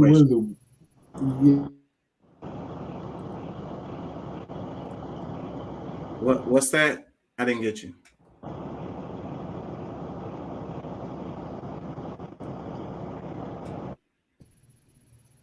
It's just the phrasing you had literally just pretty much said you never mind. Yeah. No. I just think that, we have to think differently about prisons. And if we start thinking in the direction of someday we could get to the point where we pretty much abolish prisons, then we can start going down the road of reaching that, of accomplishing that.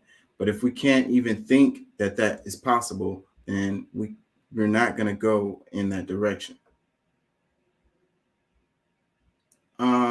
Check this one out right here. Horrible story. It says an Asian store owner in Columbia, South Carolina, named Rick Chow, falsely accused a 14-year-old child, Cyrus Kamak Belton. The sheriff keeps referring to the victim as a young man, of shoplifting. And the store owner and his son chased the black boy down and shot him in the back, killing him. This type of violent anti-black targeting from the Asian community should be addressed with the same energy the Stop Asian Hate movement was addressed. So this is Tariq Nasheed. So his what do you call it? His way of framing this, I don't agree with. But this is a horrible story right here. If y'all hadn't heard of it, let's play it. Where the victim went in.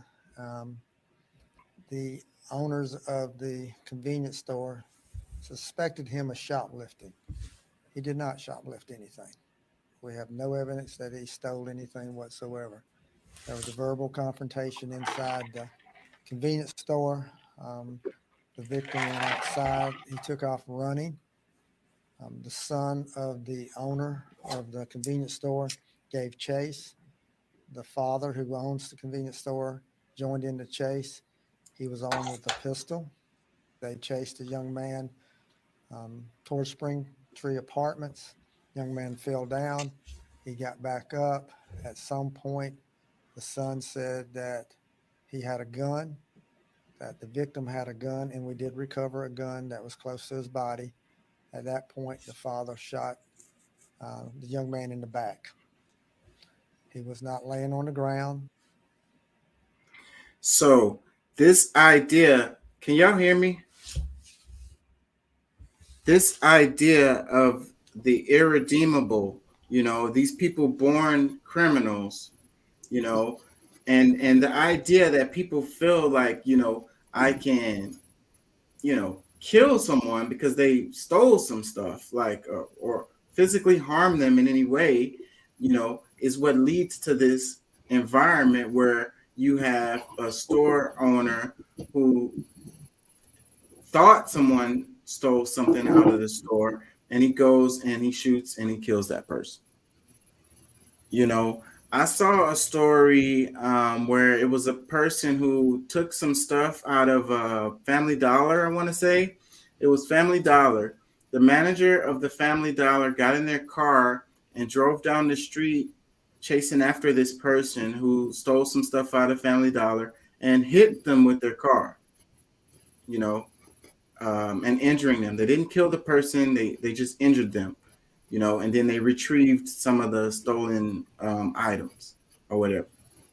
So, like, you know, and I've witnessed myself. I used to work for Home Depot, where, you know, someone's leaving out of the store with stuff, and then you got people chasing them out of the store and tackling them, and you know, I don't really understand this type of thinking where, like, you know, because somebody stole something out of the store that I can go and hurt them or whatever, you know, like,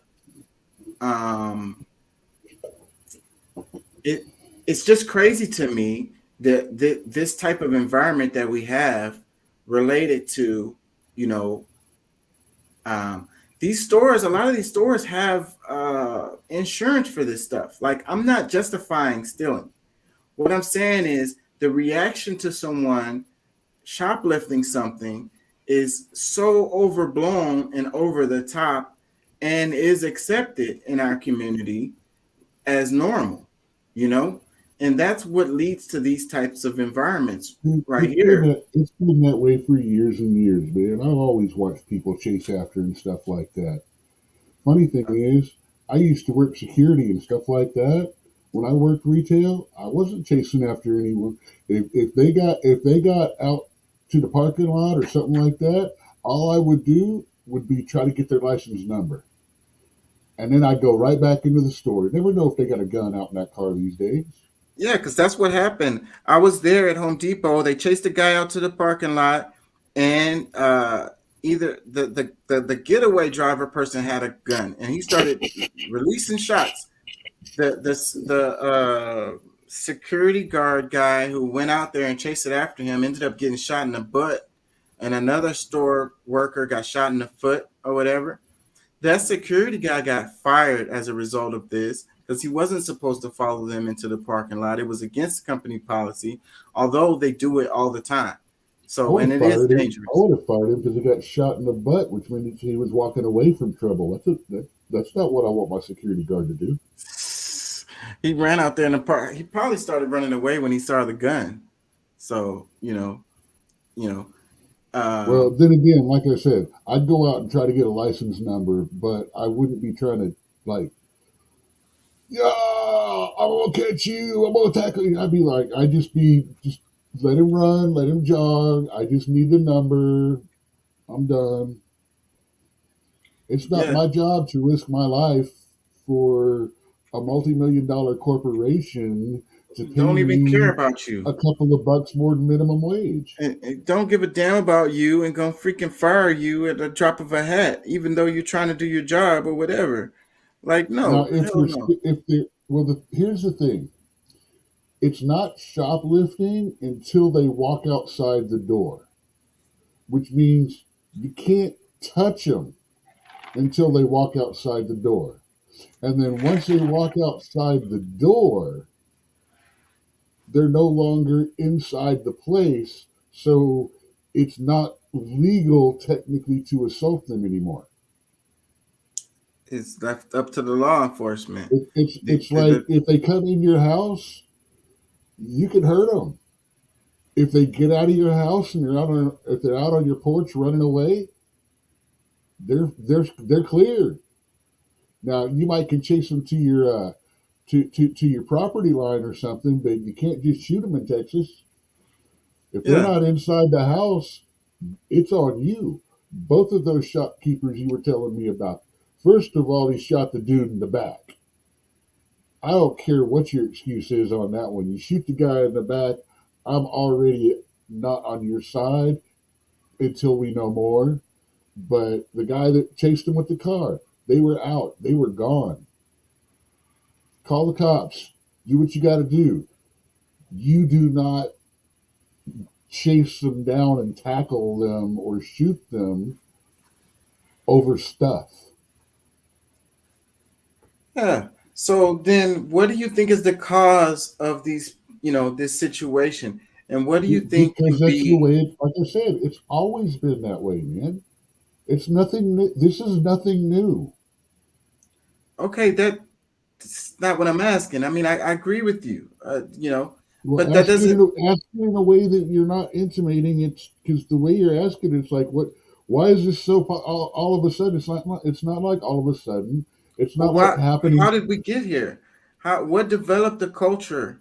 What developed this situation for people to do these things? You know, and what do you think can be done? You know, what is the solutions? Because we came from a country that the laws were made way back in the day, and it was okay to take things into your own hands. It was okay to chase someone down and kick the shit out of them if they stole from you. Society's evolved, but the mentality hasn't. You got to understand, at that Home Depot, how many of those employees were looking more to whoop somebody's butt than just stop a shoplifter? Yeah, you know, so you know, some kind of You satisfaction. created a violent culture, and it's worse with these word wars we got going on, because now you got one side saying, "Oh, your words are violent; they hurt me," and it's like, well, what are we supposed to use? We already, we agree with you that it shouldn't come to fisticuffs, but freaking now if I misgender you, it's like hitting you with a baseball bat. What the hell? Yeah, and how am I supposed to know what your pronouns are? And then they're the ones that dress with makeup and beard and all that, and wear the T-shirt that says "guess." But what are the solutions? How do we get out of this? Well, it's just like, what are we supposed to do on the other hand? Look at California. They drive up in a big station wagon. 4 or 5, 6 of them jump out. They go in, fill up carts and bags, dump it, and drive on. What about that in the common culture now? That started happening. That's started happening with the changes in relaxation in laws after the peaceful protests. I mean, it's okay to do stuff like that now. Now, like I said, I don't agree with tackling people and shooting them and all that crazy stuff. But I also don't believe in literal lawlessness either. And that it doesn't matter. Because that actually is playing into corporations' hands. Do you realize in Chicago, one of the areas that got burned down twice, there was a local guy, a couple of local brothers that started a shoe shop. And they rebuilt it there after the riots during the Obama era. And it got burned down again. And they couldn't get any insurance for it because it had been robbed several times. It had been vandalized several times and in that neighborhood. So what did they do? They went and opened a boutique store up in a white high-dollar neighborhood. Why? Because their own neighborhood kept tearing them down and ultimately ran them out. Yeah. So, but look, the cause of these kinds of petty crimes aren't what they want to say. That we were talking about inherently, born sociopathic or whatever. The sociopathic type of people are the ones that's committing these violent crimes, killing people, raping people, stuff like that. The person that is stealing stuff or using drugs or something these are not the same people. You know what I'm saying? Attacking the issues that causes people to, go without, to be hungry, the poverty, you know what I'm saying? Opportunities. That's where the focus needs to be. The majority of the crime is that as a result of people not having it, the result of people being hungry. It's not these people are inherently bad. You get what I'm saying? So that's where the focus needs to be, instead of like, okay, well, these people are, it's lawlessness and they're robbing stuff from the store, and that leads to thought of these people are inherently bad. Like no matter what, they're just going to be doing bad stuff and stealing out of the store or whatever. Instead of focusing on the economic situations of these people, if these people had opportunities, they had food, then they would have no reason to take stuff from the store. You get what I'm saying? I see the direction you're trying to follow. So that's my point. Let me read a couple of the comments. It's very well spoken and very, very, shall we say, generic to the generic left arguments. It's a soapbox statement. So then my statements don't have validity because they're soapbox. No, left actually, what statements? I'm seeing is they're overspoken and they're underdefended and they're hypothetical and using the same argument in another situation on the other side of the argument gets the exact same reaction as this. It's rhetoric, not really an opinion. It's regurgitation. It's true. It's not regurgitation. It's fact. They got all kinds of studies to prove this stuff. You know, if those people had economic opportunities, they wouldn't be stealing out of the store. It's really simple. Really, really, really simple. But people want to say that these people are inherently bad, and that's the reason why The we need problem prison. is here we are like the homeless. You've got all the people that aren't in that classification that are making it bad for the others. I agree with that. Now, with all of the places to help and things like that that are not being taken advantage of and stuff like that, where programs are available, yet there's still that same theft, you know, here we go again and have to speak about human nature and what people are going to do, especially when they can get by with it. The majority of people aren't just going to go steal from the store just for fun. You know? Dude, over Like, 60% of people cheat on their taxes. because Almost 80% of kids by the age of 16 have stolen from a store.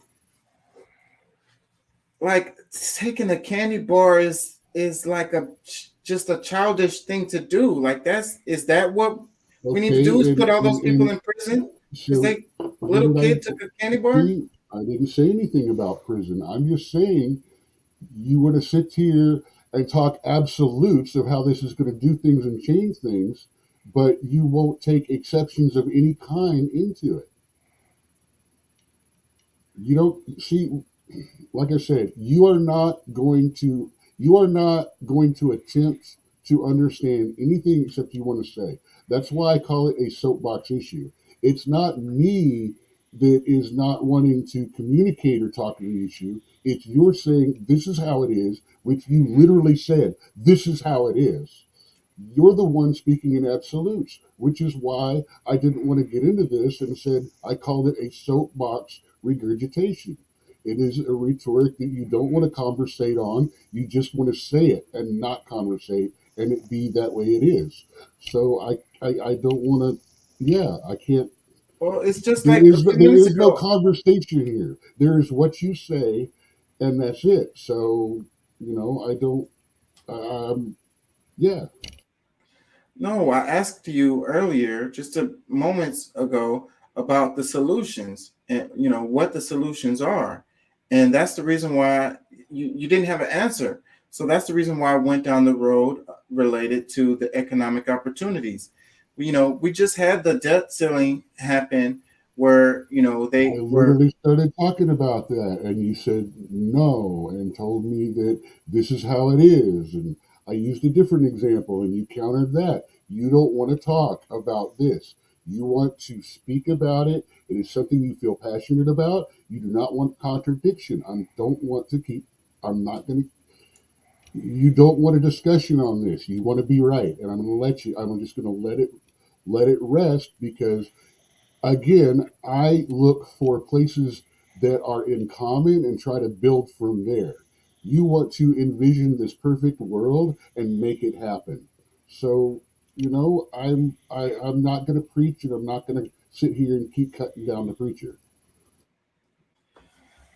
Well, let me read some of the tweet replies here. This one, it says, I'm going to continue to reading this thread until I find a Black person saying something sensible and not exculpatory of Black predators. I expect to be here for a long time.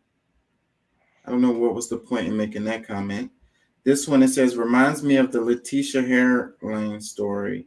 15-year-old Letitia Herling's murder over a bottle of orange juice. Shop owner Soon Jadu claimed Herling's was trying to shoplift a $1.79 bottle of juice, but Herling's had $2 bills in her hand. I'm not going to read more of that because, I mean, hopefully people know about this one. This was they made a whole ass movie about this one. Another comment, it says, I remember this like yesterday. Oh, he must have been talking about that one.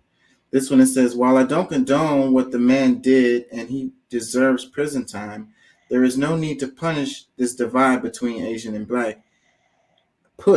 No need to push this divide between Asian and Black. If you want to play with numbers and statistics, then it would make much more sense to include race. But since we're not, then there's no need to race hustle.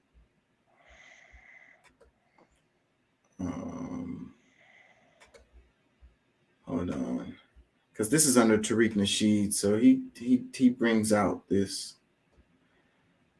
It says, Asians been discriminating against us for years. I had an Asian friend whose parents ain't even want me to come over. Another comment. It says, what is the name of the occupation whereas someone who works for the government improves for businesses to be low-income neighborhood or the suburbs? What? Anyways, this was the one about the kid getting shot who didn't even really steal anything.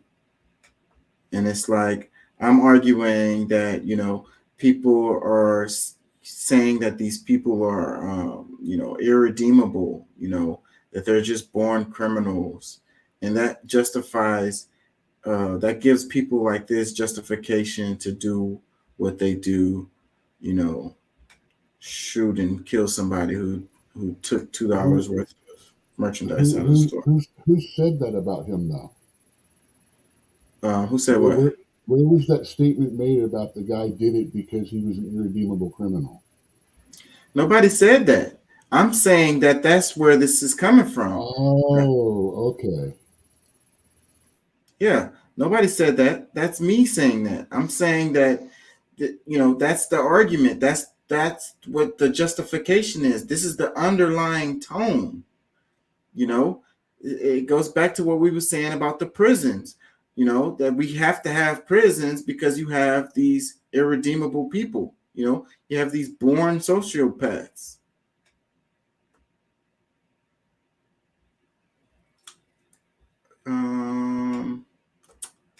There's one or two more. Let me see if I can find them. Hakeem Jeffries, the question that remains right now is what will the House... Oh, wait, I know what I wanted to do. The Julian Assange one. Let's do that right quick. Where is it? Because we end up talking about guns forever if I do that one. Hold on. This one, it says, the only people who want Julian in prison are the ones implicated in the crimes he exposed. This individual was part of the Bush administration that committed the war crimes, torture, and black sites of the war on terror. In the Bush administration, Jamil served in the White House as associate counsel to the president, handling Defense Department, State Department, and intelligence community matters, and serving as one of the White House counsel's primary representatives to the National Security Council Deputies Committee. So this guy made some comments about Julian Assange, and those are the rebuttals to it.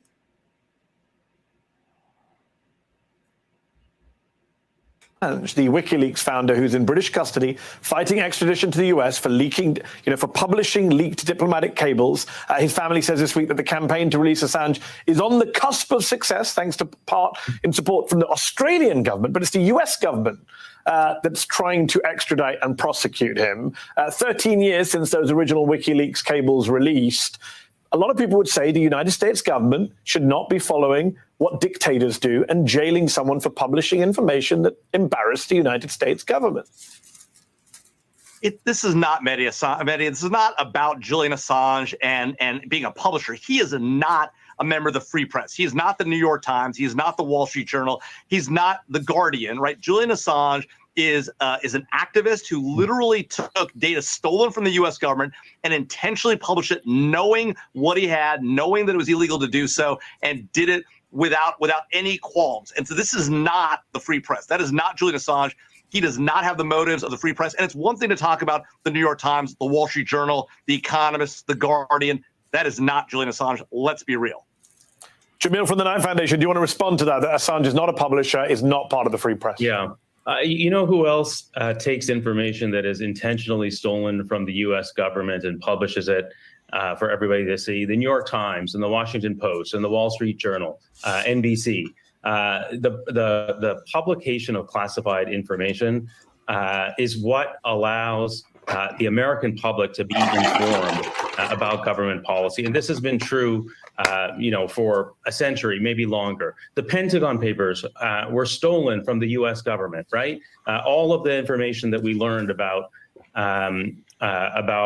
torture at Abu Ghraib, at CIA black sites, about the drone strike program, about NSA warrantless wiretapping, all of this. Like if my friend's rule had prevailed, then none of this information would have got to the public. I think that's a real problem. And I think that you can't draw a distinct. The problem is, you may be able to draw a kind of common sense distinction, I don't know, between Julian Assange and a reporter for the New York Times. But the indictment doesn't draw any distinction. The indictment charges Julian Assange with violations of the Espionage Act for having published classified information. Period. And if you can charge Julian Assange with that, you can charge any national security journalist with that. That's the problem. Which is why a lot of publications, including the New York Times and the Guardian, have come out in defense of Julian Assange. So look how far we've come. I remember, Nixon, that was classified information that got published, and it came out, that Nixon was doing shady stuff.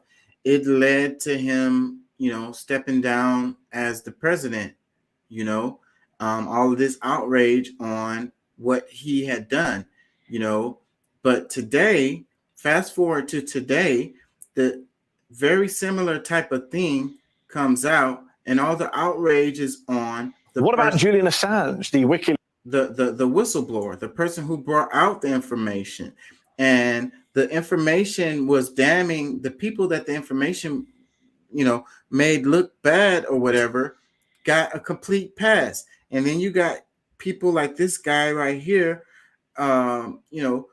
condemning Julian Assange, and the focus is on, the person who released the information instead of on the people who did crimes, and this is where we are now in the United States. This is the state of our politics now.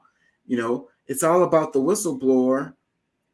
He's the bad guy, and this guy's been locked up all of this time. They've been trying to extradite him to the United States, and they want to charge him for sedition or something like that, treason or whatever. And instead of holding the people accountable who did crimes, this is where we are. And so, like I said, with the Nixon stuff wasn't even as bad as this stuff that came out with that WikiLeaks released. And Nixon was disgraced. He's going to go down in history, disgraced. And these people that the WikiLeaks stuff exposed are going to go down in history as heroes, and Julian Assange is going down as a criminal. This is where we are now.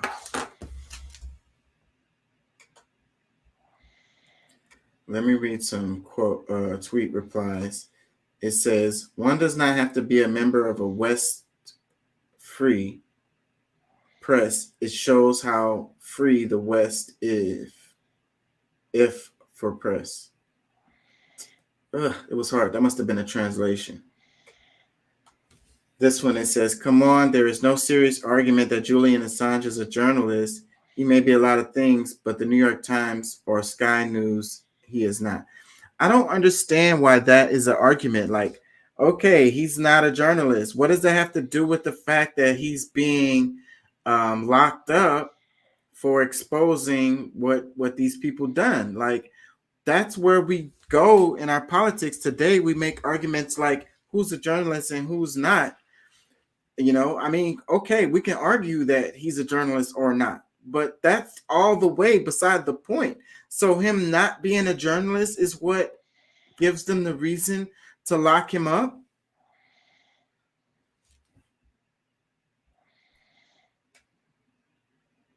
This one says, what does it say? Jeffer is an ex-Bush White House and DOJ, so he should know that even US and UK courts have conceded that Julian Assange is a card-carrying and award-winning journalist. This kind of debate does nothing to educate viewers, so what is the real point of it? Yeah, so this picture shows, and I want to say he won a freaking award, a journalism award before, back in the day. So this is one of his badges, Julian Assange, MEAA Australia, and it says press right there on the thing. This is Julian Assange Awards for Journalism. Julian Assange has won many awards for his publishing and journalism, including Amnesty International, Time Magazine, and Walkley Awards. So look at all of this.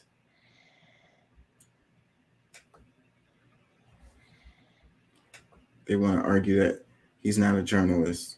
Even if he wasn't, then that would still not be relevant. Let me read this one. It says, I think he was compromised or hacked for Russia. Not really sure what happened, but he really didn't do the right thing. You're not sure what happened. You said he was a hack for Russia, and you said that he didn't do the right thing. So it shows how little do you know about the situation. But you feel uncomfortable enough to make a comment because your comment follows the narrative that you've been fed. This one, it says 1A applies to everyone. Also, Julian is a card-carrying member of the MEAA and IFJ. Seems the U.S. wants to commit war crimes without impunity. That's why no one who committed them has been prosecuted, but the journalist who publishes the evidence is. Another comment, it says, just like crooked cops, they want Assange in jail for doing legitimate journalism while not participating in the corporate grift, essentially for not towing the line for MIC and capital class. Jamil's saying the quiet part in a stage whisper here. This one, it says, I'm just trying to wrap my head around this being a debate between a guy named Jamil Jaffer and a guy named Jamil Jaffer. Is that true? Hold on. Yep, Jaffer versus Jaffer. I don't know. I didn't catch that, but let me see. Another comment that says, so all journalists in the state's pocket are safe. That's true. Ludicrous argument. That's what I said. What a joke. Another comment that says, this is the most important battle for press freedom for our era. And if we lose this battle, it will be devastating not only for Julian Assange and his family, but for us, Chris Hedges. All real journalists should be on this and screaming from the rooftops, you know. We're never going to get any good information again. Everybody's going to be scared of going to jail for, you know, trying to help the American people, trying to inform the American people. It's a war on information. Another comment, it says, if you want to know who belongs in jail, look in the mirror. Another comment, it says, his crime is exposing U.S. crimes to the world. Seymour Hersh exposed the Nordstrom sabotage, and we all know what's happening in Ukraine since 2014. Extraditing Assange to the U.S. is for one reason, and you all know exactly how that will go when the camera inevitably fails. Another comment, it says, have you charged anyone of the American war criminals? No. This is the behavior of authoritarian leaders and fascists. Another comment, it says, pursuing Assange for publishing truthful information, re-U.S. war crimes, is damaging the U.S. The hypocrisy of POTUS calling out the journalism is not a crime whilst continuing with the case is shocking. The U.S. government must unconditionally drop the charges and free Julian Assange now.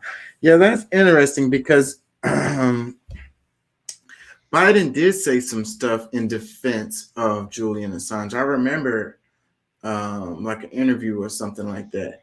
But it's the U.S. who's persecuting him. So does that say that Biden doesn't really have power over, you know, this? I think that's what that reveals. So related to, we were talking about the deep state, FBI, CIA, and all of that, you know, who's actually running the government, you know?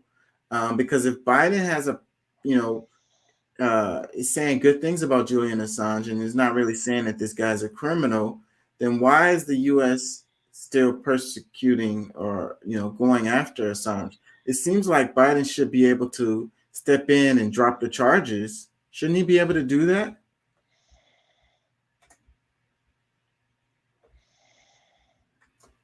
I don't know. Crazy, crazy times, crazy, crazy world. As the president, he could grant him a pardon, yes. Well, doesn't pardon is after someone's been like convicted or whatever, right? So I don't know that you can actually do a pardon if he hasn't been convicted of anything. He hasn't even gone to a trial. There hasn't even been a trial. All there has to be is charges. Okay. Yeah, I figure the president should be able to do something.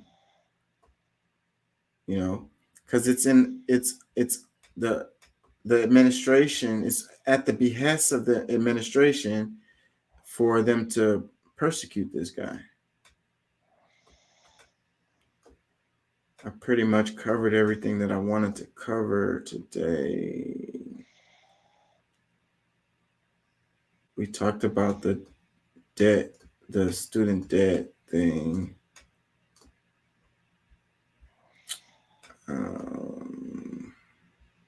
This one is interesting. The tweet, it says, tried to destroy communism, then came back to enjoy communism. It says, Americans are retiring to Vietnam for cheap health care and decent standard of living. Let me see.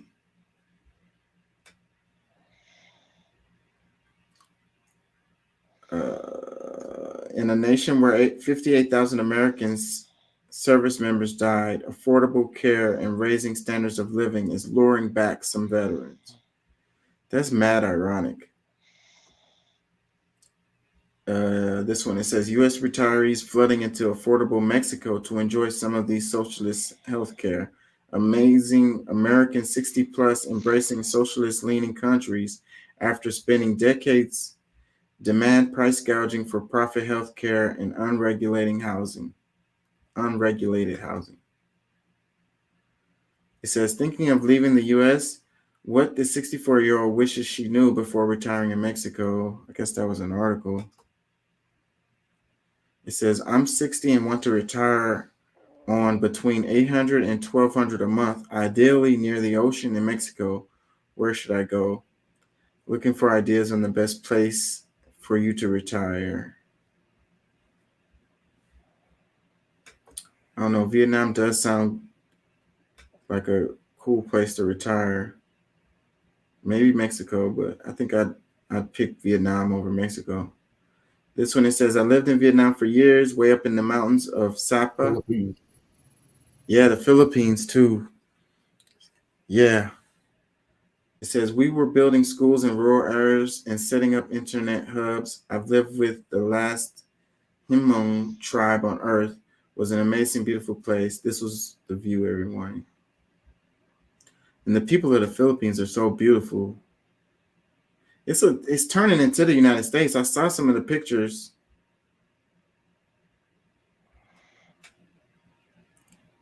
Yeah. Another satellite of the United States, the Philippines.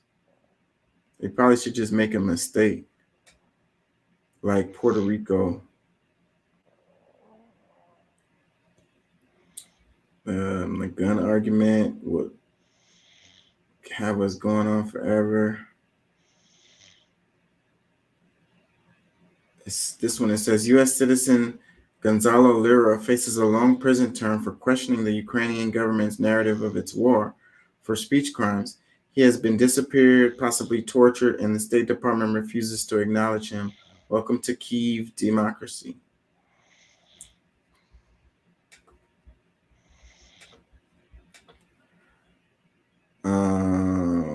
Let me see. This one, it says, when I think of how many countries I was told to hate growing up, and while serving it makes my head spin, China, Russia, Russia, China, China, Russia, etc. Years later, after giving the best years of my life and my body and family to the American government, I find out I was simply a tool used to bully the world. It wasn't Russia or China that dropped nukes on civilians, not once but twice. It was America. It wasn't Russia or China that launched proxy wars or invades Middle Eastern countries for 2 decades. It was America. It wasn't Russia or China that invaded Vietnam or polices the world and requires other countries to kiss the ring in order to exist and do business. It is America. It isn't Russia or China that absorbs nation after nation under the NATO banner and has hundreds of bases across the planet. It is America. It is America that takes its people's money without authority or permission and gives it away to fund wars the people do not want. Far too long in my life, I am learning that the miracle of America isn't so much of a miracle as it is a vampire that becomes strong at the expense of others. Our warriors deserve better leaders. So they have like a little chart here with China on one side and the United States on the other one. And under the China side, it says peaceful coexistence, win-win cooperation, building shared future, honoring commitments, promoting talks for peace.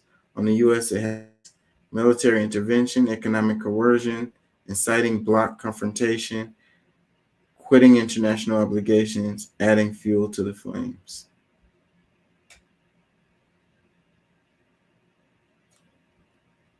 Another comments underneath it, it says, we might be speaking Japanese or German if we'd not dropped those bombs. Certainly, we'd have lost many, many more soldiers. That's not true. Now, maybe if we lost the war, we'd be speaking Japanese or German. But when they dropped those bombs on Hiroshima and Nagasaki, the war was all but over.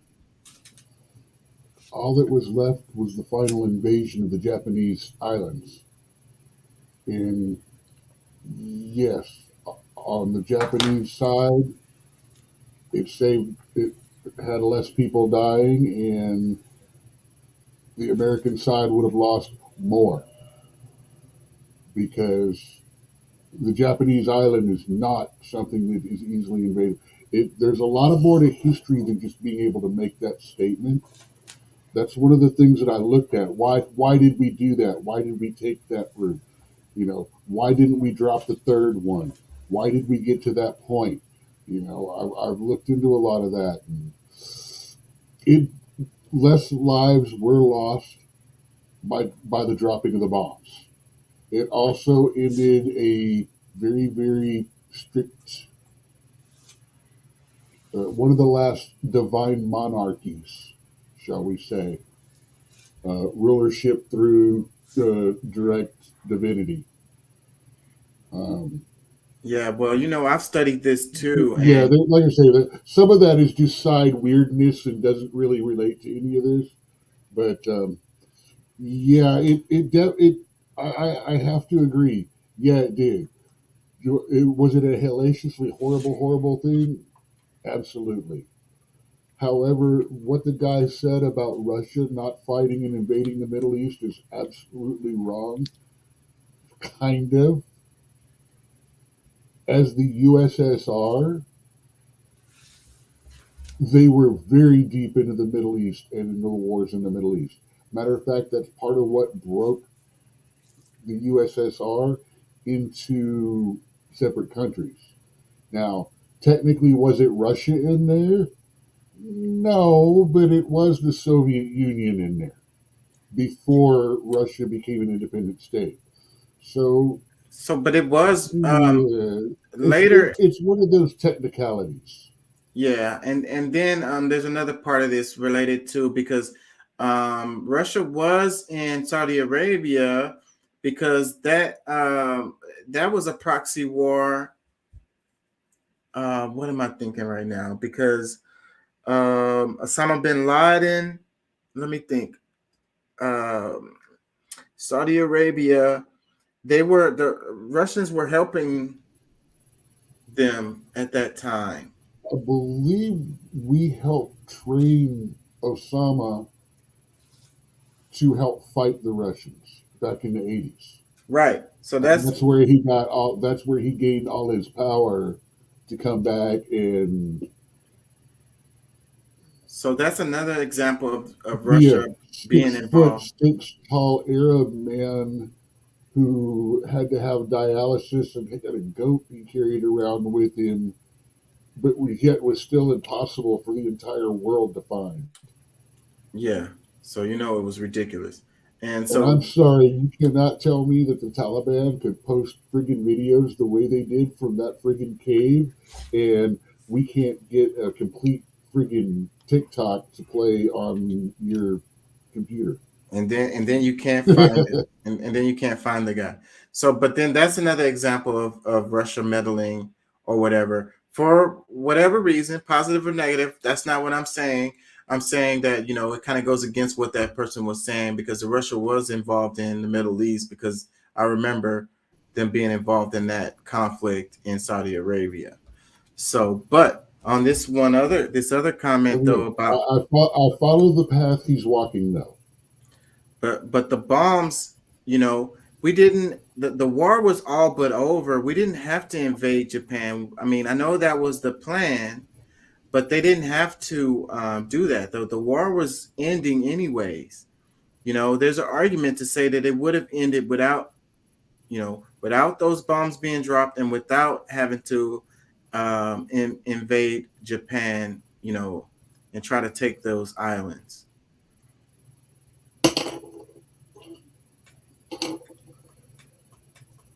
You know, let me read another comment. It says China has fought many wars. Vietnam, India has territorial disputes with all its neighbors, has usurped Tibet, which in land area is nearly was big as China. Man, it's hard. I'm getting tired, and this dude's wording is messing my brain up. China has fought many wars. Vietnam, India has territorial disputes with all its neighbors, has usurped Tibet, which in land areas nearly was big as China.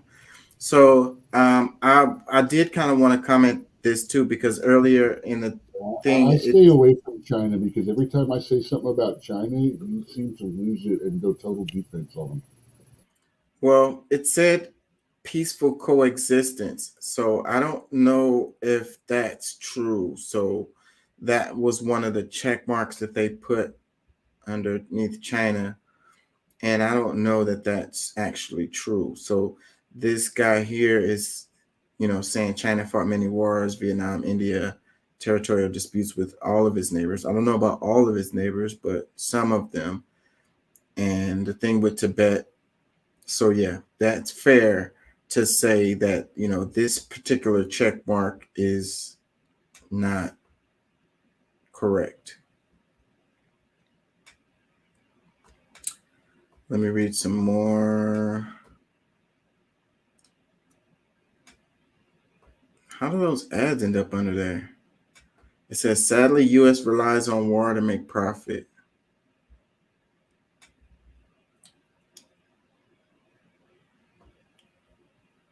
What is this chart trying to say? What are they trying to say here? What are they trying to say here? These countries that China had some kind of military conflicts with? I don't know what they're trying to say. And then what flag is this one? This is Russia's flag, right? Yeah, I don't know what they're trying to say there. Another comment, it says, I still take America over communism. I was born in Cuba. We abandoned everything we had to come live in the U.S. Communism sucks. Another comment, it says, I think about this almost every day. Another one, it says, little commie. Another comment, it says, better late than never. You're making up for the late realization by spreading the truth to others. Another comment says, China aren't saints. They have concentration camps for Muslims, but don't point fingers at other countries because they know they are rotten. USA are hypocrites, and China is not that the only difference. The Bible, Torah, and Quran, women's people of hypocrisy. I get what he was trying to say, but it's all over the place. Or I'm just tired. But China aren't saints. I agree with that, and they do have concentration camps for Muslims. USA are hypocrites, and China is not that they are only difference. I don't know what he's trying to say there, but I think that United States and China are hypocrites. The United States are hypocrites, and China is not. That is the only difference. The only difference. Oh, okay. The USA is hypocrites, and China is not. Okay. China is. Yeah, so that's why I hurt my brain. Yeah, well, remember, we're trying to figure out what their message, what they're trying to communicate. We don't necessarily have to agree with it. Yeah. And she's saying Bible, Torah, and Quran are basically hypocrisy against women. I'm assuming that's what she's trying to say. Okay. I'm sure that's a. I'm sure that's a. English is first. Either English is a second language or public school. I can't tell. Yeah, or maybe it was translated. I'm freaking tired. I ain't gonna lie. I'm gonna have to wrap it. I gotta get up anyways. I gotta take someone to a graduation in the morning, and then I have to go to work. Let's do this one real quick. It says, how Apple helps U.S. government spy on people around the globe. iPhones receive invisible messages which install spyware. It then quietly transmits private information, microphone recordings, photos, geolocation, etc. to remote servers. And I saw a story where they were showing how the phone takes pictures. It takes random pictures, the iPhone, that you're not aware of, and it doesn't store them on your phone. Well, it pulses with a UV light. That's what we are. Yeah. IR, infrared. Yeah, that's what I saw. Yeah, that's what I Those saw. people that were showing it to me do not look like they're smart enough to actually know what it does. But I have to agree that it's doing something. Yeah. Even if it is just processing for a command, pulsing, waiting for one. Yeah, that's what I saw because they was at Yeah. night. They turned off the lights and they was able to see it Is pulsing your or whatever. Bluetooth on? Is your Bluetooth off? Is your wireless on off? You know, And it might just have to do with the facial if it recognition software that's on there, so that you can use your phone to unlock it. facial recognition, is it is it sending out a signal trying to reach your 5G network?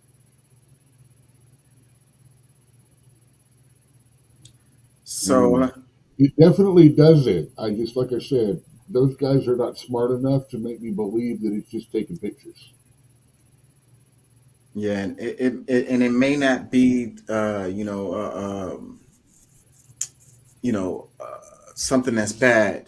It may just be a process of the software. It's not really doing anything But that's I have bad. to agree. I would click yes to the question of, would you like to know more?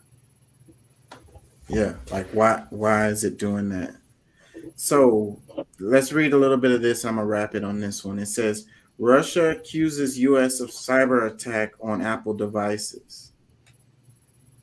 It says Russia's security service has accused the United States of being behind a cyber attack on thousands of Apple devices, as cybersecurity firm Kaspersky Labs said and discovered spyware on iPhones used by its staff.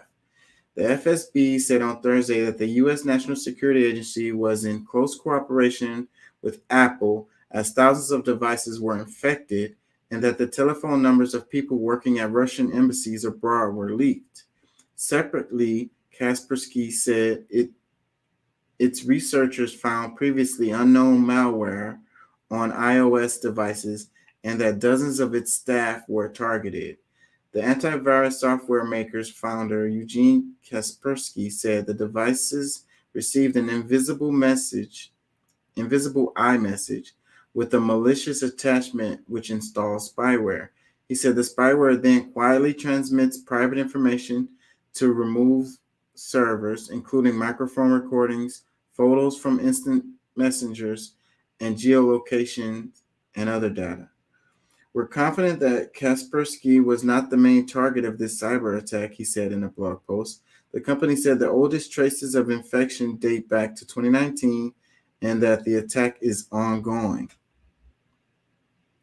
U.S. regulators designated Kaspersky a threat to national security in March 2022 after Moscow sent troops into neighboring Ukraine. Founded in 1997, Kaspersky has been accused of being close to Russian intelligence services. The company has 400 million customers worldwide. So I really wouldn't be surprised on this one. They probably telling the truth. Kaspersky is one of the better virus softwares. I use it. Yeah. Well, I guess I shouldn't say that on air, but Yeah, so you're a Russian sympathizer. You're a commie. Well, if you're actually good enough to get through the damn thing, there's nothing on my computer or anything like that that you can take from me that's going to do anything. Yeah, so keep using I don't do any of my banking or anything on my computer, or at least the one that I talk on the internet anymore. So what are you trying to hide, you damn commie? But I would say, this sounds fair. Like, what I mean is, I really wouldn't be surprised if they were working with Apple to, do some spying on some Russian people, Or they were just using Apple because it has the most saturation amongst the targeted people.